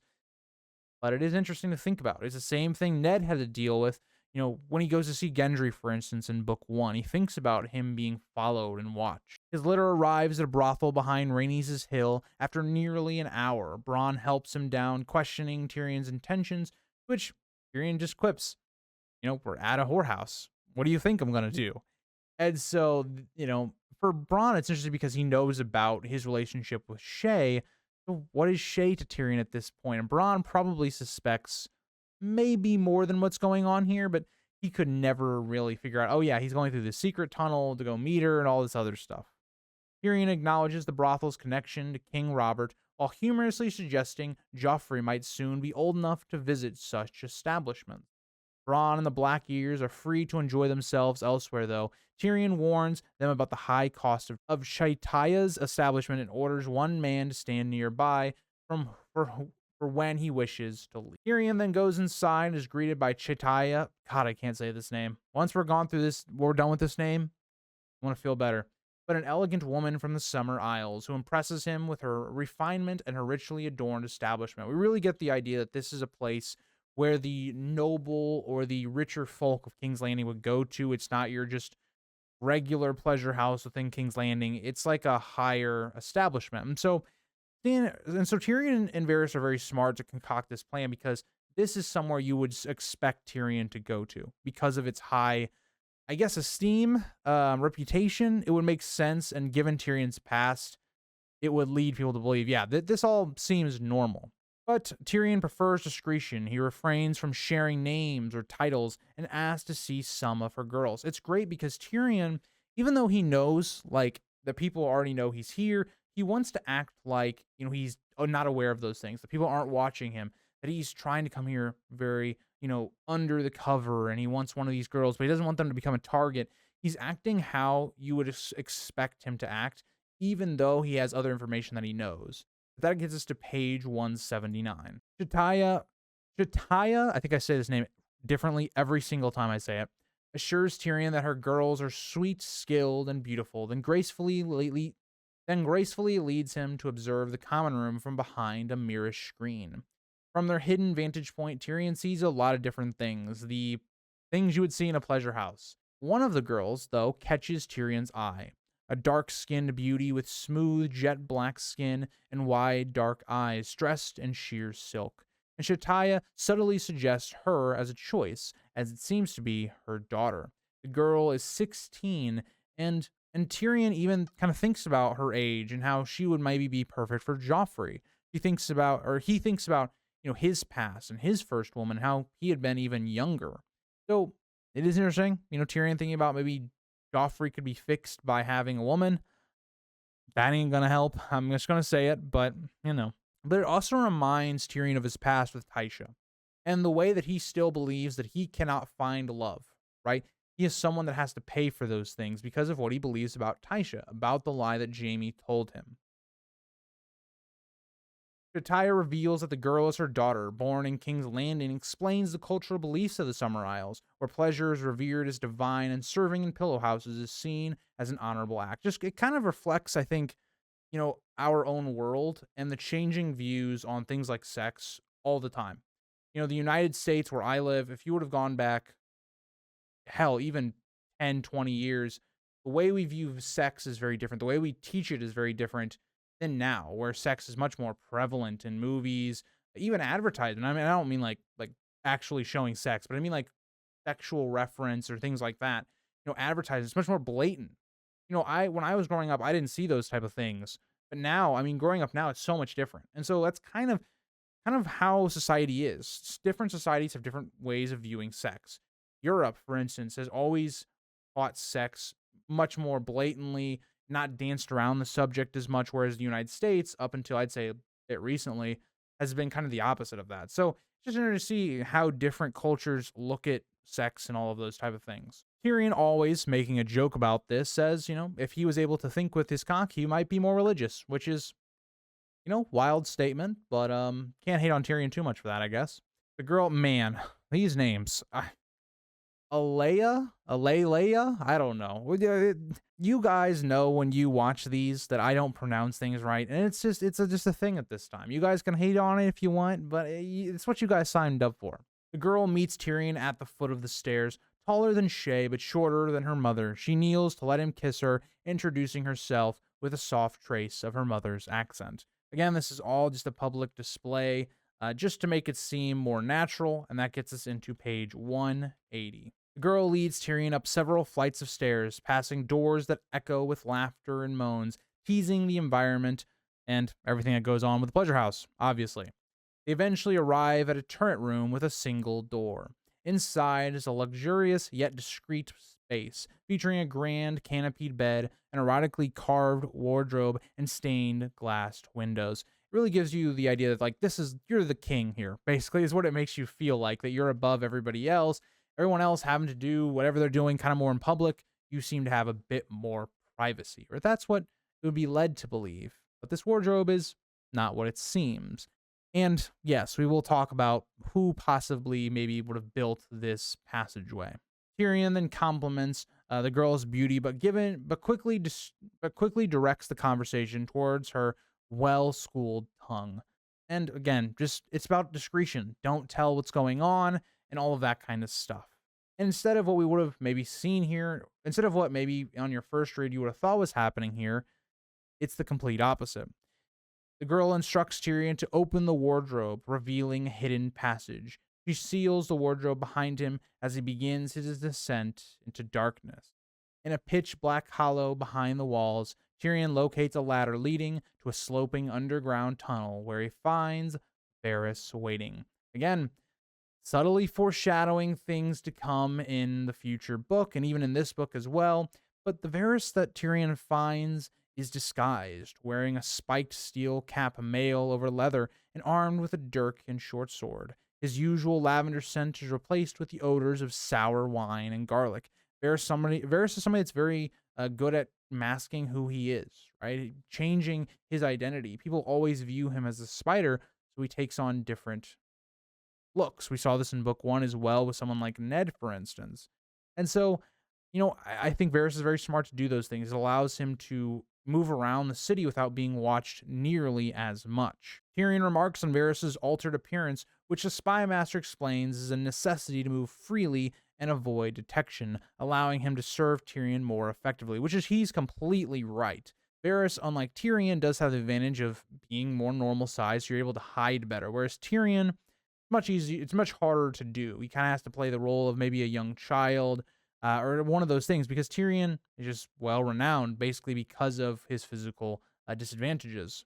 They discuss the reliability of this pleasure house, with Varys noting her gratitude for Tyrion's role in removing Allar Deem. Remember, these gold cloaks went around killing babies, and this is one of those establishments because Robert would frequent here. And that is something that maybe that they can rely upon, but still, how long can you rely upon something like that? And that's something that Tyrion kind of questions. And that'll get us into page 181. Tyrion then compliments Varys on his appearance, saying leather suits him and suggests he wears it to the next council session, which Varys then kind of comments that Cersei's spies have not been following him, and Tyrion is displeased to hear it, revealing that some of Cersei's spies are actually his own. See this all the time. Bronn, who he thinks he has his own spies, that are actually working for Littlefinger. It's just it's the King's Landing plot. You have spies that are double agents, all this type of stuff. Tyrion jokes about his frustrations, but Varys reassures him that the spies are aware of his presence, though some may be too cautious to act. Tyrion then continues inquiring about the brothel's secret entrance, and Varys explains it was built for a previous king's hand who couldn't publicly enter such a place. So this seems to be Tywin. The connection he would have to Tyrion is just fantastic. Tywin is somebody that doesn't like whores or publicly says that, but then it seems like he does use this tunnel quite a lot.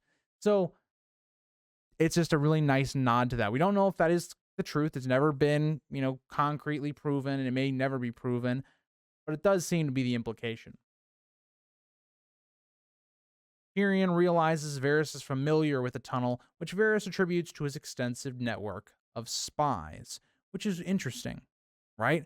How would you find this out? Is the people that built these passageways? Is it people at the actual pleasure house? How does Varys know this? Does he have people in the walls, more or less, listening to things happening?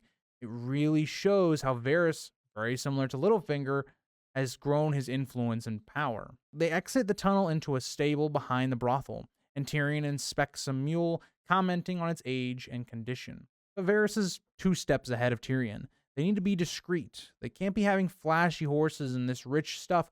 It's going to draw attention to them. Varys offers Tyrion a large, rough cloak to disguise him, explaining that it will make him appear as a boy traveling with his father. Tyrion plans to use the cloak to travel unnoticed, especially at night, and expresses his intention to visit Shae after this discussion. He mentions he has been keeping Shae at a walled manse in the northeast corner of King's Landing, but has not visited her for fear of being followed, which is true. You don't want to, somebody that Tyrion cares about. Obviously, his feelings have grown, even though it's a very weird relationship.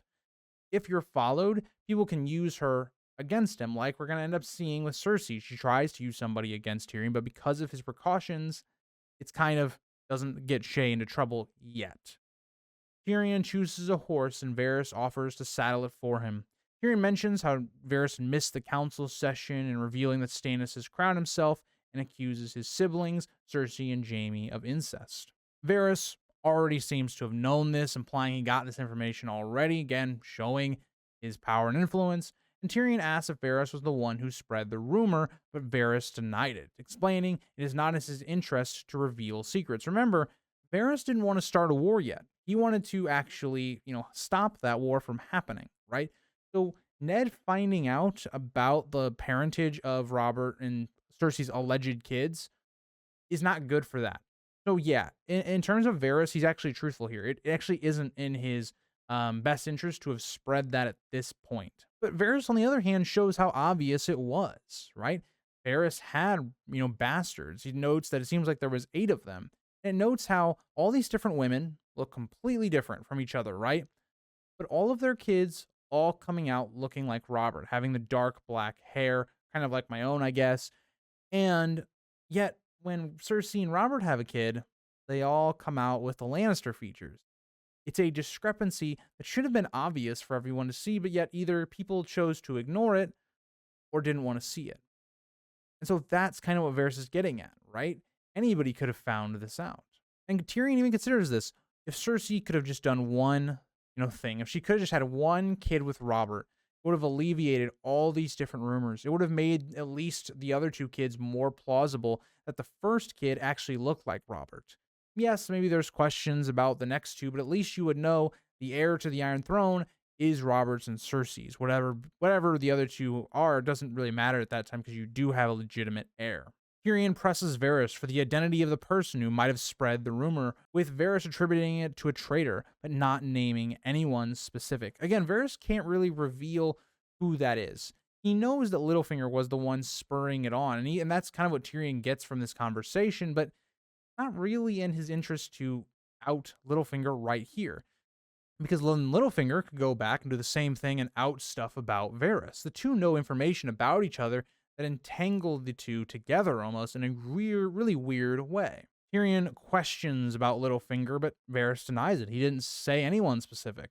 But he expresses his conflicting feelings about Varys, calling him both a friend and an enemy. And Varys admits to having the same feelings towards Tyrion. And that gets us to the end of the chapter. And this is just a beautifully written chapter, in my opinion, because it firstly forwards the plot in a really good way, right? You have the revelations of what Stannis is doing, the connection there with Renly, how that politically is going to go about for Tyrion ruling King's Landing. All of it's fantastic. It then also does some great character work for tying Tyrion to this romance he wants to have with Shay, even though he's buying her to basically be his girlfriend, and how weird the situation is. He's willing to do all these convoluted things to be with her. Just weird, right? It just shows that, but it also shows other things like Tyrion's growing lust for power and how he's almost bathing in it, and getting more confident with that. You think about the political maneuvering, Tyrion questioning characters like Littlefinger and Varys and Pycelle, all these others. That's going to come to fruition in the next coming chapters. So I love this chapter. It's a really good one. I think all Tyrion's chapters are fantastic, but specifically this one's also really great as well. All right, hello guys. Welcome back to the Grease Goblin YouTube channel. Today's video, we're going to be doing Bran II, A Clash of Kings. Now, I will say one of my favorite things about Bran's storyline in A Clash of Kings, even though I do think it is one of the weaker ones of the book, is when we do get to see Bran either being involved or hearing about northern politics going on. And so this chapter, in a lot of ways, is yes about Bran's development as a character, him taking more responsibility, becoming, the Prince of Winterfell. It's kind of taking what was established really in book one, because I think Bran 1 of Clash of Kings really is just a catch-up chapter. It's extremely early on in the book. It's been quite a bit amount of chapters since we've actually talked about Bran, as he is chapter 5 of this series, or part 5 of this series, and now we're on to him into part 17, I believe.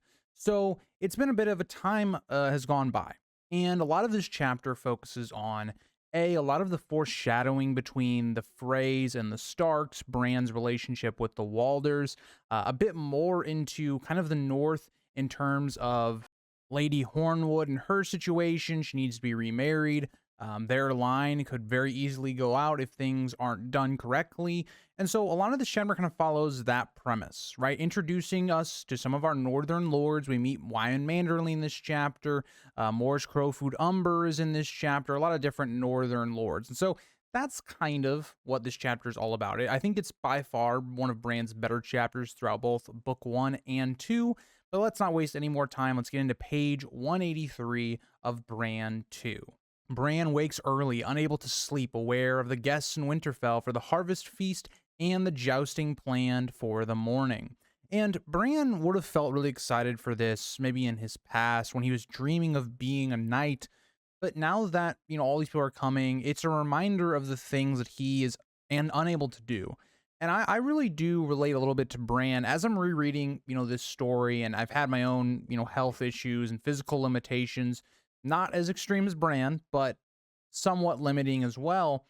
I really feel for the character of Bran because, he wants to be a knight. His dream was to be all these things, and it's something he really enjoyed. Me, myself, right, when I'm 24 years old, I'm not really able to do a lot of physical activities like, running or lifting weights, any of that type of stuff. And so I kind of feel for Bran in the same light that things that I used to do I can no longer do because of those limitations, and how that wears on you, where you kind of have to push that to the side or accept it. And some days it's just harder than others, especially on days like this. And Bran even admits he feels really no joy on this day at all. He is reminded of his duty to act as the Stark in Winterfell and attend meetings in his father's Solar, though he resents it and finds the discussions dull and difficult to follow. Could you imagine yourself at, around, I guess, 8.5, 8 3/4, somewhere around there. I can't remember what Bran says in the chapter. He's going on 9 years old, and he is being put in this position where he is the Stark. He is the person that, quote unquote, is ruling Winterfell and the North and well, I'd say just the North while Robb is gone. Now, he doesn't have, full control, of course. Robb is the king and he's too young to make a lot of these decisions, but he still has to sit through them to understand what he'll eventually maybe have to do if he was to rule his own castle or if Robb was to die. And so I think that part of it is really hard to understand on your first. I think that's really understandable for Bran. Could you imagine yourself at 9 having to listen to these discussions about who this person's going to marry and this person wanting to build a fleet, but there could be these repercussions and all this stuff that a 9-year-old would not be really all that interested in. When you're 8, 9, you're wanting to play and do all these other things, not listen to conversations for older people about these politics, right? You really feel for Bran in this moment. Bran reflects on his lost dreams of knighthood, once imagining himself in shining armor on a warhorse, but now feels defined by his paralysis, hearing an inner voice calling him broken.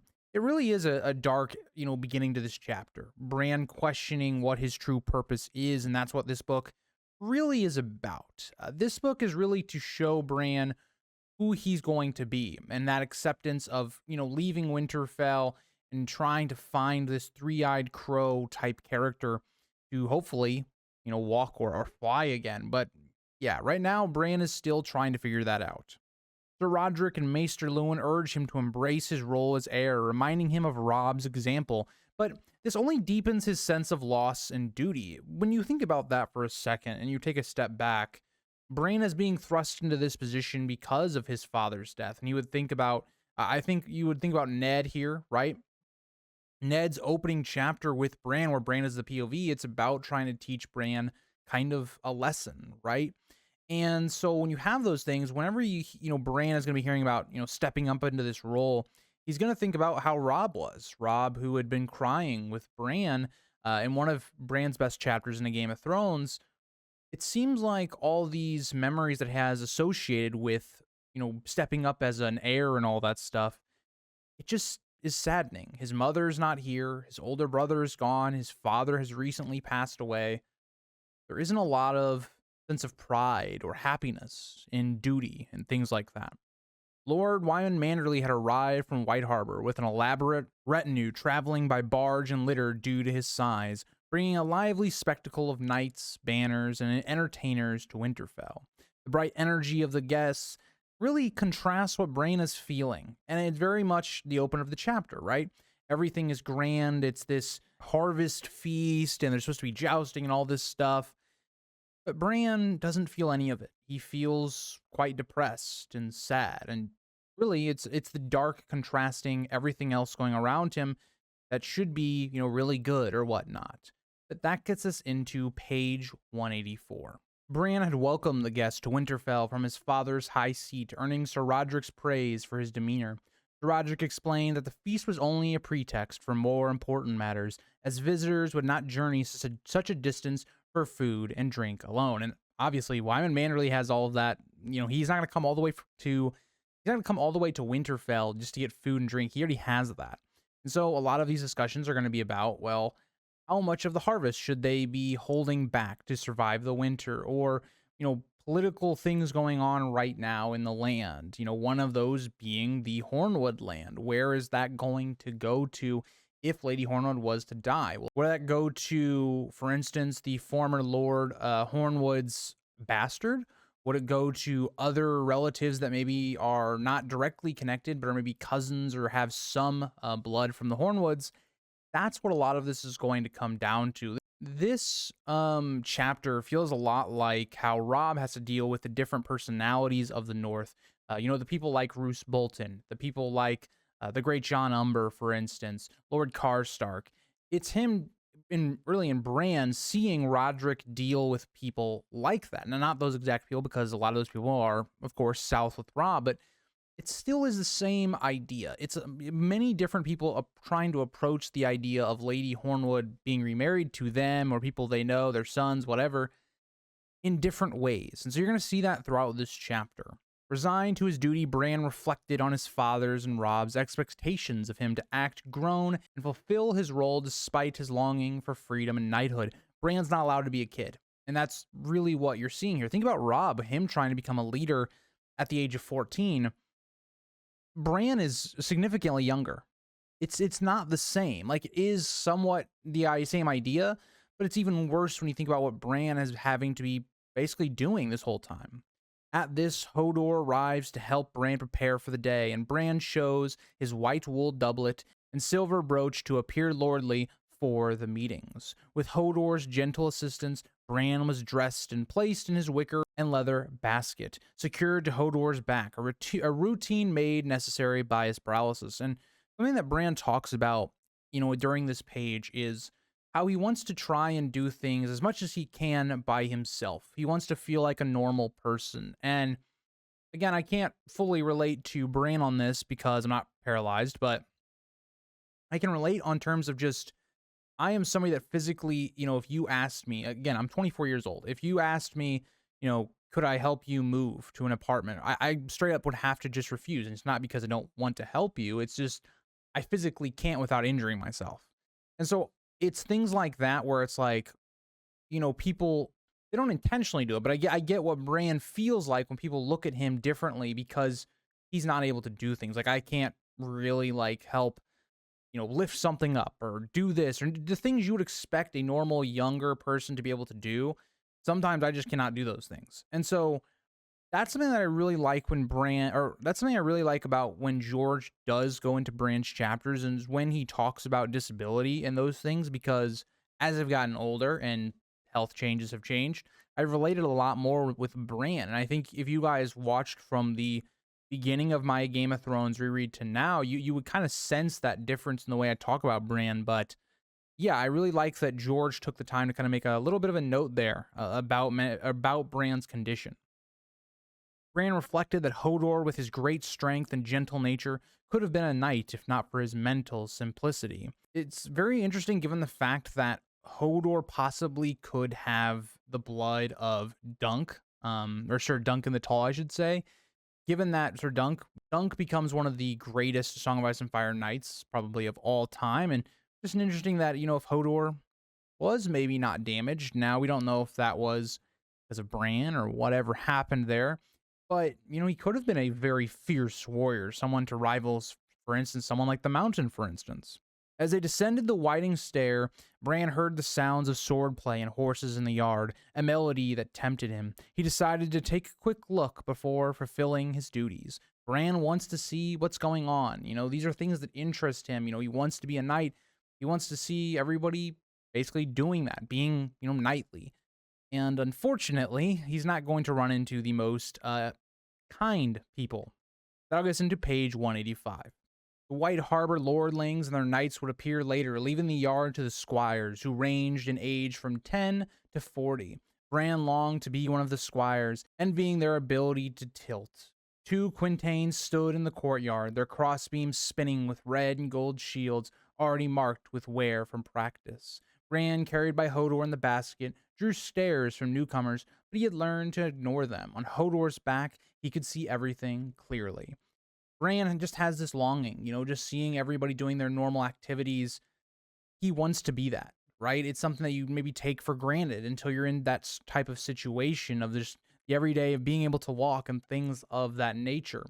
But also something that I think that's interesting is you see how Bran, even at the age of 8, going on 9, I want to preference that because Bran gets mad about that. But I think it's interesting that he's already kind of learned to try and ignore the people that are treating him differently or giving him those weird looks. It's something that some kid that young should almost never have to do, but it is just the unfortunate harshness of the world, and that's true in today's world as well. The Walders, dressed in fine silver plate armor, with distinctive family crests, mounted their horses and charged the quintains. Little Walder hit harder, but Bran thought Big Walder rode better. Bran watched wistfully, wishing he could join them, feeling the loss of his ability to ride keenly. Afterward, Little Walder insulted Hodor, calling him an ugly horse, while Big Walder mocked his intelligence. So right off the bat, is the thing that Bran is going to really show here is that, one, he's extremely jealous already before they even start talking to him about them being able to joust. The second thing is the thing that Bran gets upset about, and it is because they are insulting Hodor, but it's also them insulting Bran in a way without doing it directly, right? Calling Hodor, a horse. That still implies that Bran, was needing Hodor to walk around and those type of things. And so all of these different insults that are going to Hodor indirectly are going to Bran as well. And that's another thing that the Freys are quite clever in their insults, but we hate the Freys. Well, if you're Dakota, you don't hate the Freys. But yeah, the Freys' taunt continued as they joked that Hodor might mean I love you in horse. Bran, angry and embarrassed, told them to stop. Little Walder pushed Hodor with his horse, provoking Bran. Big Walder warned his cousin that Bran might set his wolf on them, which is interesting, given the fact that the wolves are actually locked up. There really isn't much to fear from the wolves right now, unless they are unlocked for some reason, but it is a little bit of wisdom. Maybe don't push around the kid that, one, is sitting on basically a 7-foot giant and also has a wolf. Maybe not the best idea. Also, this is the person in line to basically the kingdom that you're in. So at any point, if he doesn't like you, he could behead you. Yes, you're from the twins. Doesn't really matter. Bran is the Prince of Winterfell. If he doesn't like you, he could kill you. So, just saying, when he gets older anyway. Little Walder dismissed the threat of summer, claiming he always wanted a wolf skin cloak. Now, I want to point this out specifically because this will not be the only time during this book where we'll hear something similar. Roose Bolton later on, when Arya is in his presence, will say this as well, right? Getting some wolf skins. Very much implying what is going to happen. It's one of the reasons that I think the Red Wedding is one of my favorite moments, is because of moments like this where George literally lays it out on the table right here. And on your first read, you just don't pick up on things like that. Bran retorted that Summer would tear his head off, leading Little Walder to mock the wolf's ability to bite through plate and mail. And that's another thing here is you think about what are Robb and some of his northern lords and bannermen at the Red Wedding going to do when they're all unarmed and all the Freys and Boltons are armed. Just a little note of that as well. Maester Luwin intervened with a sharp rebuke, silencing the quarrel and reprimanding the Freys for their behavior. Big Walder apologized, claiming they had only been joking, while Little Walder offered a peevish and insincere apology. They're very much just, it's the classic, we're going to apologize in front of the adults, but we aren't really sorry type situation. I don't have siblings, but I've heard a lot of things about siblings just through friends and stuff, and this kind of seems to be a thing that happens a lot, so it kind of reminded me of that. Luwin lectured them on their duty to protect the weak, specifically calling out their cruel treatment of Hodor and warning Little Walder to stay away from the wolves. The Maester then summoned Bran, reminding him that Lord Wyman Manderly and Sir Roderick had been waiting for him to attend their audience. Feeling ashamed, Bran apologizes, admitting he only wanted to watch the squires, but Luwin gently acknowledged his feelings while steering him back to his responsibilities. Luwin knows exactly what Bran's going through, and that's why he's not necessarily angry at Bran, but it is something where Bran has responsibilities. And Wyman Manderly, we know that he is steadfast, loyal to the Starks, but, say he had done this to somebody like Roose Bolton. It would have been viewed very differently, right? Bran making somebody like Roose wait. It's the prickliness of lords in this world. And so this is kind of a lesson for Bran. It's not going to have a huge repercussion here, but it could have. And so that's kind of what this is kind of building up to, those politics of the North.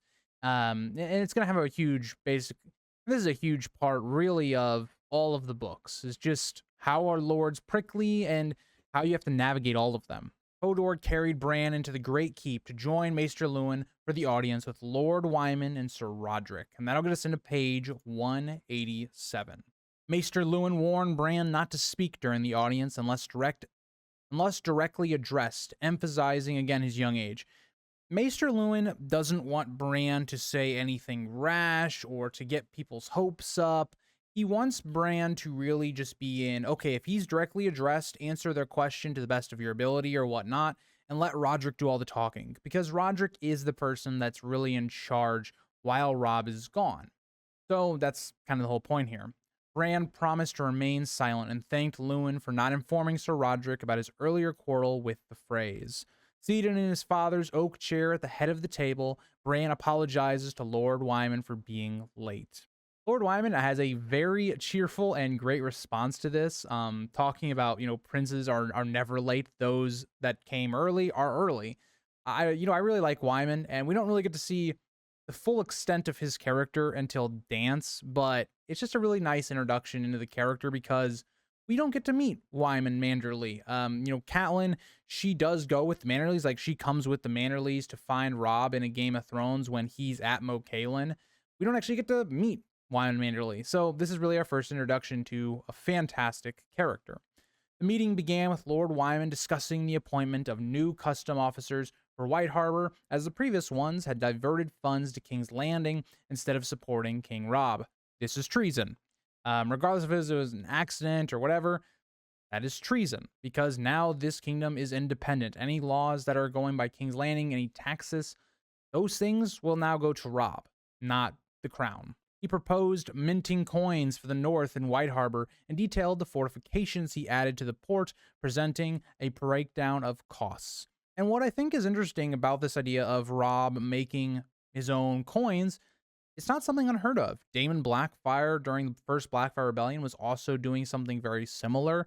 It would make a lot of sense, right? If the North is going back to the days where they were the kings, it would make sense to maybe go back to some sort of currency that maybe represented the old kings of winter and not these Targaryen kings or even Robert, as they are, again, southern rulers, and have gone against that. And so I actually think that's a very smart observation by Wyman, and also trying to, as he's going to say, building a northern war fleet makes a lot of sense.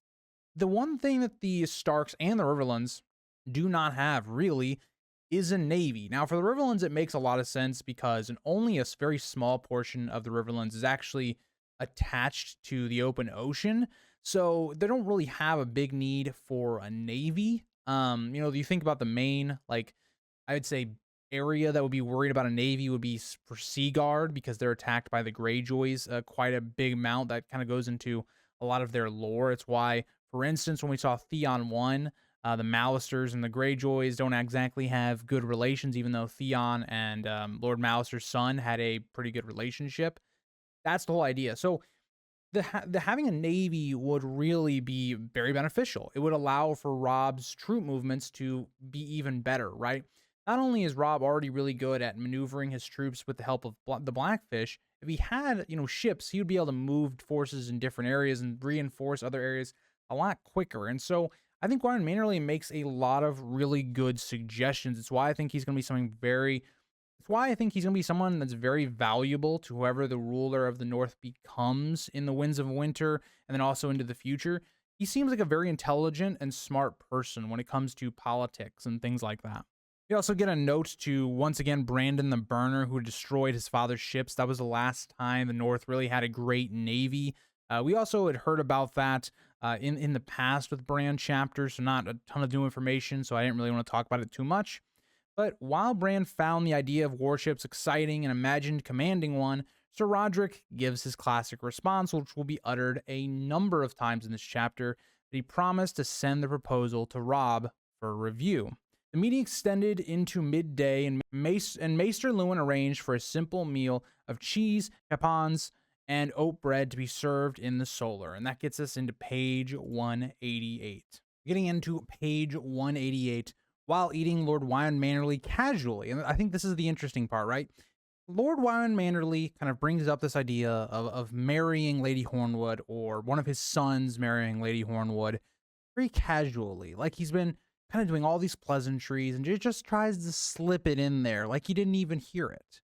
The other lords, they'll be more blunt and they'll have other different approaches to it. I just wanted to bring that up here. But Lord Manderly casually proposing marriage alliances involving Lady Hornwood, mentioning both himself and his son Wendell as potential suitors to help her overcome her grief.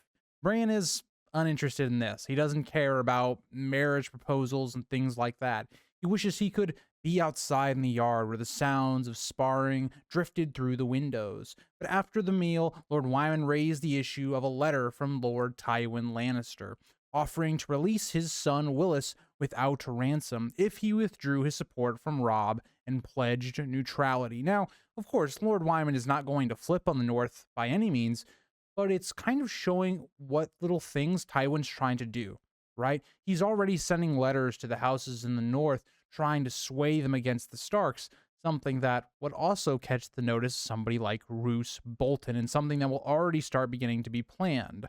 As Lord Wyman reassures Sir Roderick that his loyalty to King Robb was steadfast, but he expressed concern about Willis languishing in the cursed Harrenhal.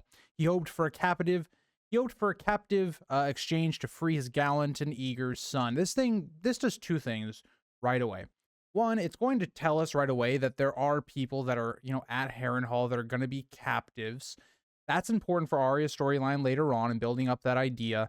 But it also kind of builds the bad picture of Harrenhal. And we know Arya is going to be going there soon. It's a lot of that building for another plot line. A lot of things that this chapter does well is it builds things for other chapters and for other characters. Bran grew stiff and restless from sitting through the long meeting, which finally concluded late in the day.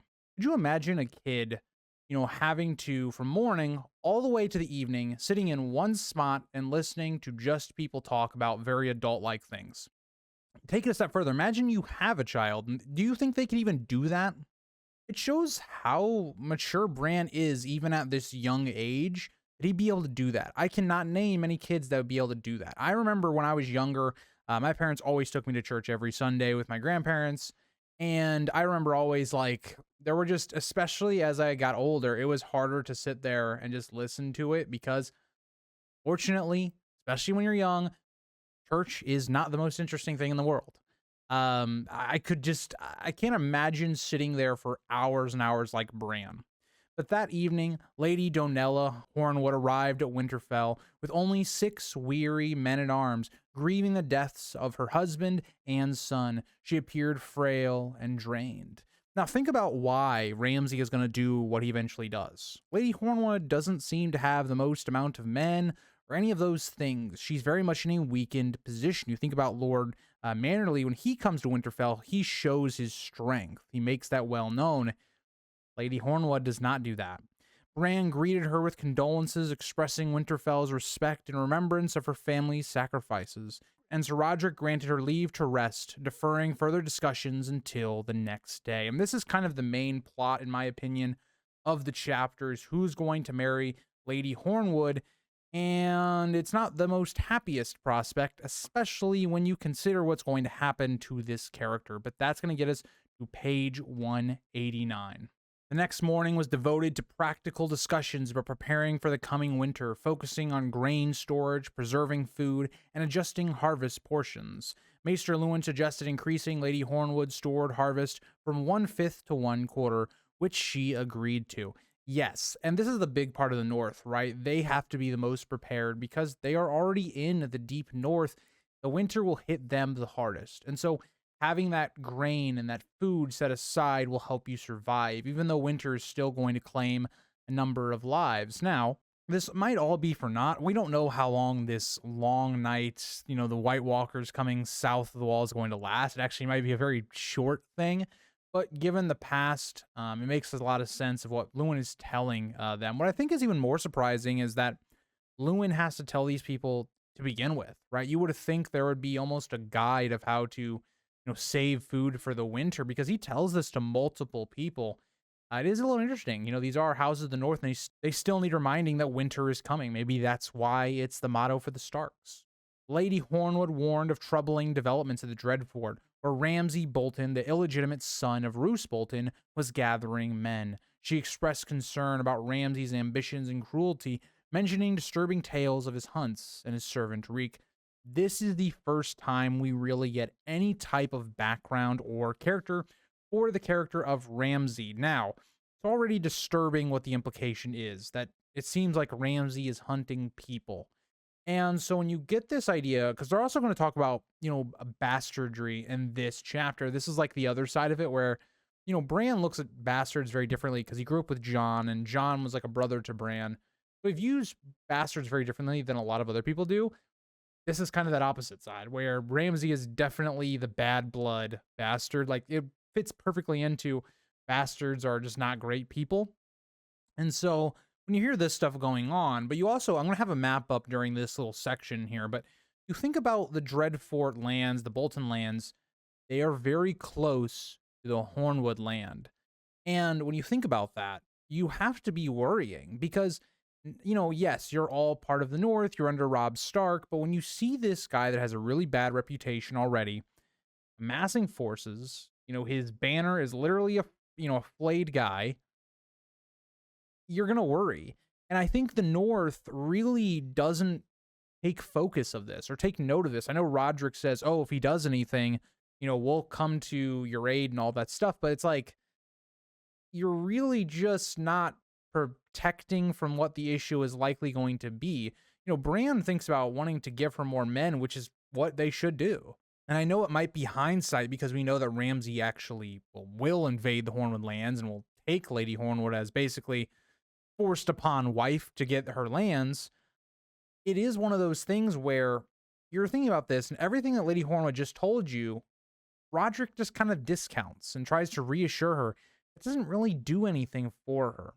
But also, he then at this time takes the chance to hint at the idea of her remarrying to strengthen her position. And that's what you would hope to see. Instead of Winterfell having to use its own men, its own forces, having her marry into some other house so that those men can protect her from Ramsay because of her vulnerable position.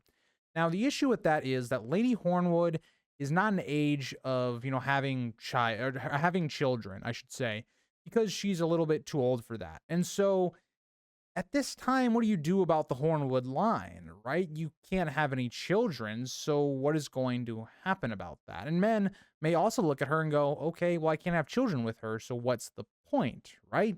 And she even thinks about this very interestingly, is like, men seem to pursue her more after she had lost all of her, youth and her beauty and her family. And she even discounts the current suitors, Moore's Crowfoot too old and brutish, and Lord Wyman Mannerly too large to share a bed with comfortably.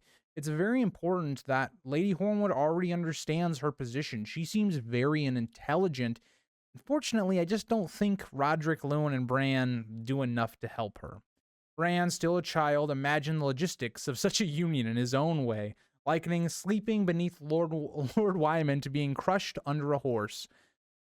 Bran's trying to understand what they're talking about. I don't even think, he doesn't really understand what they're talking about, but it isn't a pretty picture to think about Lord Wyman doing sex with Lady Hornwood. There's a picture for you guys, so enjoy that. But yeah.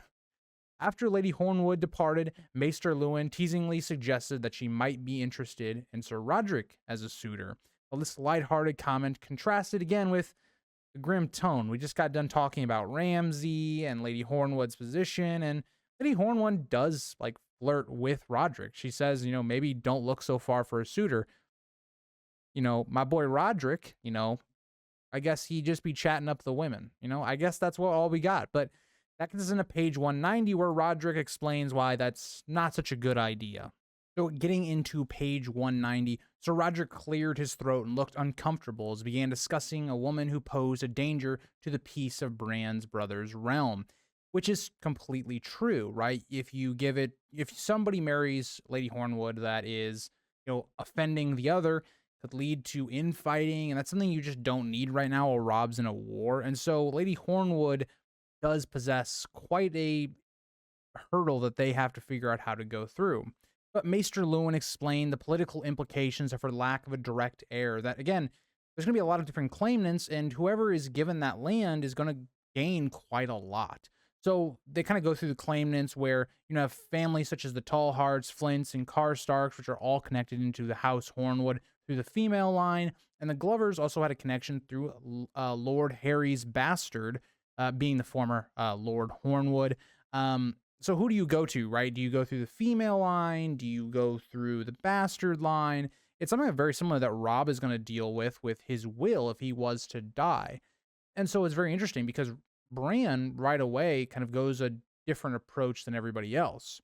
Sir Roderick explained that Lady Hornwood's liege lord must find her a suitable match to secure the lands.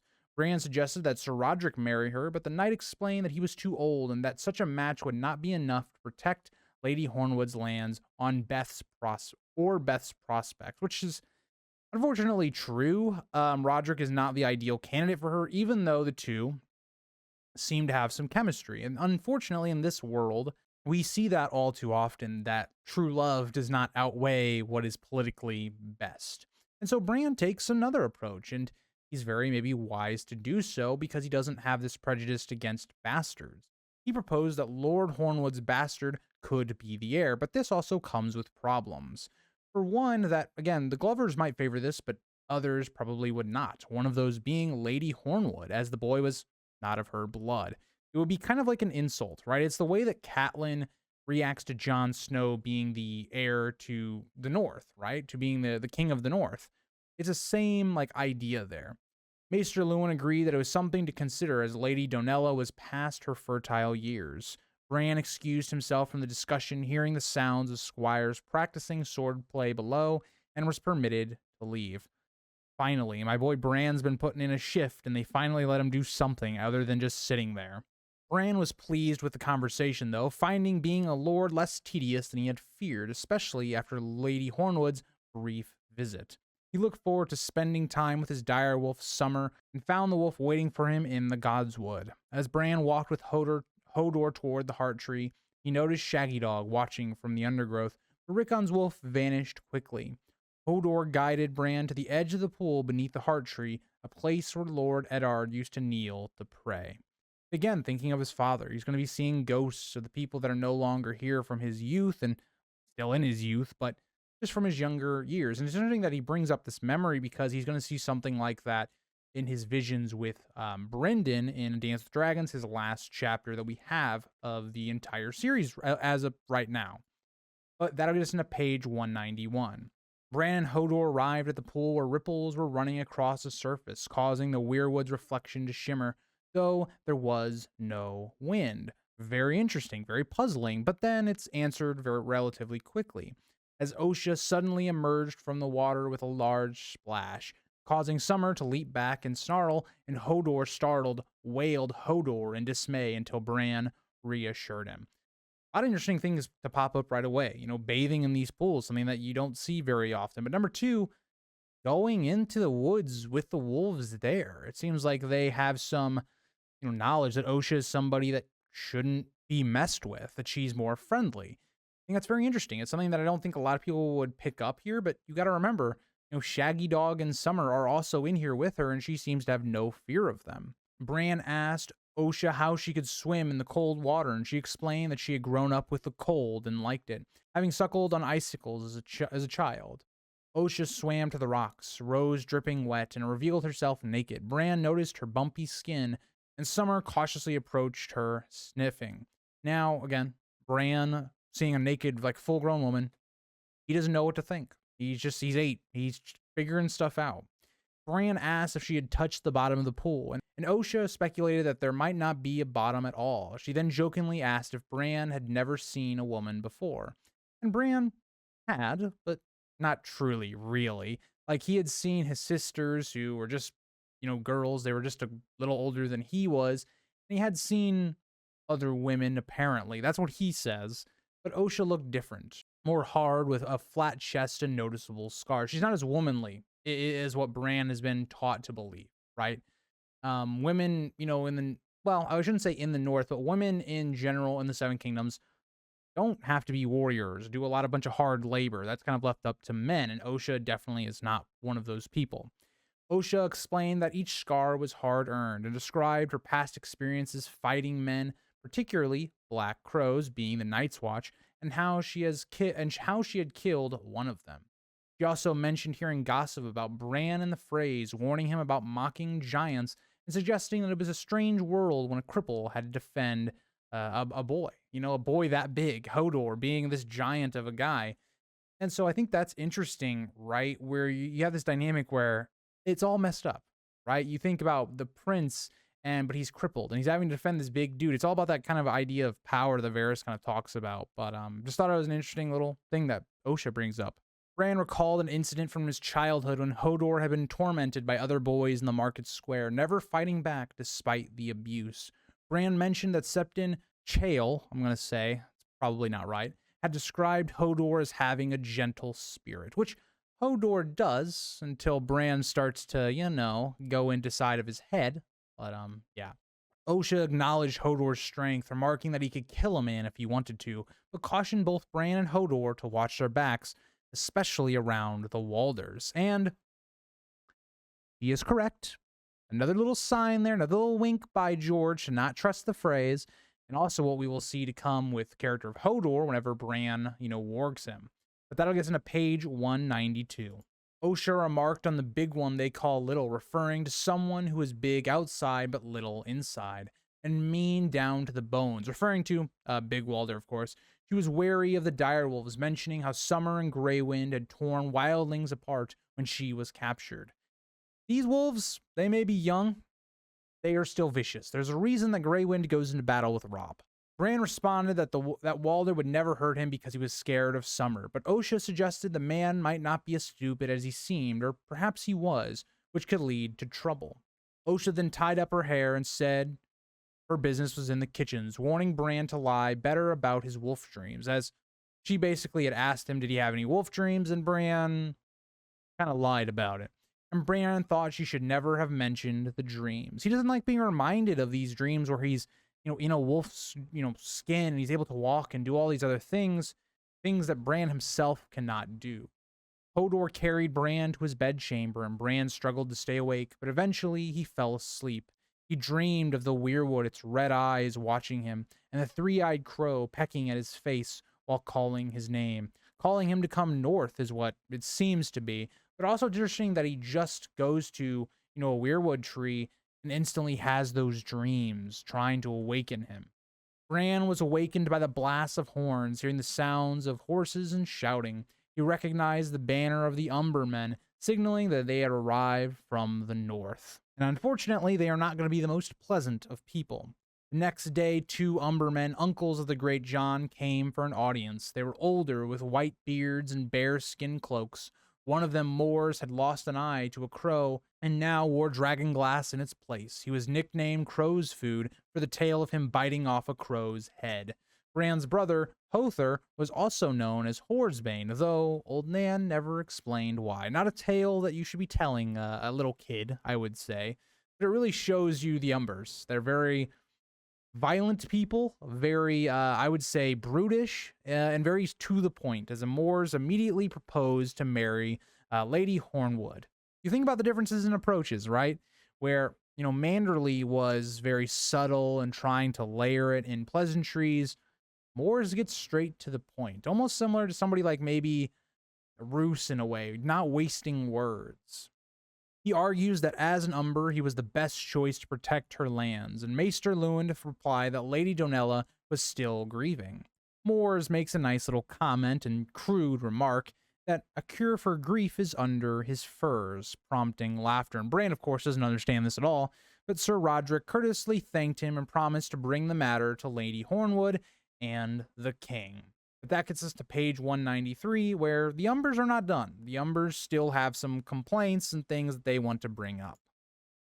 Hother expressed the need for ships to defend against wildlings crossing the Bay of Seals, explaining that the crows at Eastwatch were too few to stop them, and that the wildlings quickly disappeared into the land, which is completely true, right?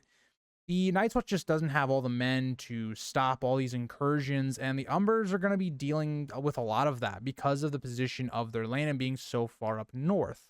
He emphasized the need for longships and strong men to sail them, mentioning that half of the harvest had been lost due to a lack of manpower for farming. So a little bit is kind of blaming Robb taking all the men south, which is something that's going to be a struggle. When you lose that much of a manpower, you're going to see issues pop up. And Sir Roderick seems to have a perfect solution to this, but the Umbers not going to be the happiest. And you can understand why, because of the way Wyman Manderly tends to seem to people that don't know him that well or from the outlook, right? Sir Roderick suggested that Hother could work with Lord Manderley, who had shipwrights and sailors, to build enough longships to protect both their coasts. It fulfills what both want. Lord Manderley wants to build up this, long ships, wants to build up the navy of the North, and at the same time, the Umbers also want a navy as well. So it kind of fulfills both, albeit not in the ways they want it to be.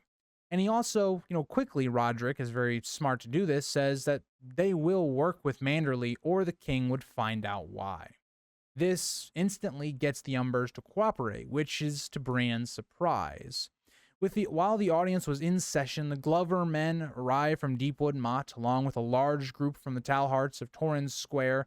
The steward of Deepwood Motte explained that Lady Glover could not attend due to her young children, implying that the steward truly ruled in her stead. For one, you have that, again, the Glovers, the main men of the family, are down south in the war with Robb, and so Lady Glover has been left to rule the castle. But again, Lady Glover is not trained to do that. She doesn't maybe know how to run a castle, and so it's kind of been left to this steward. And this steward also doesn't waste a lot of time trying to figure out who's going to get the Hornwood lands. As Roderick actually asks about Lord Hornwood's bastard, Laren Snow, a nearly 20-year-old boy known for his wits and courage. And we also get something here about how apparently the steward was leaving only a tenth of the harvest aside, claiming that a hedge wizard had predicted a bountiful summer. So maybe he could be kind of right, because the winter's not going to probably last all that long because of the long night, and that's probably going to be resolved by the end of the series. But very much this steward comes off as an idiot. But yeah. Maester Luwin, though, agrees to Bran's idea that the bastard might have merit and suggested that Bran could one day be a good lord for Winterfell. It also helps when you have lords that aren't prejudiced against bastards and treat them like normal human beings. And fortunately, Bran grew up with Jon, so he learned how to have that actual reaction. A lot of people would not agree to that. Bran immediately rejected the idea, insisting that Robb, not him, would inherit Winterfell, as he was betrothed to a Frey girl, and their sons would be the future lords. That is the truth of it, right? Usually, your first son of Ned, or your first lord of any real thing, your first son of any real lord, right, would come first, and then their children. But who knows? And that's kind of what Roderick says, right? That nothing is certain about the future. He had his own personal experience that proved that, mentioning that despite his 3 marriages and 4 strong sons from his brother Martin, only one son, Jory, had survived to adulthood. When Jory was slain, Martin's line ended with him. And so you have a similar situation that actually Lady Hornwood has. So I thought that was a nice little tidbit of lore and knowledge that we're kind of getting to tie into Jory's death in the first book. But that gets us to page 194. Leopold Tallhart spoke the following day, discussing weather signs, the simple-mindedness of the small folk, and his nephew Benfred's eagerness for battle. Benfred had raised a group of young boys calling themselves the Wild Hares, who tied rabbit skins to their lances and sang chivalric songs. And these men very much sound like boys. They sound like basically what Catelyn will come to see, the Knights of Summer down south. And Bran thought this would be an awesome thing. He remembered Benfred as loud and boisterous boy who'd always been friendly with Robb and Theon during past visits to Winterfell. And Roderick seems very displeased by this. I think Roderick can see that, yeah, these men are not, or these boys, I'd probably say, are not ready for war, and they're very much playing at war. Sir Roderick states that if the king needed more men, he would have called for them. He instructed Leopold to keep his nephew at Torrens Square, as his lord father had commanded. After this, Leopold raised the issue once again of Lady Hornwood, lamenting that she had no husband to defend her lands and no son to inherit them. He proposed sending his younger son, Baron, to Lady Donella to foster as her own, since Baron was near 10 and related to her by blood. Leopold hoped Baron could cheer Lady Hornwood and possibly, eventually, be named heir to keep House Hornwood going. Now, you see, all of these different proposals are done differently, right? Leopold goes that, oh yeah, he has some person that will have ties to her blood, but also could be used to cheer her up, while just all he really wants is he wants the Hornwood land, right? That's what he wants. Maester Luwin suggested that Baron might be named heir, prompting Leopold to confirm that it was his idea. Bran quickly spoke up, thanking Leopold for his suggestion before Roderick could respond. He offered to bring the matter to his brother Robb and Lady Hornwood. It's Bran learning how to parrot and to basically, oh yeah, we'll think about it type situation, when in reality it's just going over to somebody else. Leopold seemed surprised by Bran's response and expressed his gratitude, though Bran noticed a mix of pity and perhaps relief in his eyes, glad that the cripple was not his son. And for a moment, Bran felt a surge of hatred towards him. It's people looking at Bran differently. It's what we talked about a lot at the very beginning of this chapter. It's people not treating Bran like a person, like he's this sad creature that they look down on, but they don't treat as an equal or anything like that. And after Leopold left, Maester Luwin discussed Baron Tallhart as a potential solution, noting that Baron, being half Hornwood by blood, could be a fitting candidate if he took his uncle's name. And I think Roderick is right here. Baron is just a boy. And you think about the bastard, he's 20, like that's much more aged up. That's much more of an adult, somebody that could start to defend the Hornwood lands. And like Roderick notes, Baron would struggle to hold the lands against powerful contenders like Mors Umber or the bastard of Roose Bolton. He stressed the importance of careful thought before Robb made a decision. And you think about how long this is all going to take. Robb is doing his own war. He doesn't really have the most amount of time to rule over things like this. And will they even be able to get a message to Robb promptly? You know Robb's going into the West. How are you going to get a letter to him? That's the whole issue, is that your king, the person making all the decisions, isn't here to make the decisions. He's elsewhere. So all these things kind of just get left up in the air until they can be addressed maybe months down the road. And fortunately, that's not going to work so well. Maester Luwin suggested that the decision might come down to practical considerations, such as which Lord Robb needed to court most. He noted that since the Rivellins were part of Robb's realm, Robb might want to solidify an alliance by marrying Lord Hornwood to a lord from the Trident, possibly a Blackwood or Frey. And this could also make a lot of sense. You especially think about the Rivellins, they're taking the brunt of the damage right now. It might make a lot of sense to reward them for their loyalty and sticking through it, and, giving them some basically claim and or land in the north to maybe rebuild. That'll get us to 195, where Bran makes a very good joke, given definitely the lighthearted part of this chapter. Bran, in a moment of frustration, joked that Lady Hornwood could marry one of the Freys, or even both of the Walders, taking them both. Roderick gently chided him for his unkindness, but Bran, feeling anger towards the Freys, fell silent and scowled. Ravens from various noble houses arrived, offering regrets the bastard of the Dreadfort would not be coming, obviously, and other key houses like the Mormonts and Karstarks had already gone south with Robb. Other nobles were either too sick, old, or otherwise unable to attend. And it very much comes down to, why would they need to go to Winterfell if they don't have anything that they need to discuss? You think about all these different lords, ladies, whoever, they're all coming to Winterfell because of grievances or things that they want. You can now see why a lot of these things would drive somebody like Robert Baratheon kind of mad. Finally, the Cerwyns responded, though only Lord Cerwyn's son Clay arrived with a group of 24 lances. Bran greeted Clay cheerfully, and Clay playfully referred to him as Prince Bran. Clay joked that everyone was calling themselves kings or princes these days, even Stannis, who claimed that Queen Cersei's son Joffrey was a bastard because of his incestuous parentage. You see how that news is spreading. Like we talked about in the last chapter with Tyrion III, Stannis sent this letter and everyone's knowing about it, even like the Cerwyns or more minor houses in the north. One of the Cerwyn knights expressed his disdain for Joffrey, calling him faithless because of his father's reputation as the Kingslayer. Another knight remarked on the god's punishment of incest, citing the downfall of the Targaryens.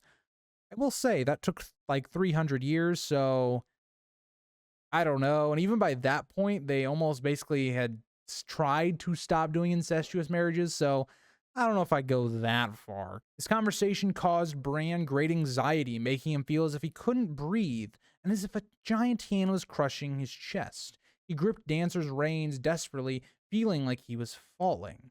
And so this is a point where there's some contrast. I did a what if video about if Bran, like if he had remembered, Jaime was the one that pushed him, what would have happened?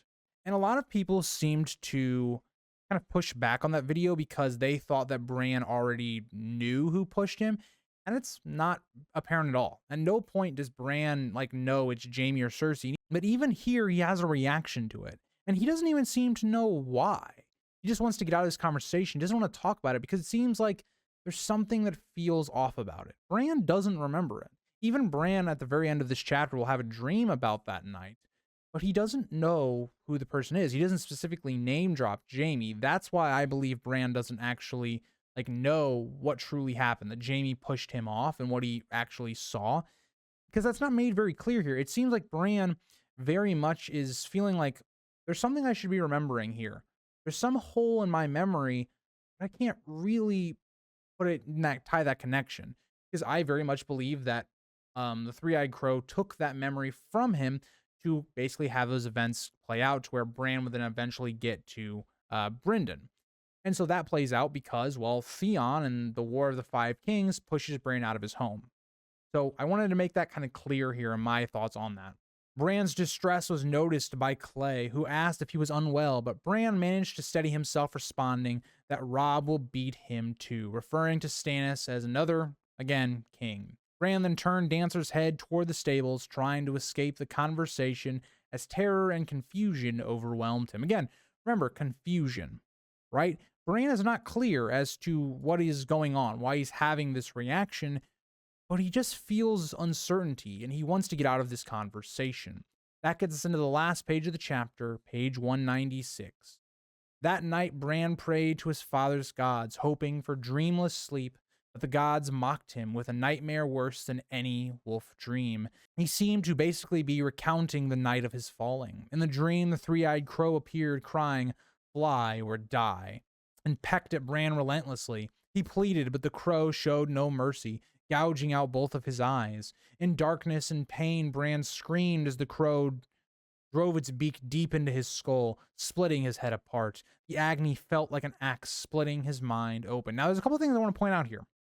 This really is basically to show, yes, Bran's third eye trying to awaken that. I think there's more here, though, because when we get this description and we're seeing this idea of fly or die, it seems like almost that the Three-Eyed Crow is pecking out his eyes, his seeing, right?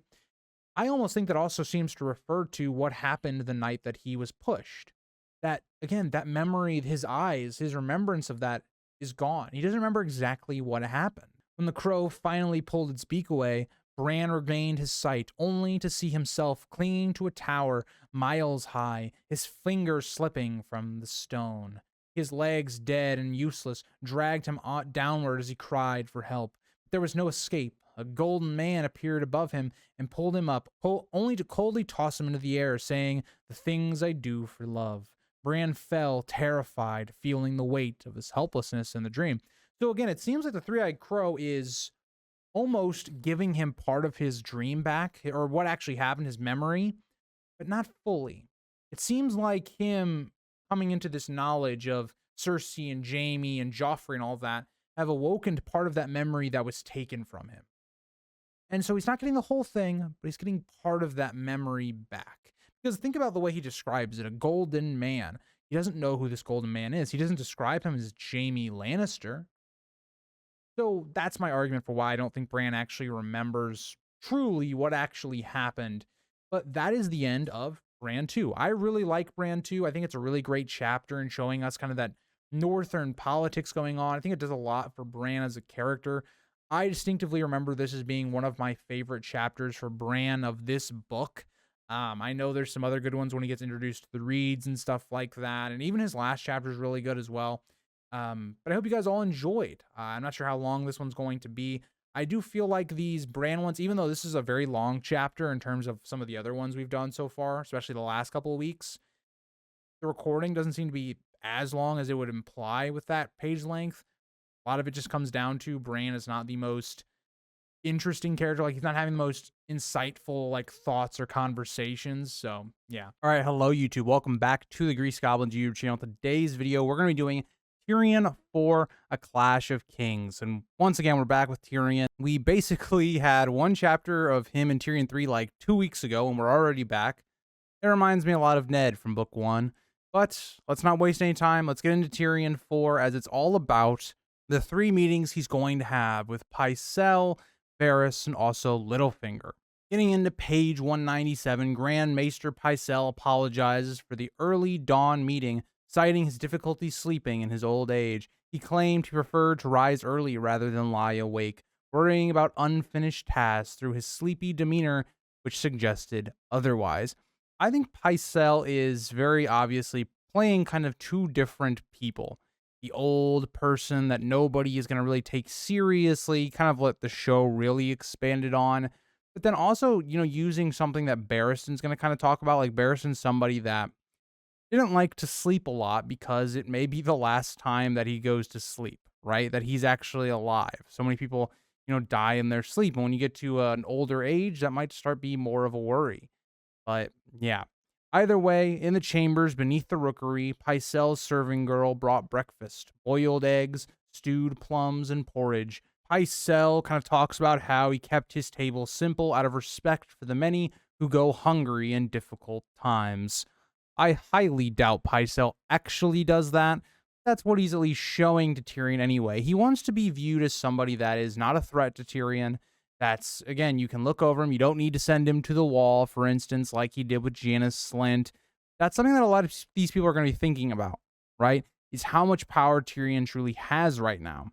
Tyrion kind of disagrees with this. Where he does praise Pycelle, he counters with more of a pragmatic approach. He eats the food that's available because who knows when that food might be gone. Now, I will say, I don't know where I would fit into the rest of this rationale, because I think saving food would help prolong you having the ability to have food. If you go like Tyrion and you eat a lot and eat whatever is given to you, then you're going to run through that food much quicker. So I don't know. I don't think I'm on Pycelle's side of things, but I also don't think I'm on Tyrion's side of things in terms of food. With a smile, though, he shifts the conversation to the ravens, subtly preparing for the matter at hand. Pycelle, stroking his long white beard, offered to fetch quill and ink, but Tyrion declined, as Tyrion declines, already preparing with 2 sealed letters. Tyrion instructed Pycelle to dismiss the serving girl for privacy. Once alone, Tyrion revealed the letters were meant for Doran Martell, Prince of Dorne, as he calmly continued eating, noting the egg lacked salt. Now, what this is going to do right away is, okay, Tyrion is bringing this letter directly to Pycelle, and Pycelle is going to be sitting here thinking, what is so important that he's sending a letter to Dorne, and also that he doesn't want me to really see it? He wants it to just kind of be sent away. All of that's really interesting, and it's good. It's good the way Tyrion sets it up, because Tyrion's going to know later on that, okay, if this gets out, he knows it's straight from Pycelle's lips, right? The letters were sealed. He's told them to send them directly to Dorne, so he's going to know. As we get into page 198, Tyrion instructed Pycelle to send the letters immediately, emphasizing against the urgency of it, right? You have Lord Renly, who's marching north to come to King's Landing. You have Stannis, who could attack at any time. They're not sure on his strength or ability to actually assault the castle at this moment. Now, we know that Stannis does not have the power to take King's Landing at this moment. Even if he did, Renly would probably take it from him anyway. But Tyrion doesn't necessarily know that. Pycelle hesitates, but obeys when Tyrion insists. The old maester slowly rose, his elaborate chain clinking, and left to dispatch the letters. His chain of office, adorned with precious metals and gemstones, seemed more decorative than functional, a detail Tyrion noted with disdain. Again, Tyrion is thinking about everything Pycelle is saying, how Pycelle is, trying to save food for the poor and all this other stuff. And you think about his, his chain and all this other stuff, kind of shows you the opposite. It's a really good parallel where it's like Pycelle is saying he wants one thing, but he obviously wants the other, something Tyrion will pick up on. But while waiting, Tyrion observes the maester's medicine shelves, meticulously organized with a vast array of potions and poisons. It really shows that Pycelle is kind of a calculated person. He's very orderly. And so when you see this idea that, oh, Pycelle is very frail and all this other stuff, it doesn't really seem to add up with what's going on here. But at this, Tyrion also gets the idea for something else, something that will creep up on him, especially during his trial in A Storm of Swords. Because he marvels at this orderliness and identified several dangerous substances such as sweet sleep, nightshade, basilisk venom, tears of Lys as well. And there's also a nice little nod to that possibly being used. Standing on his toes, Tyrion discreetly took a small, dusty bottle from a high shelf, read its label, and smuggled it into his sleeve with a smile. Now, we know what Tyrion is going to actually use this for. He's going to use it to basically make Cersei sick, more or less, so she's not able to act, more or less. But Pycelle is going to kind of have a very different interpretation of this later on. By the time Pycelle returned, Tyrion had resumed eating. Pycelle reported the letters had been sent promptly, and Pycelle tries to cautiously figure out what the actual letters were about. Pycelle is somebody that we know is an informant to Cersei, and so he's trying to gain the information to tell her what it is. It'd be very suspicious if all of a sudden he knew what it was and opened the letters and things like that. But let's continue on. Tyrion, unimpressed by Pycelle's barely concealed curiosity, deflected the question and returned to his meal, noting the scarcity of butter and honey in King's Landing, while observing that much of their current provisions came from nearby castles like Rosby and Stokeworth that were untouched by the war. And this is going to be something that's very apparent when we get into Winds of Winter, and you think about how young Griff could likely try to take those castles before he takes King's Landing to cut them off from food. May not have to do that, but it is something when you think about. I speculated that maybe Bronn could be somebody that could flip to young Griff's side, try and expand his lands. Given he is at Stokeworth, could be something to think about. But that gets into page 199. Tyrion reminded Pycelle that the council exists to advise the king, emphasizing that he, as hand of the king, speaks with the king's voice. Pycelle cautiously brought up Queen Regent Cersei, but Tyrion dismissed her involvement, implying she already has enough responsibilities. Tyrion is trying to test Pycelle's loyalty. Who is this man truly loyal to? Is he loyal to him as hand of the king, or is he loyal to his sister? Tyrion used his mismatched eyes to unnerve Pycelle, who muttered agreement and retreated into submissiveness. Pycelle's clumsy remark about the frailty of Cersei's sex amused Tyrion, who sarcastically agreed, masking his contempt for Pycelle's fawning. Pycelle is trying to play all sides. He's trying to get, cozy with Tyrion, all while plotting to, again, help Cersei more than Tyrion. As Tyrion prepared to leave, he instructed Pycelle to inform him alone if any reply came from Dorne. Pycelle's anxious compliance gave Tyrion satisfaction, as he mentally marked the first step in his ongoing manipulations. But here's what's key right away. Tyrion never tells Pycelle necessarily what's in the letter. He tells him it's going to Duran. So if information was to get out in this castle at all, that, oh yeah, we're going to send Myrcella to Dorne for an alliance, offering up a council seat, all that type of stuff, you know exactly where that information comes from. Exiting into the Bailey, Tyrion noticed the castle bustling with activity, guards patrolling the walls, and soldiers trained with blunted weapons. You can feel they're preparing for a war. Or, I should say, a battle. Spotting Bronn by a well, Tyrion teased him for ignoring a pair of attractive serving girls. Bronn, ever practical, replied that his focus remained on the soldiers, noting that vigilance could one day save his life. Bronn is somebody that's a survivalist, right? He wants to see what his competition is going to be like. It's something that, for instance, Dunk is going to do in the first novella before the tourney of Ashford.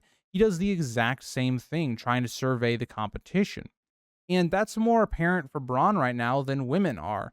Bronn takes this practical approach. He doesn't have to worry now about his incomes. He's being paid well by Tyrion. If he wants a woman, he thinks he can just get a whore. And that's something a lot of people would have shared during this time.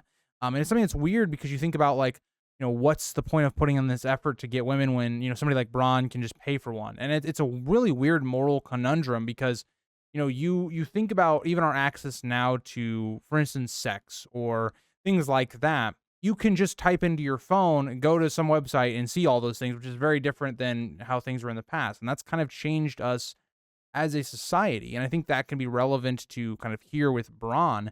I just find that to be very interesting, right? It's kind of this idea that Tyrion is wanting, for instance, true love. Like he wants what he thought he had with Tysha when he really did have that. But that's what he wants, even though he does pay for things like Shay. Whereas Bronn seems to be on the opposite fence. He doesn't seem to really care all that much about love, and he just really cares about lust, for instance, or what he can get from a relationship like we'll see later on. Bronn inquired about a hedge knight, Talad, identified by his checkered blue surcoat and three-eyed shield. Tyrion, intrigued, asked why Bronn was interested. And getting into page 200, Bronn is going to basically point out that he sees weaknesses on the hedge knight, noting his predictable fighting style, which would eventually lead to his downfall against a more skilled opponent like Bronn. These things are very important because who knows when you may ever have to fight one of these men. What if one of these men, switches to Stannis or Renly's side and you have to fight them in combat, or something else arises? Bronn is always calculating what his chances for survival are. It's the reason he doesn't fight for Tyrion against the Mountain. Tyrion dismissed the likelihood of Bronn ever facing Talad as the night was pledged to Joffrey. The two walked across the Bailey with Bronn now looking polished and respectable, wearing a black breastplate and a Lannister crimson cloak gifted by Tyrion when he was named captain of the Hand's personal guard. Something else you want to think about how Bronn would have been at the Vale. Bronn would have been doing the exact same things. He would have been observing these men, figuring out, if he could beat them. That's one of the reasons that I think he takes that calculated risk at the Vale and fights in Tyrion's trial by combat. Bronn informed Tyrion of the day's 30-odd supplicants, most bearing complaints or seeking favors. Among them was Lady Tanda's page delivering yet another invitation to supper with a feast of venison, geese, and inevitably her daughter, Lollys. Lady Tanda very much trying to get Lollys married off. It seems very apparent, especially as ironic that Bronn is the one he's talking to, this about, when Bronn will be the one that eventually is going to get Stokeworth. But Tyrion groans, aware of Lady Tanda's persistent matchmaking efforts for her dim-witted 33-year-old daughter. He instructed Bronn to send his regrets, jokingly suggesting Bronn or even Shagga could take his place. Bronn quipped that Shagga might eat Lollys instead of marrying her. Again, interesting, we get more foreshadowing into what Bronn eventually will do, right? He will actually go with Lollys. It's very interesting given the fact that this is the thing that basically pulls him away from Tyrion, in A Storm of Swords. I think that's really interesting. You also think about how Tyrion views somebody like Lollys, how, Tyrion is always somebody that is groaning that people don't like him because of his personal, or his physical, I should say, attributes. Yet here he's doing almost the same thing to Lollys, right? It's like a little bit hypocritical from someone like Tyrion, who wants people to love him, but yet he himself is not willing to love others, right? Interesting little thing there. And it's one of those reasons why, Alt Shift X's video on Tyrion is so interesting, is because Tyrion is a much, I would say, morally gray character in the book, especially at this point of the series, than he ever was in the show. And it's just things like this that really are missing from the character in the show. Turning to other matters, Bronn mentioned a moneylender from Bravo seeking payment on a loan, which Tyrion dismisses, instructing Bronn to send the man to Littlefinger who could handle the situation. This right here is why Littlefinger is so vital to the crown. Why they can't afford to get rid of Littlefinger, because people like Tyrion don't necessarily know how to pay back these loans that they've incurred and this massive debt that has basically made Littlefinger's position completely solid. They can't afford to get rid of him. Bronn then described a lordling from the Trident whose keep was burned. His wife was, they had their way with her. I'm not going to say the other word because YouTube doesn't like that word. And peasants killed, likely the handiwork of Gregor Clegane, Sir Amory Lorch, or one of the other Tywin's ruthless enforcers, like Vargo Hoat and his pack of men. Tyrion, unimpressed, dryly noted as the usual brutality of war, and asked what the man wanted from Joffrey. And you would have a lot of these people, right? If you're somebody living in the Riverlands or the Trident area, what would you do, right? If your whole life is basically destroyed, do you go to the Crown? Do you try and go to Edmure? It varies, right? Like, could he theoretically even make it to Edmure without dying? Is it better for him to flip and go to the Crown? Where are this man's loyalties? Are they to the alleged king and Joffrey, or are they to his liege lord? Something that, for instance, Stannis goes through. Bronn then reports that the lordling from the Trident sought new peasants in compensation for his losses, claiming loyalty to the crown. Tyrion decided to see him the next day, recognizing the potential value of an obedient ally, and instructed Bronn to provide the man with hospitality, a hot meal, and new boots as a gesture of royal generosity. And this serves a number of functions. One, it's at least you showing some sort of goodwill to this man that you can turn to your side. But it also can just be a stalling tactic, keep him out of the war until Tywin deals with Robb. Bronn then mentioned a crowd of bakers, butchers, and greengrocers demanding an audience. Tyrion lamented the city's dire food shortages and grimly noted the rising violence, including the mob roasting a baker alive for overcharging for bread. And the thing with this is only going to get worse. As food becomes harder to get, the prices go up, people become desperate. Think about Arya in book 1. That's even before the food shortages started. People were already suffering in Flea Bottom and places like that.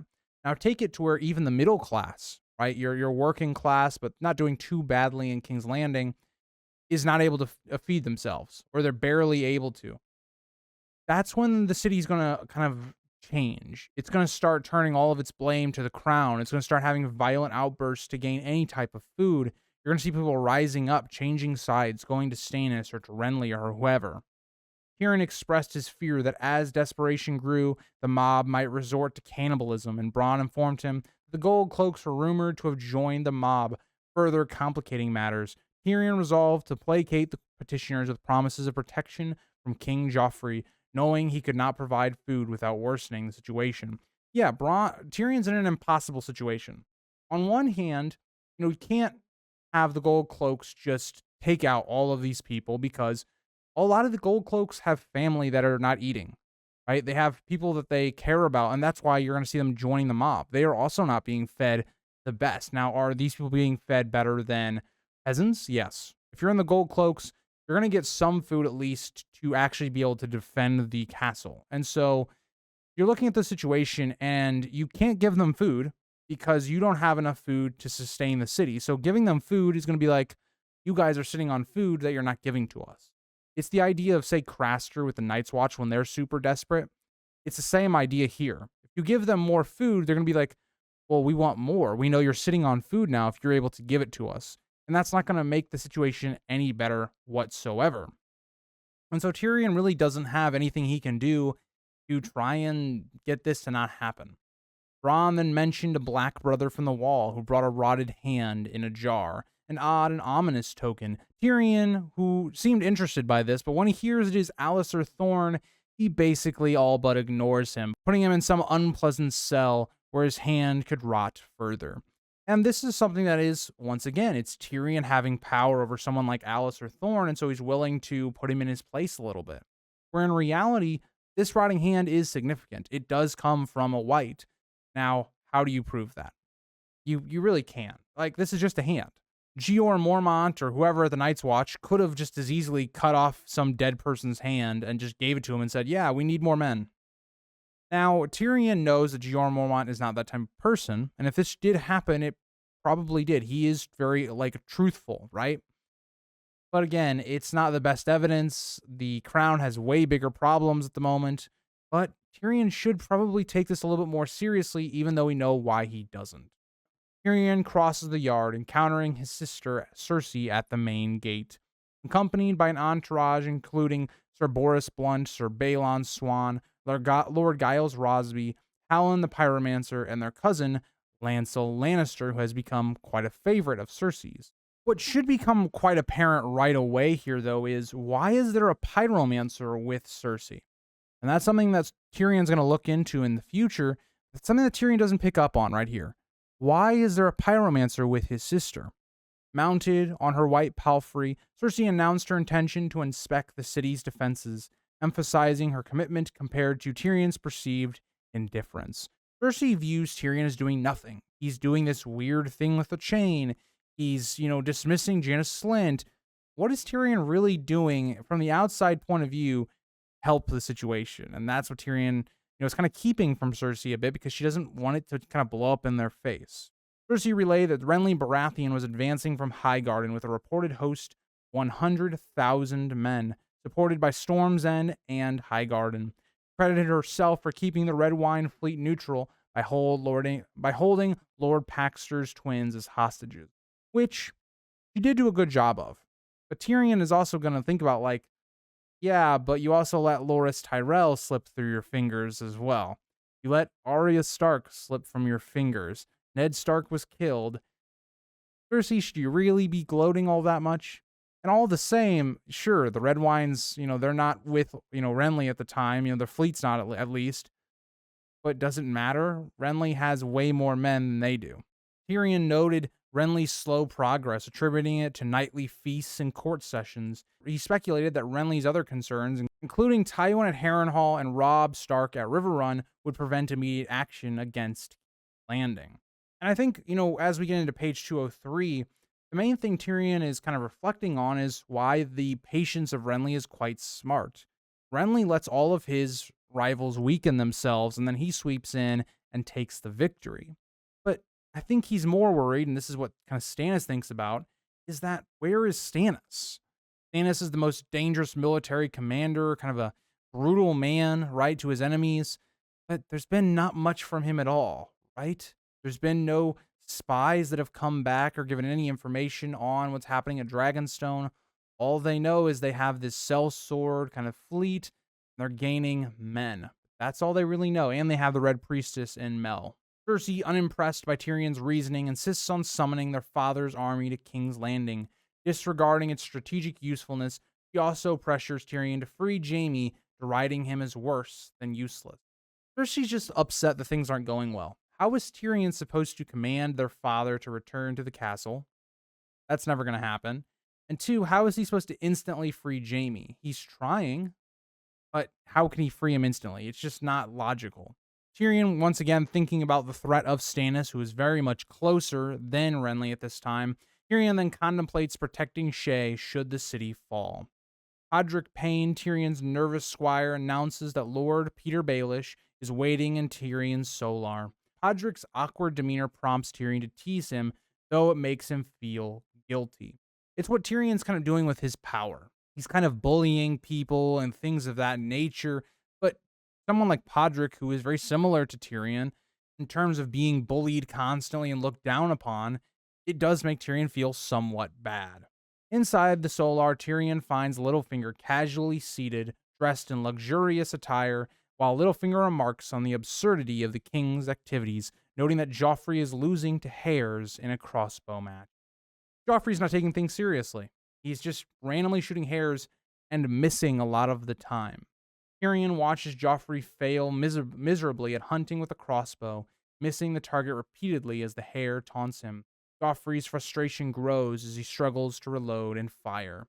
Littlefinger, observing the scene, sarcastically comments to Podrick Payne about the abundance of hares, suggesting they'll soon be eating them regularly, which is true. The city is running pretty low on food.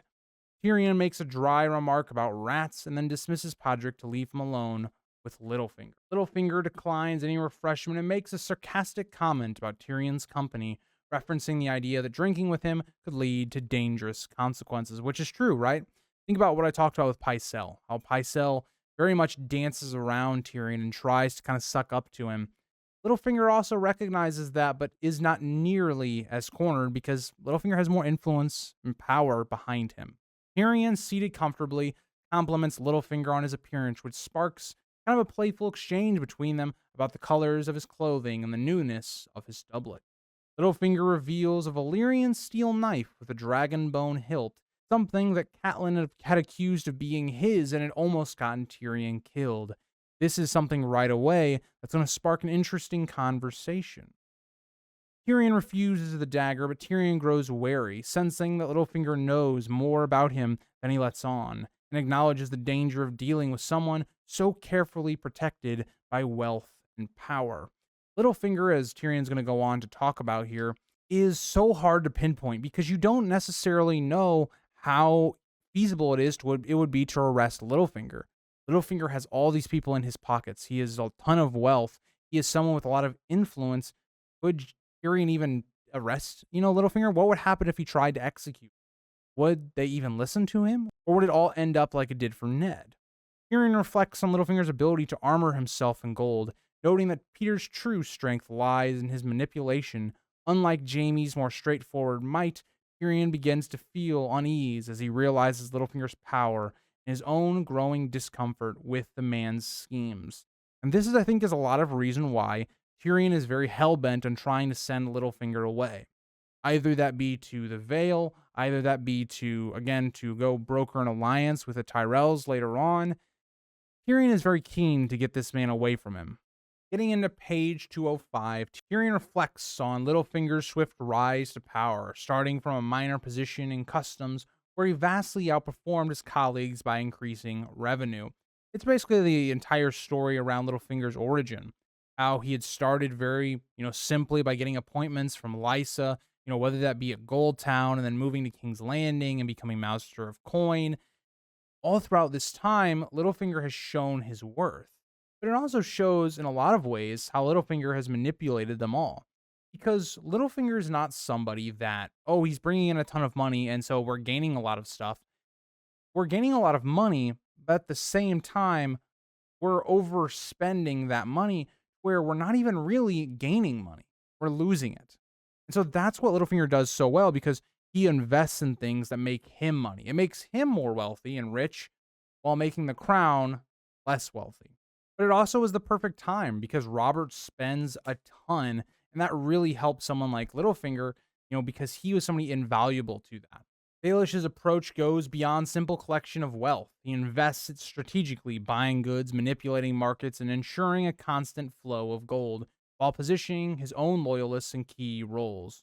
He controls nearly every financial position in the kingdom, from custom officers to mints and tax collectors. And this is where you see the issue, right? Because if at any point of these levels there is, again, manipulation going on by Littlefinger where he's taking a cut or he's paying these men off to do certain things, it's him gaining the wealth, not the crown. But despite his vast influence, Littlefinger remains underestimated due to his humble origins. With no army or noble title to make him appear threatening, his genial nature and ability to secure gold for the crown makes him everyone's ally, leaving him free from suspicion. Think about how people view Littlefinger, especially when he goes to the Vale. People don't view him as a threat. It seems like Tyrion is the only person that views Littlefinger as a true, huge threat, someone similar to, like, say, Varys. Like, Varys also thinks Littlefinger is a big threat. And so that is why Tyrion has to figure out what game Littlefinger is playing. Tyrion, though suspicious of Littlefinger, hesitates to take any action against him, especially amidst the ongoing war. They need the money. They need the gold. He considers replacing Baelish's allies over time, but knows very delicate matter. To undo all this stuff that Littlefinger's been doing, weaving, his own men into the system, it's going to take years probably to get rid of that. A shout from the yard signals that Joffrey has finally killed a hare, and Littlefinger casually comments on it, and Tyrion quips about the hare's likely slow pace. The conversation shifts to Peter's past at River Run, where he acknowledges his close relationship with the Tully daughters, hinting at a deeper personal connection. And we're really going to get deeper into that here in a second as we get into page 206. But it also shows, why is Littlefinger helping the Lannisters when he's so connected to the Vale with Lysa, or even the North and the Riverlands with Catelyn? Going to play on to those old loyalties that Tyrion is going to try and manipulate. Littlefinger claims to have taken both of their maidenheads, which raises Tyrion's suspicion. He is not sure whether that is the truth or not, given that Catelyn Stark seems to say that that is completely false. And if you really think about the two characters here, Catelyn or Littlefinger, who are you trusting to tell you the truth? That's what would be going through my head if I was Tyrion. Now, a bit more to it than that because Catelyn almost got Tyrion killed, so who knows? Tyrion confesses that the Tully sisters do not care for him and would not listen to any proposal he made, which is completely true, especially Lysa. But he suggests that Peter might have better luck with them, especially in matters of diplomacy. I will say, though, I think he underestimates his relationship with Catelyn, especially because we'll see Catelyn do a deal based on Tyrion, not on Jaime's honor and all that stuff. So I think Tyrion and Catelyn in another world could have been friends, but maybe not so much in this world. Littlefinger quickly dismisses Tyrion's suggestion of trading Sansa for Jaime, saying that Joffrey would never give her up, and also Catelyn is too clever to barter with such an unequal exchange. Now, this is the point of this, right? Is that that's not really the truth. Catelyn is already kind of leaning towards the idea of trading Sansa and Arya for Jaime if that is available to her. The problem that she's facing right now is that, A, it's not a viable option, just based upon the fact that she has no way of freeing Jaime and that actually sticking because Rob's around, all the Northern Lords are around. she doesn't have that option. And also, she's being sent to basically get an alliance with Renly. So at this time, yes, it's not very feasible. But when events start to shift, right? Rob's in the west. Bran and Rickon are alleged dead, and also Winterfell has been burned. The circumstances will shift on that a little bit. And it kind of shows you the journey that Catelyn goes on from the very beginning of the book to the very end of the book.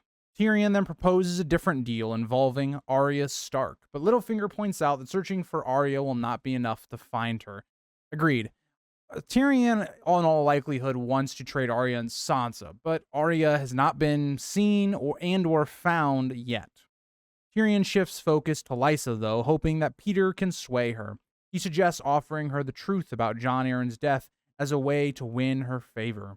Littlefinger has been intrigued by this idea, and very interesting that Littlefinger would be the one, because Littlefinger knows that it was Lysa that killed Jon Arryn, so giving any alleged killer or whatever is just not going to make any sense, especially from Littlefinger, which is hilarious. Something that Tyrion doesn't really pick up on too much. Tyrion offers no specifics, but hints that truth would be a valuable gift for their mutual advantage.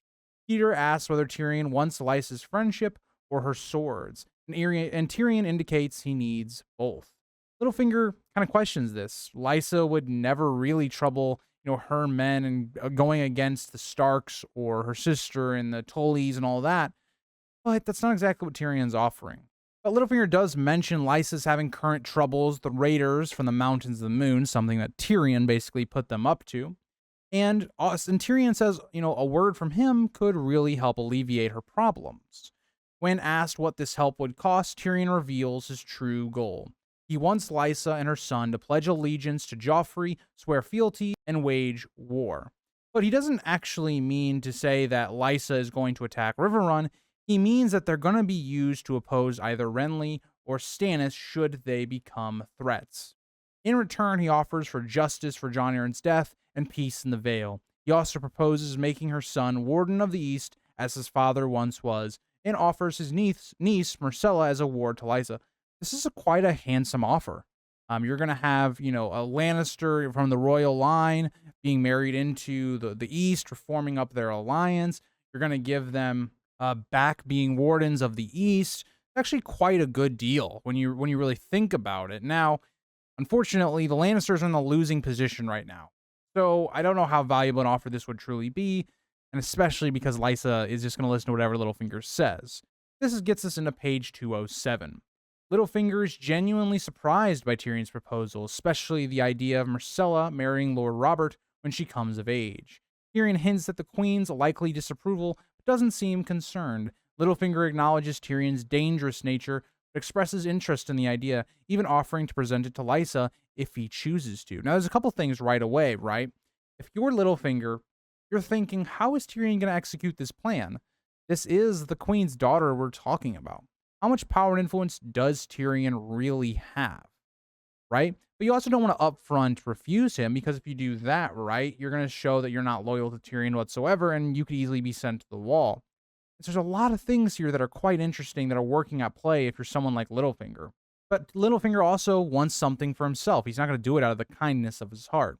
Tyrion, knowing that Littlefinger dislikes long silences, patiently waits for him to respond. And after a brief pause, Littlefinger asks what Tyrion is offering him in return for his help. And Tyrion, right off the bat, goes for the opening that he has just created. Janos Slynt was supposed to be the Lord of Harrenhal, but now it goes to Littlefinger. And not only that, it also is going to come with the power to become the liege lord of the Trident, replacing the unreliable River Lords. Littlefinger almost seemed to not be able to hide his emotion, as Tyrion sees the gleam of hunger in his eyes. As he considers the offer, despite trying to appear uninterested, he mentions the curse of Harrenhal, but Tyrion counters that Littlefinger can rebuild it and use the wealth to his advantage. Tyrion offers him a chance to dominate the Trident and replace the existing lords with loyal vassals. Now, a couple things to consider here with Littlefinger. Harrenhal has always been cursed because a lot of the times the people that are given Harrenhal are not the most wealthy, are not the people that are going to be able to rebuild the castle like Littlefinger might be able to. Littlefinger is somebody that would have a lot of resources to be able to maybe restore Harrenhal to its better days, right? And so that's interesting right away, because not only is it something that Littlefinger has been wanting, Littlefinger, like Tyrion suggests in this chapter, has no way of calling men to arms. He doesn't have, these big castles or anything like that. He isn't viewed as a threat. But Tyrion giving him Harrenhal would move Littlefinger up the ladder quite a lot and makes him a lord in his own right. Littlefinger is intrigued but still questions Tyrion's motives, wondering why he is making such an offer. Tyrion responds that Littlefinger's service to his sister in the matter of succession has earned him the reward. But once again, Littlefinger is going to question, well, there were other people that did that as well. Jaina Slynt did the same thing, but yet Jaina Slynt is going to the wall as we get into page 208. Tyrion acknowledges that, like Jaina Slynt before him, Littlefinger could easily be deposed of once he is no longer useful, but he makes it clear that he needs Littlefinger to secure Lady Lysa's support, which Jaina Slynt was unable to do. So Jaina Slynt, in a lot of ways, is one, incompetent, has no value to Tyrion at all, and two, is just kind of not the most reliable person. Littlefinger laughs and teases Tyrion about possibly needing to bed Lysa Arryn, again to gain her consent for the marriage, which Tyrion responds with confidence that Littlefinger will be up to the task, which we know he will be. Littlefinger then shares a piece of advice he once gave to Ned Stark about dealing with an unattractive woman, and the two exchange a look of mutual understanding. Very interesting, given we know Littlefinger will marry Lysa a little bit later on and how that's going to go down. Littlefinger asks for a fortnight to arrange his affairs and secure a ship to take him to Goldtown, and Tyrion agrees that this will be sufficient time.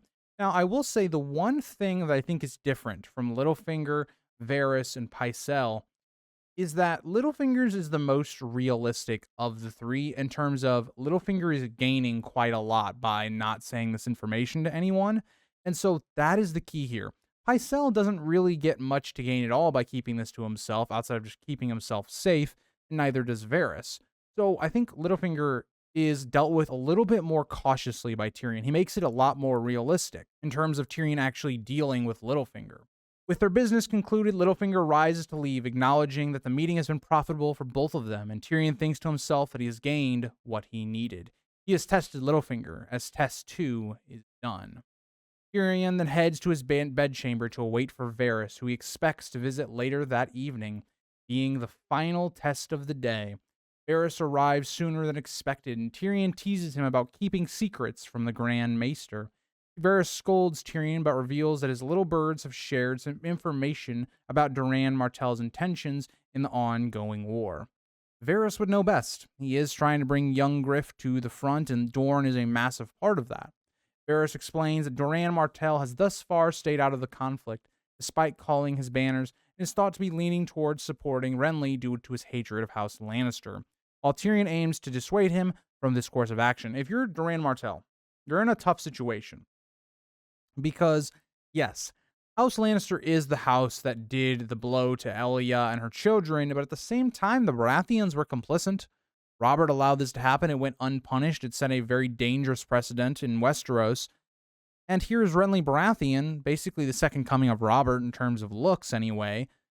You're in a tough position if you're Doran Martell. Who should you support? There isn't a clear option. And so Doran kind of takes the waiting option, right? He kind of stays out of it. And you also even think about Renly. Tyrells are the major backing behind Renly, and the two don't have a good relationship. So for right now, for Doran, I think there is no real good answer to this course of action.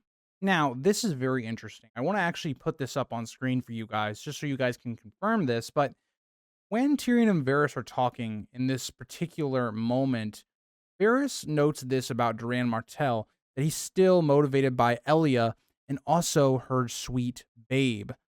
Only mentioning one.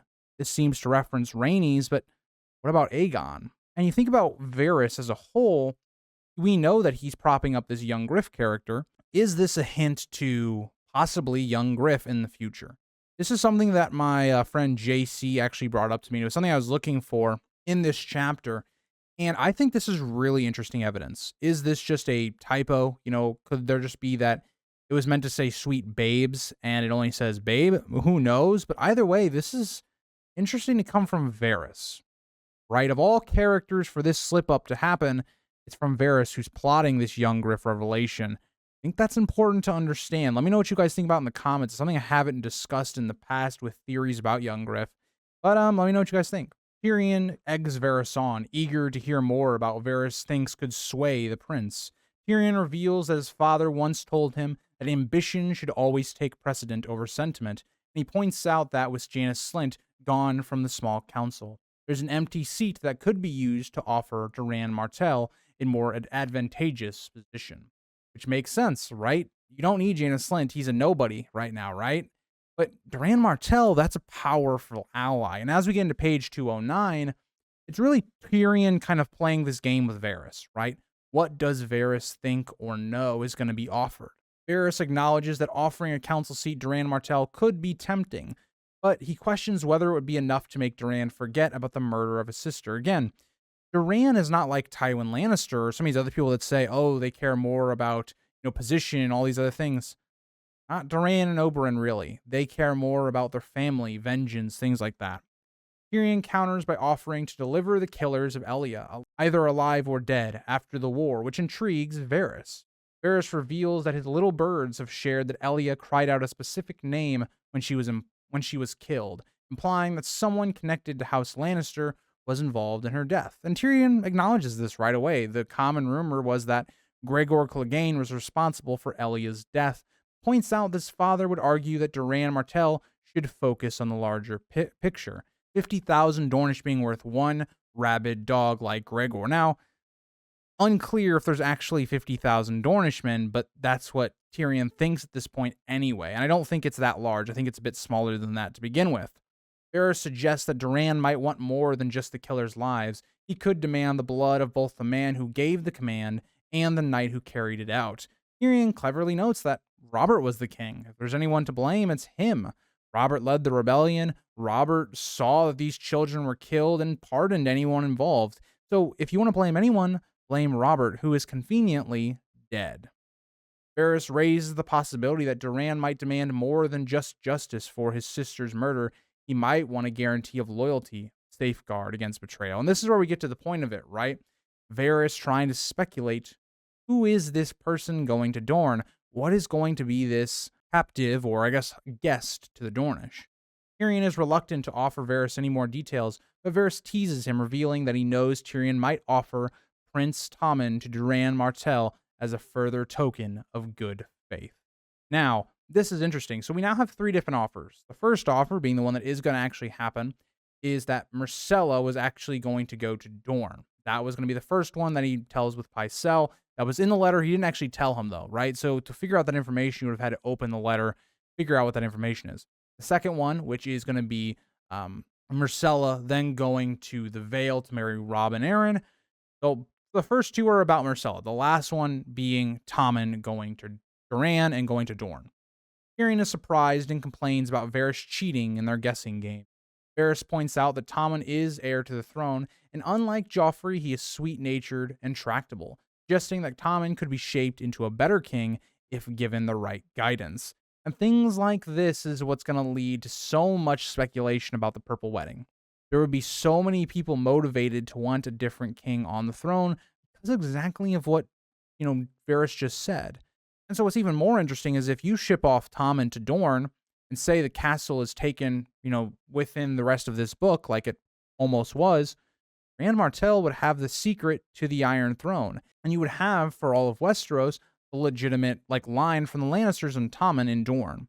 And so this is a very valuable piece. If this was the case, Dorne would really get a lot of trust from this, I think, and also they would have a very heightened position. So Varys is, I think, quite smart to think this could be the possible deal because I think of the three, it's the most realistic to trying to get an ally. Tyrion dismisses Varys' suspicions about Tommen's potential and perhaps his own plans, but Varys remains skeptical.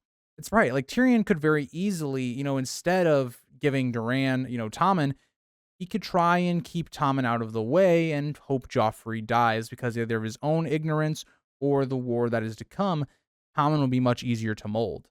Varys compliments Tyrion's maneuvering, but warns that there is one small flaw in the plan, leaving Tyrion curious about the catch. And this is what every single person has hinted to Tyrion. The flaw in the plan is Cersei would never part with either Tommen or Myrcella. And so that's where Tyrion has to work. How does he get this to happen? Varys points out that the state cannot overcome a mother's love for her children, implying that Cersei's devotion to her children might foil Tyrion's plans, which does seem to be the major thing that is holding Tyrion back. Tyrion responds confidently, stating that Cersei won't know what he's planning, implying that he can keep his intentions secret. Varys asks what would happen if Cersei were to discover Tyrion's intentions. What if Varys was to whisper in her ear before his plans are fully realized? To which Tyrion answers that he would know who betrayed him, making it clear that the person who reveals his plans would become his enemy. And Varys giggles, and Tyrion realizes that Varys has figured out the potential complication, making it a third potential flaw in his scheme. Now, the issue that Tyrion runs into, and the reason that I think this scheme doesn't necessarily work to its fullest, the issue with this plan that I think on a reread I realize is, one, Littlefinger gains so much from this that there isn't really a reason for him to betray you even though he's untrustworthy.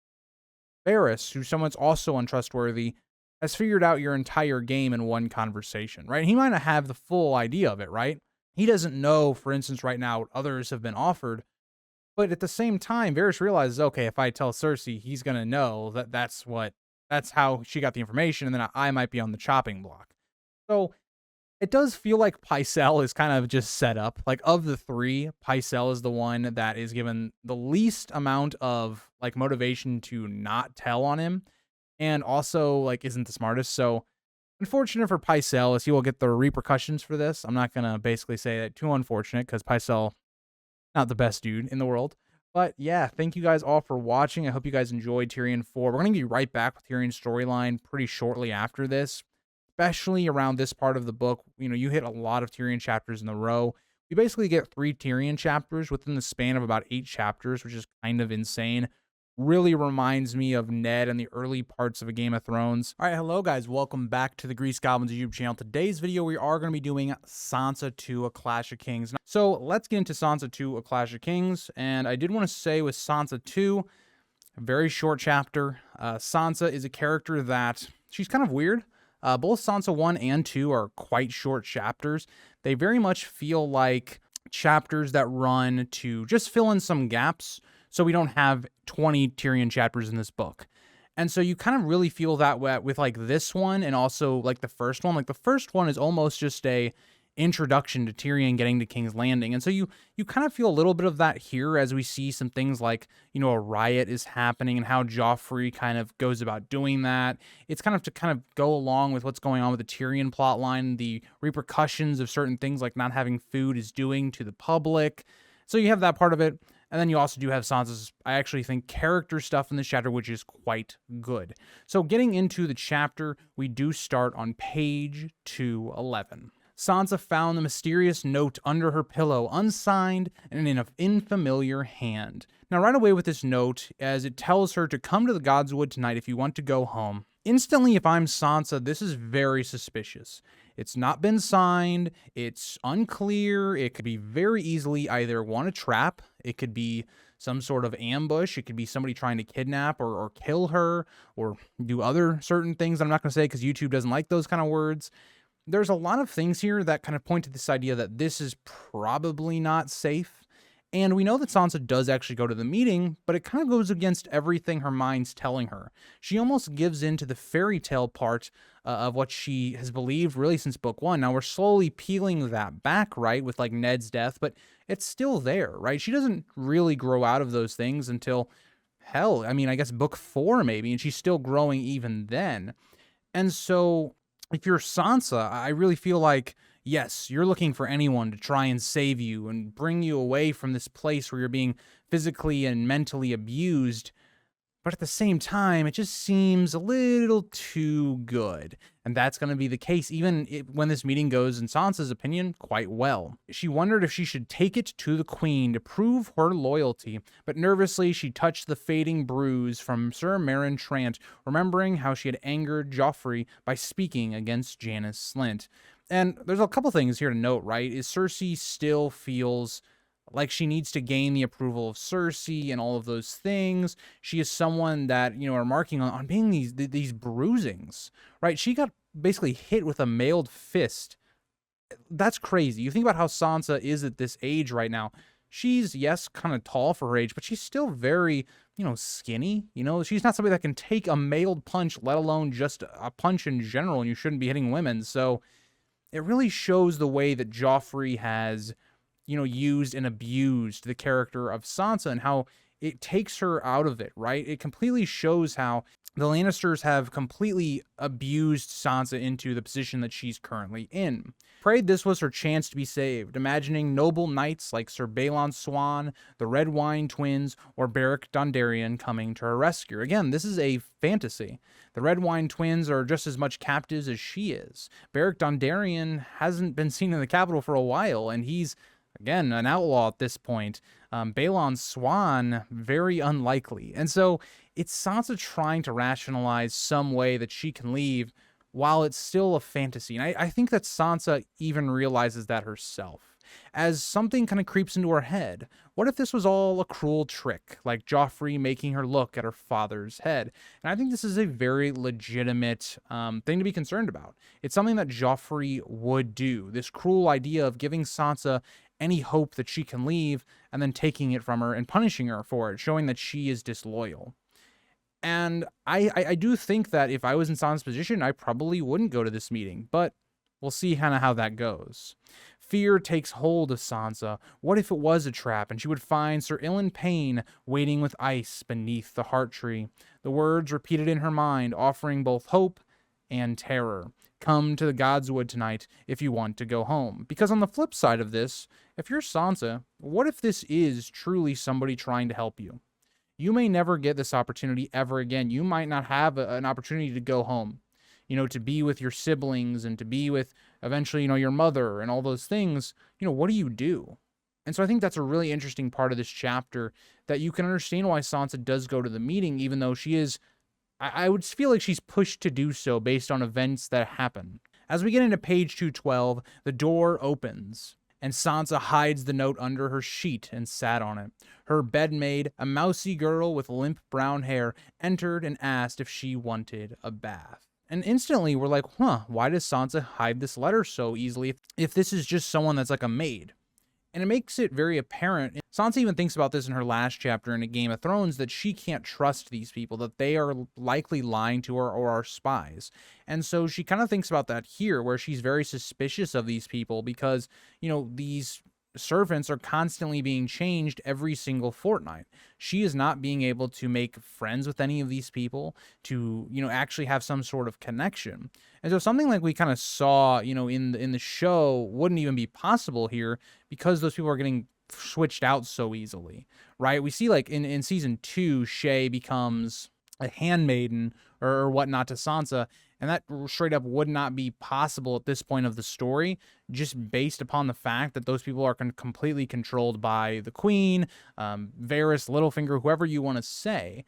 And so Sansa, not only is she isolated by, people like the Queen, Joffrey, all these other people that she doesn't like and doesn't like her in particularly, it's also that the simple people, right? The people that are your everyday interactions with the servants, they're not allowed to make connections with you. Think about what Arianne goes through after her kind of like failed coup in A Feast for Crows. That's basically Sansa's life every single day. You really think about that, and it makes you kind of change how you view the character of Sansa. You can understand why she'd be so angry and looks down on people, because she's being basically held as a prisoner, right? At sword point. Sansa does ask for a fire, even though she's shivering. She just doesn't seem to want these people around her, and you can understand that. But when the fire was lit, Sansa curtly dismissed the girl, convinced she was spying for the Queen or Varys, which she is definitely correct of. But once alone, she burned the note. She wants to get rid of the evidence. She doesn't want anybody to ever find this note or link it back to some sort of escape attempt. If she is caught, she could still have some reasonable, idea that, oh yeah, she's going to pray, right? But if this note is found on her or in her room, very different. It's the same reason Catelyn burns that letter in A Game of Thrones from her sister.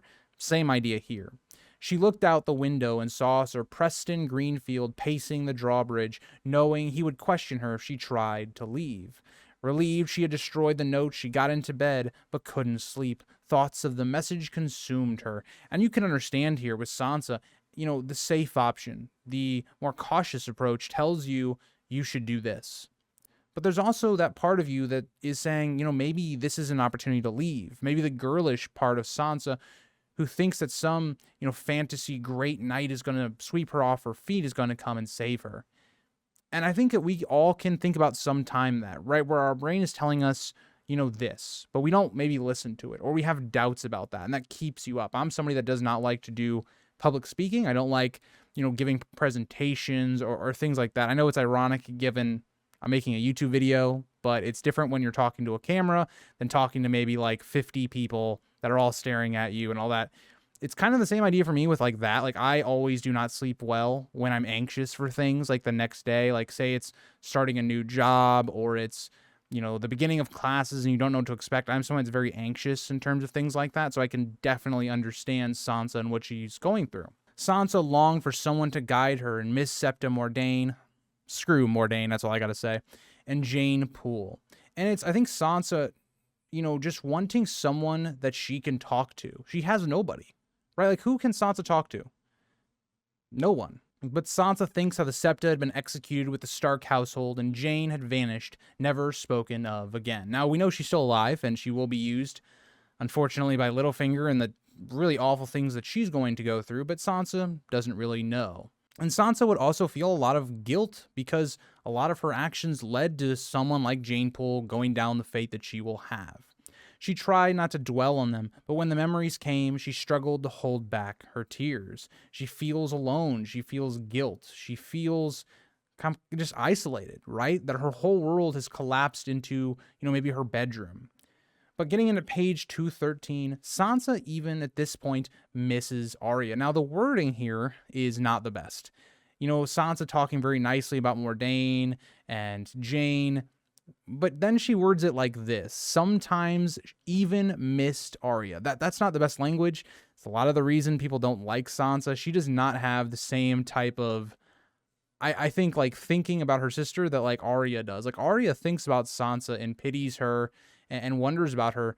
Sansa, it very much feels like it's not something that she thinks about all that often. But she does, thinking about, playing and riding freely. She can only ride in circles in the Bailey, which had become dull. It's kind of similar to what Bran is going through. Bran used to be able to, go out of Winterfell and go into the woods, riding a dancer.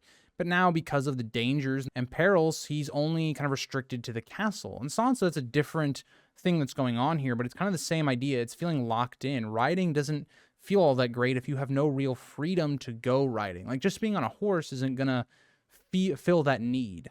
Late at night, she heard distant shouting, growing louder, mixed with horses and pounding feet. It seems like something's going on. It can't be battle unless Stannis has just randomly started attacking King's Landing in the middle of the night, almost unannounced, and no scouts reported it. Or it's something going on within the city that's kind of like a uprising or people coming to the gates asking for food type situation. Looking outside, she saw men with spears and torches running along the walls, confirming what I just kind of basically said. She told herself to go back to bed, assuming it was just city troubles as people fled the war and turned to crime. And she's not wrong about that at all, but you think about what's slowly sinking in here. Sansa is realizing this is a good distraction. This is as good of time as any to try and sneak out and meet up at this, midnight meeting, because there won't be as many people that are just lingering about looking for people going to areas, right? Here, everybody's going to be worried about whatever's going on in the city, not on Sansa. But then she noticed that the White Knight was gone and the drawbridge was down but unguarded. Without thinking, she dressed, questioning her own actions as she saw torches along the walls. She kind of acts before really thinking. Because she might be thinking, or subconsciously anyway, that if she thinks about it too much, she might be too frightened to do it. And so we see her wondering about Stannis and Renly if they had arrived to claim the throne. She grabbed a gray cloak and hid a knife beneath it. Now, what's even more interesting is, what does Sansa know about Stannis and Renly at this time? Like, we know as an audience, through Tyrion and others, that Renly is slowly making his way to King's Landing, and Stannis, really, they don't know anything about. They know he's massing forces and things like that and has sent this letter, but They don't know when he plans to attack or where he tends to attack. Slipping out into the night, she waited for a column of red-cloaked Lannister swordmen to pass before crossing the undefended drawbridge. In the yard, she saw men arming themselves, including Sir Preston and 3 Kingsguard knights helping Joffrey into his armor. Even here, right, where Sansa, is in the wide open, if this was a different, circumstance, they would instantly probably recognize her, but because other things are going on, they're more preoccupied about the thing happening right now, this like gathering of people outside. They're not worried about Sansa at this point, or they're not worried about some random lady leaving in the middle of the night. They're just not all that worried about it. And so Sansa is able to escape them, and she's able to actually make it to this meeting. Now, her breath did, catch in her stomach, or her lungs, I should say, because, well, yeah, Joffrey is her main abuser. If he caught her here, she would be very much punished. Moving deeper into the castle, she feared looking back in case Joffrey was watching or following her. She climbed the serpentine steps, panting, then hid in a shadowy colonnade, I think is how you say that word, to catch her breath. A ragged black tomcat with its chewed-off ears startled her before spitting and leaping away. We see this black cat a lot. We saw this a couple times in the first book, notably with Arya, but at this point she reaches the Godswood. She pulled her cloak tighter as the sounds of battle faded into the night. As we get into page 214, the air was rich with the scent of earth and leaves, making Sansa think of Lady, who would have liked this place. It's going to make her feel more like at home, right? Make her maybe feel like, her own Godswood back at Winterfell. And so she kind of thinks of Lady. And you also think about Sansa, who, of all the Stark children, is the least Stark-like at this time. And there's a really nice parallel that George does, and that's because Lady isn't with Sansa. That Stark side of her isn't present within her. And so she's kind of being reminded of that, which is interesting as we kind of go towards, the old gods. It seems to give Sansa a bit of strength, even similar to someone like Daenerys with her dragon dreams in Book 1. Even in the castle's heart, the Godswood felt wild, and the old gods seemed to watch with unseen eyes. She had always favored her mother's gods, the statues, stained glass, incense, and crystals, but she could not deny the Godswood's quiet power, especially at night. Again, it just goes exactly into who Sansa is as a character. Sansa is somebody that cares more about the material things and the glammed up world. She doesn't care about things like, true power or the foreboding silence and the eyes looking down on her by the old gods. It's not as glamorous. It reflects a lot of what Sansa has favored in the world and her own beliefs and things like that. But to this time, she prayed for help, for a true knight to save her. And at this point, well, her prayer seems to be answered. Moving through the trees, she felt the bark's roughness and the brush of leaves on her cheeks, wondering if she was too late or if he had ever been there at all. When this point, a voice spoke from the shadows, startling her. Sir Dantos emerged, thick-necked and heavy-set, wearing a dark gray robe. And if you're Sansa, this is the opposite of what you want to see. Remember, Sansa just got done describing how she puts a lot of stock in how things look, right? And so a true knight, a true great knight, is going to look something more like Loras Tyrell in her eyes. Not someone like Dantos, the fool who shamed himself, who Sansa had to, basically rescue. Dantos? Really? The one that she, the lady, rescued? It's not how things usually work in the tales. Her heart sank. She recognized him by the blotchy skin and broken veins, realizing he was the one who had sent the note. He reached out, but she shrank back, her hand slipping to her hidden knife, demanding to know what he wanted. And if I was Sansa, I'd be thinking this as well. This older, kind of guy who seems to be somewhat of a coward and a drunk gets you this letter in the middle of the night to come alone, basically, to, the Godswood. I would also, feel on edge. I would feel like, is this guy trying to kidnap me? Like, what is he trying to do? Especially if I was younger. Think about, how old Sansa is. I would feel those feelings now. But at Sansa's age, I would feel even, more like, yeah, I'm getting my knife out. He claimed he only wished to help her as she had helped him. She accused him of being drunk, and he admitted to a single cup for courage, fearing severe punishment if caught. I'm going to say it. I don't know, if this works for some people. So whenever I have drank, I don't get like this courage thing. I know a lot of people like talk about that. I don't know if that's actually a thing for people or it's more of a psychological thing.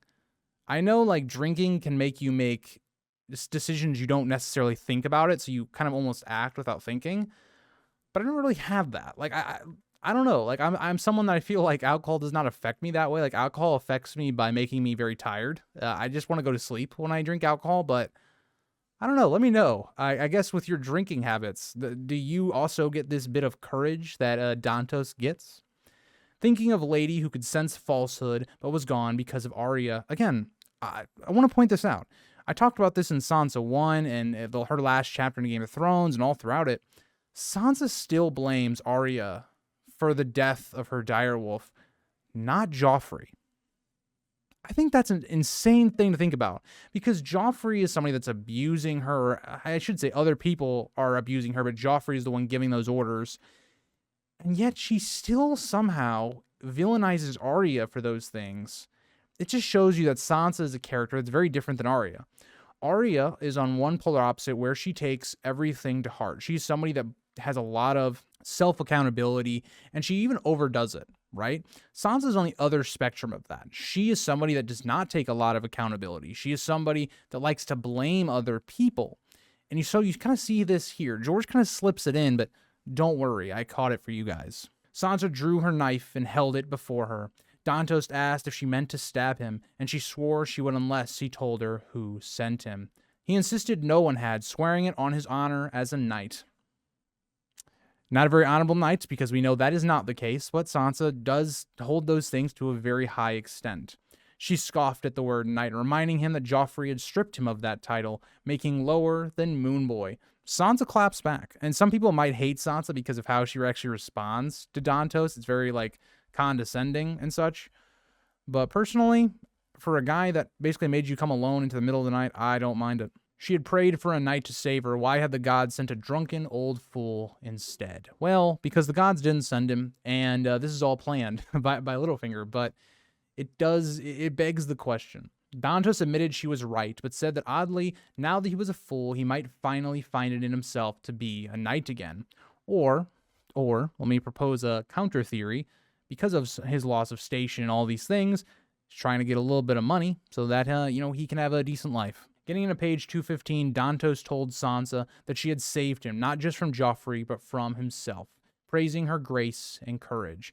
On the surface level, Sansa might believe that. That is not the case at all. Dantos did not save himself from anything.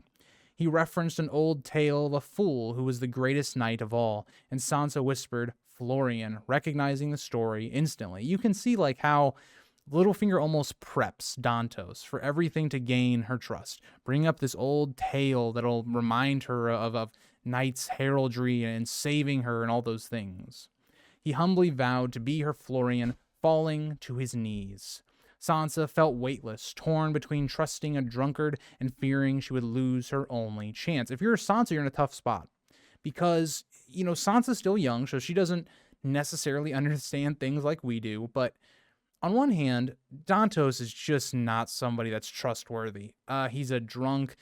He's a fool. He's somebody that does not seem to have a lot of courage. There's not really a lot of reasons to, even if you trust him, that he's going to be able to carry out any of his promises. That's what I would be thinking if I was Sansa. But on the flip side of that, is anybody else going to step up to help you? And the answer is probably no. So maybe you take a shot in the dark. What's the worst that could happen to you? I mean, Sansa already, thinks about it would be better to die than to, be caught and be punished and all this other stuff. She's very kind of suicidal. And we talk about that in Sansa 1 as well. She is somebody that is not doing well mentally, and it's very understandable why. Sansa tries to investigate a little bit further. How would he get her away? And Dantos explained that escaping the castle was the hardest part, but once free, ships could take her home. Yeah, obviously, Dantos. A ship seems like the best route to getting to Winterfell, but that doesn't matter. How are you going to get her out of one of the most fortified castles in Westeros? And he has no answer for that. You're telling me you made this whole meeting and you didn't even come up with a smidge of a plan? Very suspicious. If I'm Sansa, I'm like, Huh, that's very suspicious. He took all this risk, but Yen has no plan. Okay. But he says that he needed time to gather coins and make arrangements as they both were watched closely. Sansa hoped they could leave that very night, but Dantos insisted they had to wait for the right moment. He nervously asked her to put away the knife, and she did, telling him to rise. And, if you're Sansa, you got to be thinking, I want to be out of here as soon as possible. But, of course, that's not going to be able to really happen. Dantos, unsteady, brushed dirt and leaves from his knees, confessing his shame at standing by while her father was killed. What was he gonna do? Like honestly, I think even people that with really good honor and things like that, what were they going to do realistically? It's the same argument of Jaime, watching as Ned's brother and father were killed. What was he going to do? Type situation. He admitted that he had never been a hero like Ryman Redwine, somebody we know not the most about, or Barristan Selmy, but once was a knight, and she had reminded him of what that meant. It sounds all a little too good. Something shouldn't be adding up if you're Sansa. Once again, he already used vowing on knighthood, but now he vows to the gods, her father's gods to be specific. He vowed to send her home. Sansa accepted, asking how she would know when to go. Another note, and Dantos refused, saying that the risk was too great, instructing her to meet him in the Godswood as often as possible. Now you're going to start seeing Sansa where she doesn't know what that means. Should she come every night? Should she always be there? And that's the thing. It's it makes the most sense though, right? People aren't going to come snooping around after them when Sansa's just going to pray. So it's a very smart plan when you think about it. And it's all Littlefinger's plan, but, still. The Godwood was the only safe place. Nowhere else in the city was truly private. He warned her that in public he might mock or ignore her, and she must forgive him. It was all part of their act to stay alive, which is 100% true. Sansa understood and agreed, knowing that one misstep could mean their heads in the walls, like her father's. I will say for Dantos, it's very likely his head would be on a spike. But for Sansa, a little less likely. If anything, I think Sansa would just be tortured and still kept as a hostage. But she isn't wrong, right? It's still a very big step to trying to escape. Getting into page 216, Sir Dantos urged Sansa to be brave, strong, and above all, patient. She promised she would, but pleaded for him to act as soon as possible, admitting her fear. Dantos confessed he was afraid too, and told her to leave before she was missed. When she asked if he would accompany her, he said it was better if they were never seen together. Once again, very smart. You don't want people to draw that connection for the two. Before leaving, Sansa impulsively kissed his cheek and whispered, "My Florian," convinced the gods had answered her prayers. Sansa falls for it again. She believes she's in a fairy tale, and that this story is basically being reenacted. It's everything that she could have hoped for. Which means it's too good to be true. She rushed back through the castle, heart soaring with hope, repeating to herself that Dantos would take her home and keep her safe. She wanted it to be true. She needed it to be true. The legend of Florian and Jonquil filled her thoughts. Florian was homely too, though not as old as Dantos. As she hurried down the serpentine steps, a man suddenly emerged from the shadows, causing her to crash into him. Now, what I find so well done here from this actual chapter is the way that Sansa, she has this idealized version of what a knight should be. And she runs into two people that kind of go against that, right?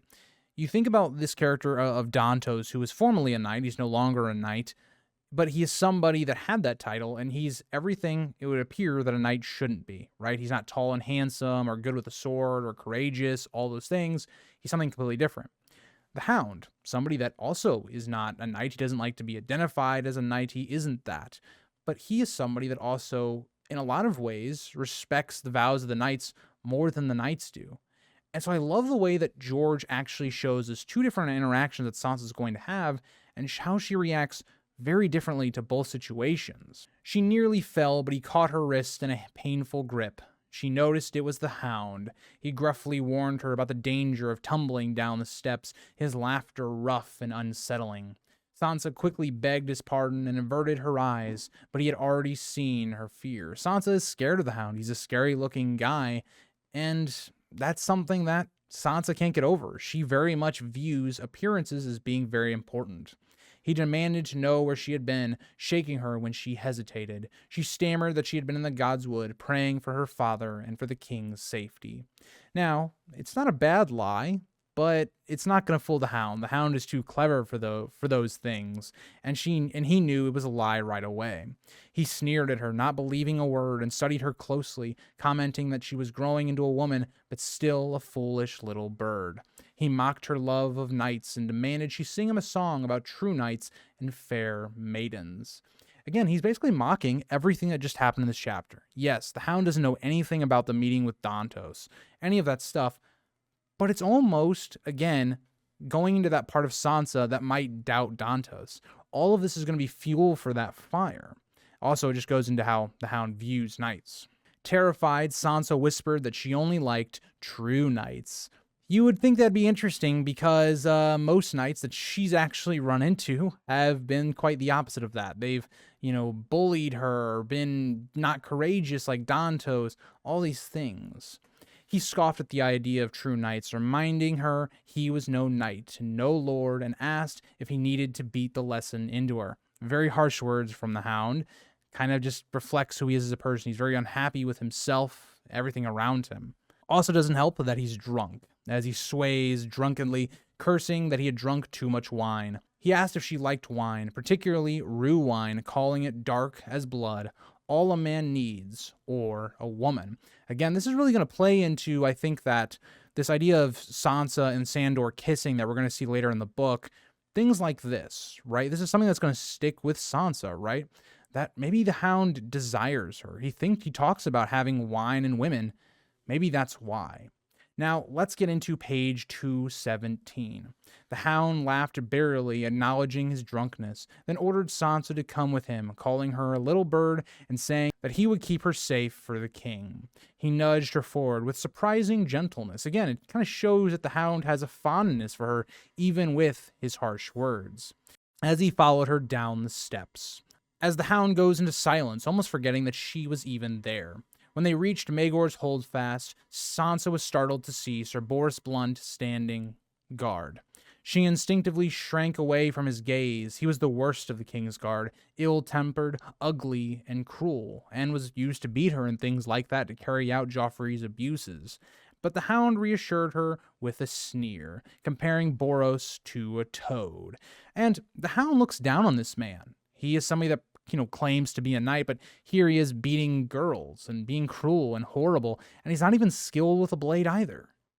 You can understand why the Hound looks down on people like him. Sir Boros being irritated by the Hound, calling him a sir, and only for Clegane to remind him harshly that he was no knight, just the king's dog. Blunt informed him that Joffrey had been looking for his dog earlier. It already shows you that the Hound is somebody that might be called the king's dog, but he isn't somebody that goes, whimpering on Joffrey's heels. He has a mind of his own, and his loyalty to Joffrey is not maybe as strong as others may seem to think. The Hound dismissed the concern, saying he had been drinking, and pointed out that it had been Sir Boros' turn to protect the king. Sir Boros then turned his attention to Sansa, questioning why she was out of her chambers so late. Sansa repeated the same lie, but maybe saying it a bit more confidently and better than she had to the Hound, saying she had gone to the Godswood to pray for the king's safety.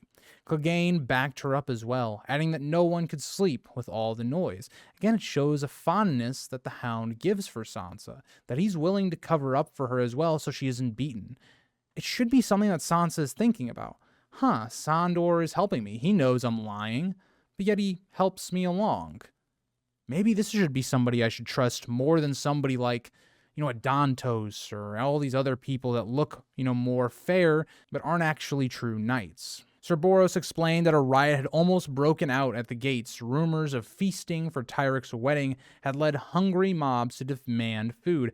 Exactly what we talked about in Tyrion's last chapter. As food grows shorter, people become more desperate for food to fill their bellies and to keep their children alive. We learn that Joffrey had personally led a sortie to drive them away. The Hound's mouth twitched at the news. A brave boy, he said mockingly. Obviously, Joffrey leading attacks on his own people that are probably unarmed and just asking for food. Sansa silently thought, let us see how brave he is when he faces my brother. If Robb ever got his hands on Joffrey, boy, Joffrey would be toast. As they ascended the steps, Sansa hesitantly asked Clegane why he allowed people to call him a dog, but would not let anyone call him a knight. See, for Sansa, she thinks, wait, being called a dog is very demeaning. It's beneath being a human, whereas a knight is very, splendorous and all that. She just doesn't really get it. And so we get this great answer. This is probably my favorite moment of the chapter. One of my favorites from the Hound in this chapter, when he talks about his love for dogs and why he likes them more than knights. The Hound says that he preferred dogs to knights. He then told her the story of his grandfather, a kennel master at Casterly Rock, who had once saved Lord Tytos Lannister from a lioness. Now, I think this is very interesting, right? One of these lions and or lionesses attacking, the family that has lions on their banners. I very much believe that this is a foreshadowing moment for Lord Tywin dying to Tyrion, or if you want to go further in this, if you think about, Cersei's death, if that comes by the hand of Jaime, it would be very interesting, right? I think that's a really interesting point that I think it's overlooked. But the lioness had attacked Tytos' horse and would have killed him too, but the kennel master and his hounds had driven the beast off. The 3 dogs had died protecting Tytos. The kennel master lost a leg, and in return, House Lannister had rewarded him with a land and a tower house. Again, you protect a pretty big lord, you're gonna get rewarded. And so that's where the sigil actually comes from House Clegane, these basically 3 dogs that died. As Sandor kind of notes their sigil with 3 black dogs on a yellow field, Clegane concluded grimly, a hound will die for you, but never lie to you, and he'll look you straight in the face. Now, as someone that's never owned a dog, I've had family members that have had dogs, friends that have dogs. I had cats when I was a bit younger. I shouldn't say a bit younger, but I mean, they both passed away within the last 2 or 3 years. One thing about dogs is they are very loyal to you. If you're somebody that treats them right, feeds them, takes them on walks, they're very loving to you, usually. That's not always the case. And so I can completely understand that, right? There's so many people that I think genuinely love their dogs more than people because their dogs give them comfort, give them love. They're named man's best friend for a reason. And so people can hurt you. You can fall out of friendship. You can break up. You can get divorced. You can have struggles with coworkers. People can lie to you, cheat you, deceive you. But a dog will never do that, right? And so I really think that that's a really good analogy for the way that Sandor kind of feels in general, the way he's been treated his entire life by people in his own family. I thought that was a really good analogy and one of the stronger writing points of this chapter. But the Hound then, in page 218, suddenly grabbed Sansa by the jaw, lifting her chin roughly. His fingers dug into her skin, causing her pain. He sneered, pointing out that unlike a hound, little birds couldn't look people in the eye. Once again, he's just playing up this idea, right? That Sansa can't look at the Hound, even though the Hound is saving her. He's done it multiple times now. And yet, Sansa still can't look at him. It's weird when you think about his analogy, people around Sansa have only mistreated her. And yet she still looks to people, not someone like the Hound. It's this really interesting tale because we just got done talking about Florian and Jonquil and Sansa believing that that's someone, like a character of Dantos. But when you think about the end of this story and this book, the Hound is going to offer to take Sansa from here and she's going to deny him. It's going to be a really good learning point that's going to pay off in book 3. But I do enjoy, even though I know this chapter is lower in pages, and especially in this book where almost every chapter is, at least in my big book version anyway, is 12 to 20 pages. This chapter is almost half the length of a lot of the videos that we've done. You even think about the recording time. This is going to only be about a 42-minute video. After I cut it down, it'll probably be even less than that. All the videos in the past that I've done have been almost 50 minutes long or higher. So that's why it's going to be a little bit lower on my chapter rankings, but there's just some really great stuff here that George does in a very few amount of pages. He reminded her that she never sung him a song. Nervously, Sansa ordered to sing about Florian and Jonquil. The Hound scoffed at the idea, calling Florian a fool and Jonquil a C word. YouTube doesn't like that word, so we're not going to say it. Dismissing the story with disgust. Again, he's trashing on this idea that Sansa's building in her mind about Dantos. He then warned her ominously, "One day I'll have a song from you, whether you will it or no." Once again, highlighting what we're going to see at the very end of this book. This chapter does a very good job of establishing really the last meeting that Sansa and the Hound will have. Desperate to placate him, Sansa promised to sing gladly. Sandor snorted at her attempt, calling her pretty but a bad liar. He claimed that a dog could smell a lie and that she was surrounded by them in the Red Keep. And he ends off the chapter with, "And everyone better than you," he added darkly. Now, one of the biggest tragedies I think the show did was they actually took this line from Sandor and gave it to Littlefinger. And I understand why, but I think it's such a powerful line for the Hound, because the Hound is the real person trying to open, Sansa's eyes to the real world. And when you come at this point where Sansa is lying about whatever she was doing in the Godswood, the Hound doesn't know. It's him trying to tell her, if you're going to do these things, if you're going to lie, you're going to try to get out of King's Landing, you need to be able to hide your emotions and be able to tell your lies much better. It's something that Arya is really doing almost completely, masking her emotions, only showing the emotions she wants people to see. It's kind of something that the Hound is trying to tell to Sansa here. And so I think a really strong end of the chapter. I think that if this chapter didn't have the Hound in this last part of it, really would have hurt, I think, the quality of the chapter. But the Hound comes in and has a fantastic moment. He really strikes me almost like a Maester Aemon character, where we don't get a ton of him, but when we do, it's a highlight of that chapter. It instantly enhances whether it's a Sansa or a Jon chapter. And so really love the ending of this one. But I'll see you guys all in the next one. Bye, guys.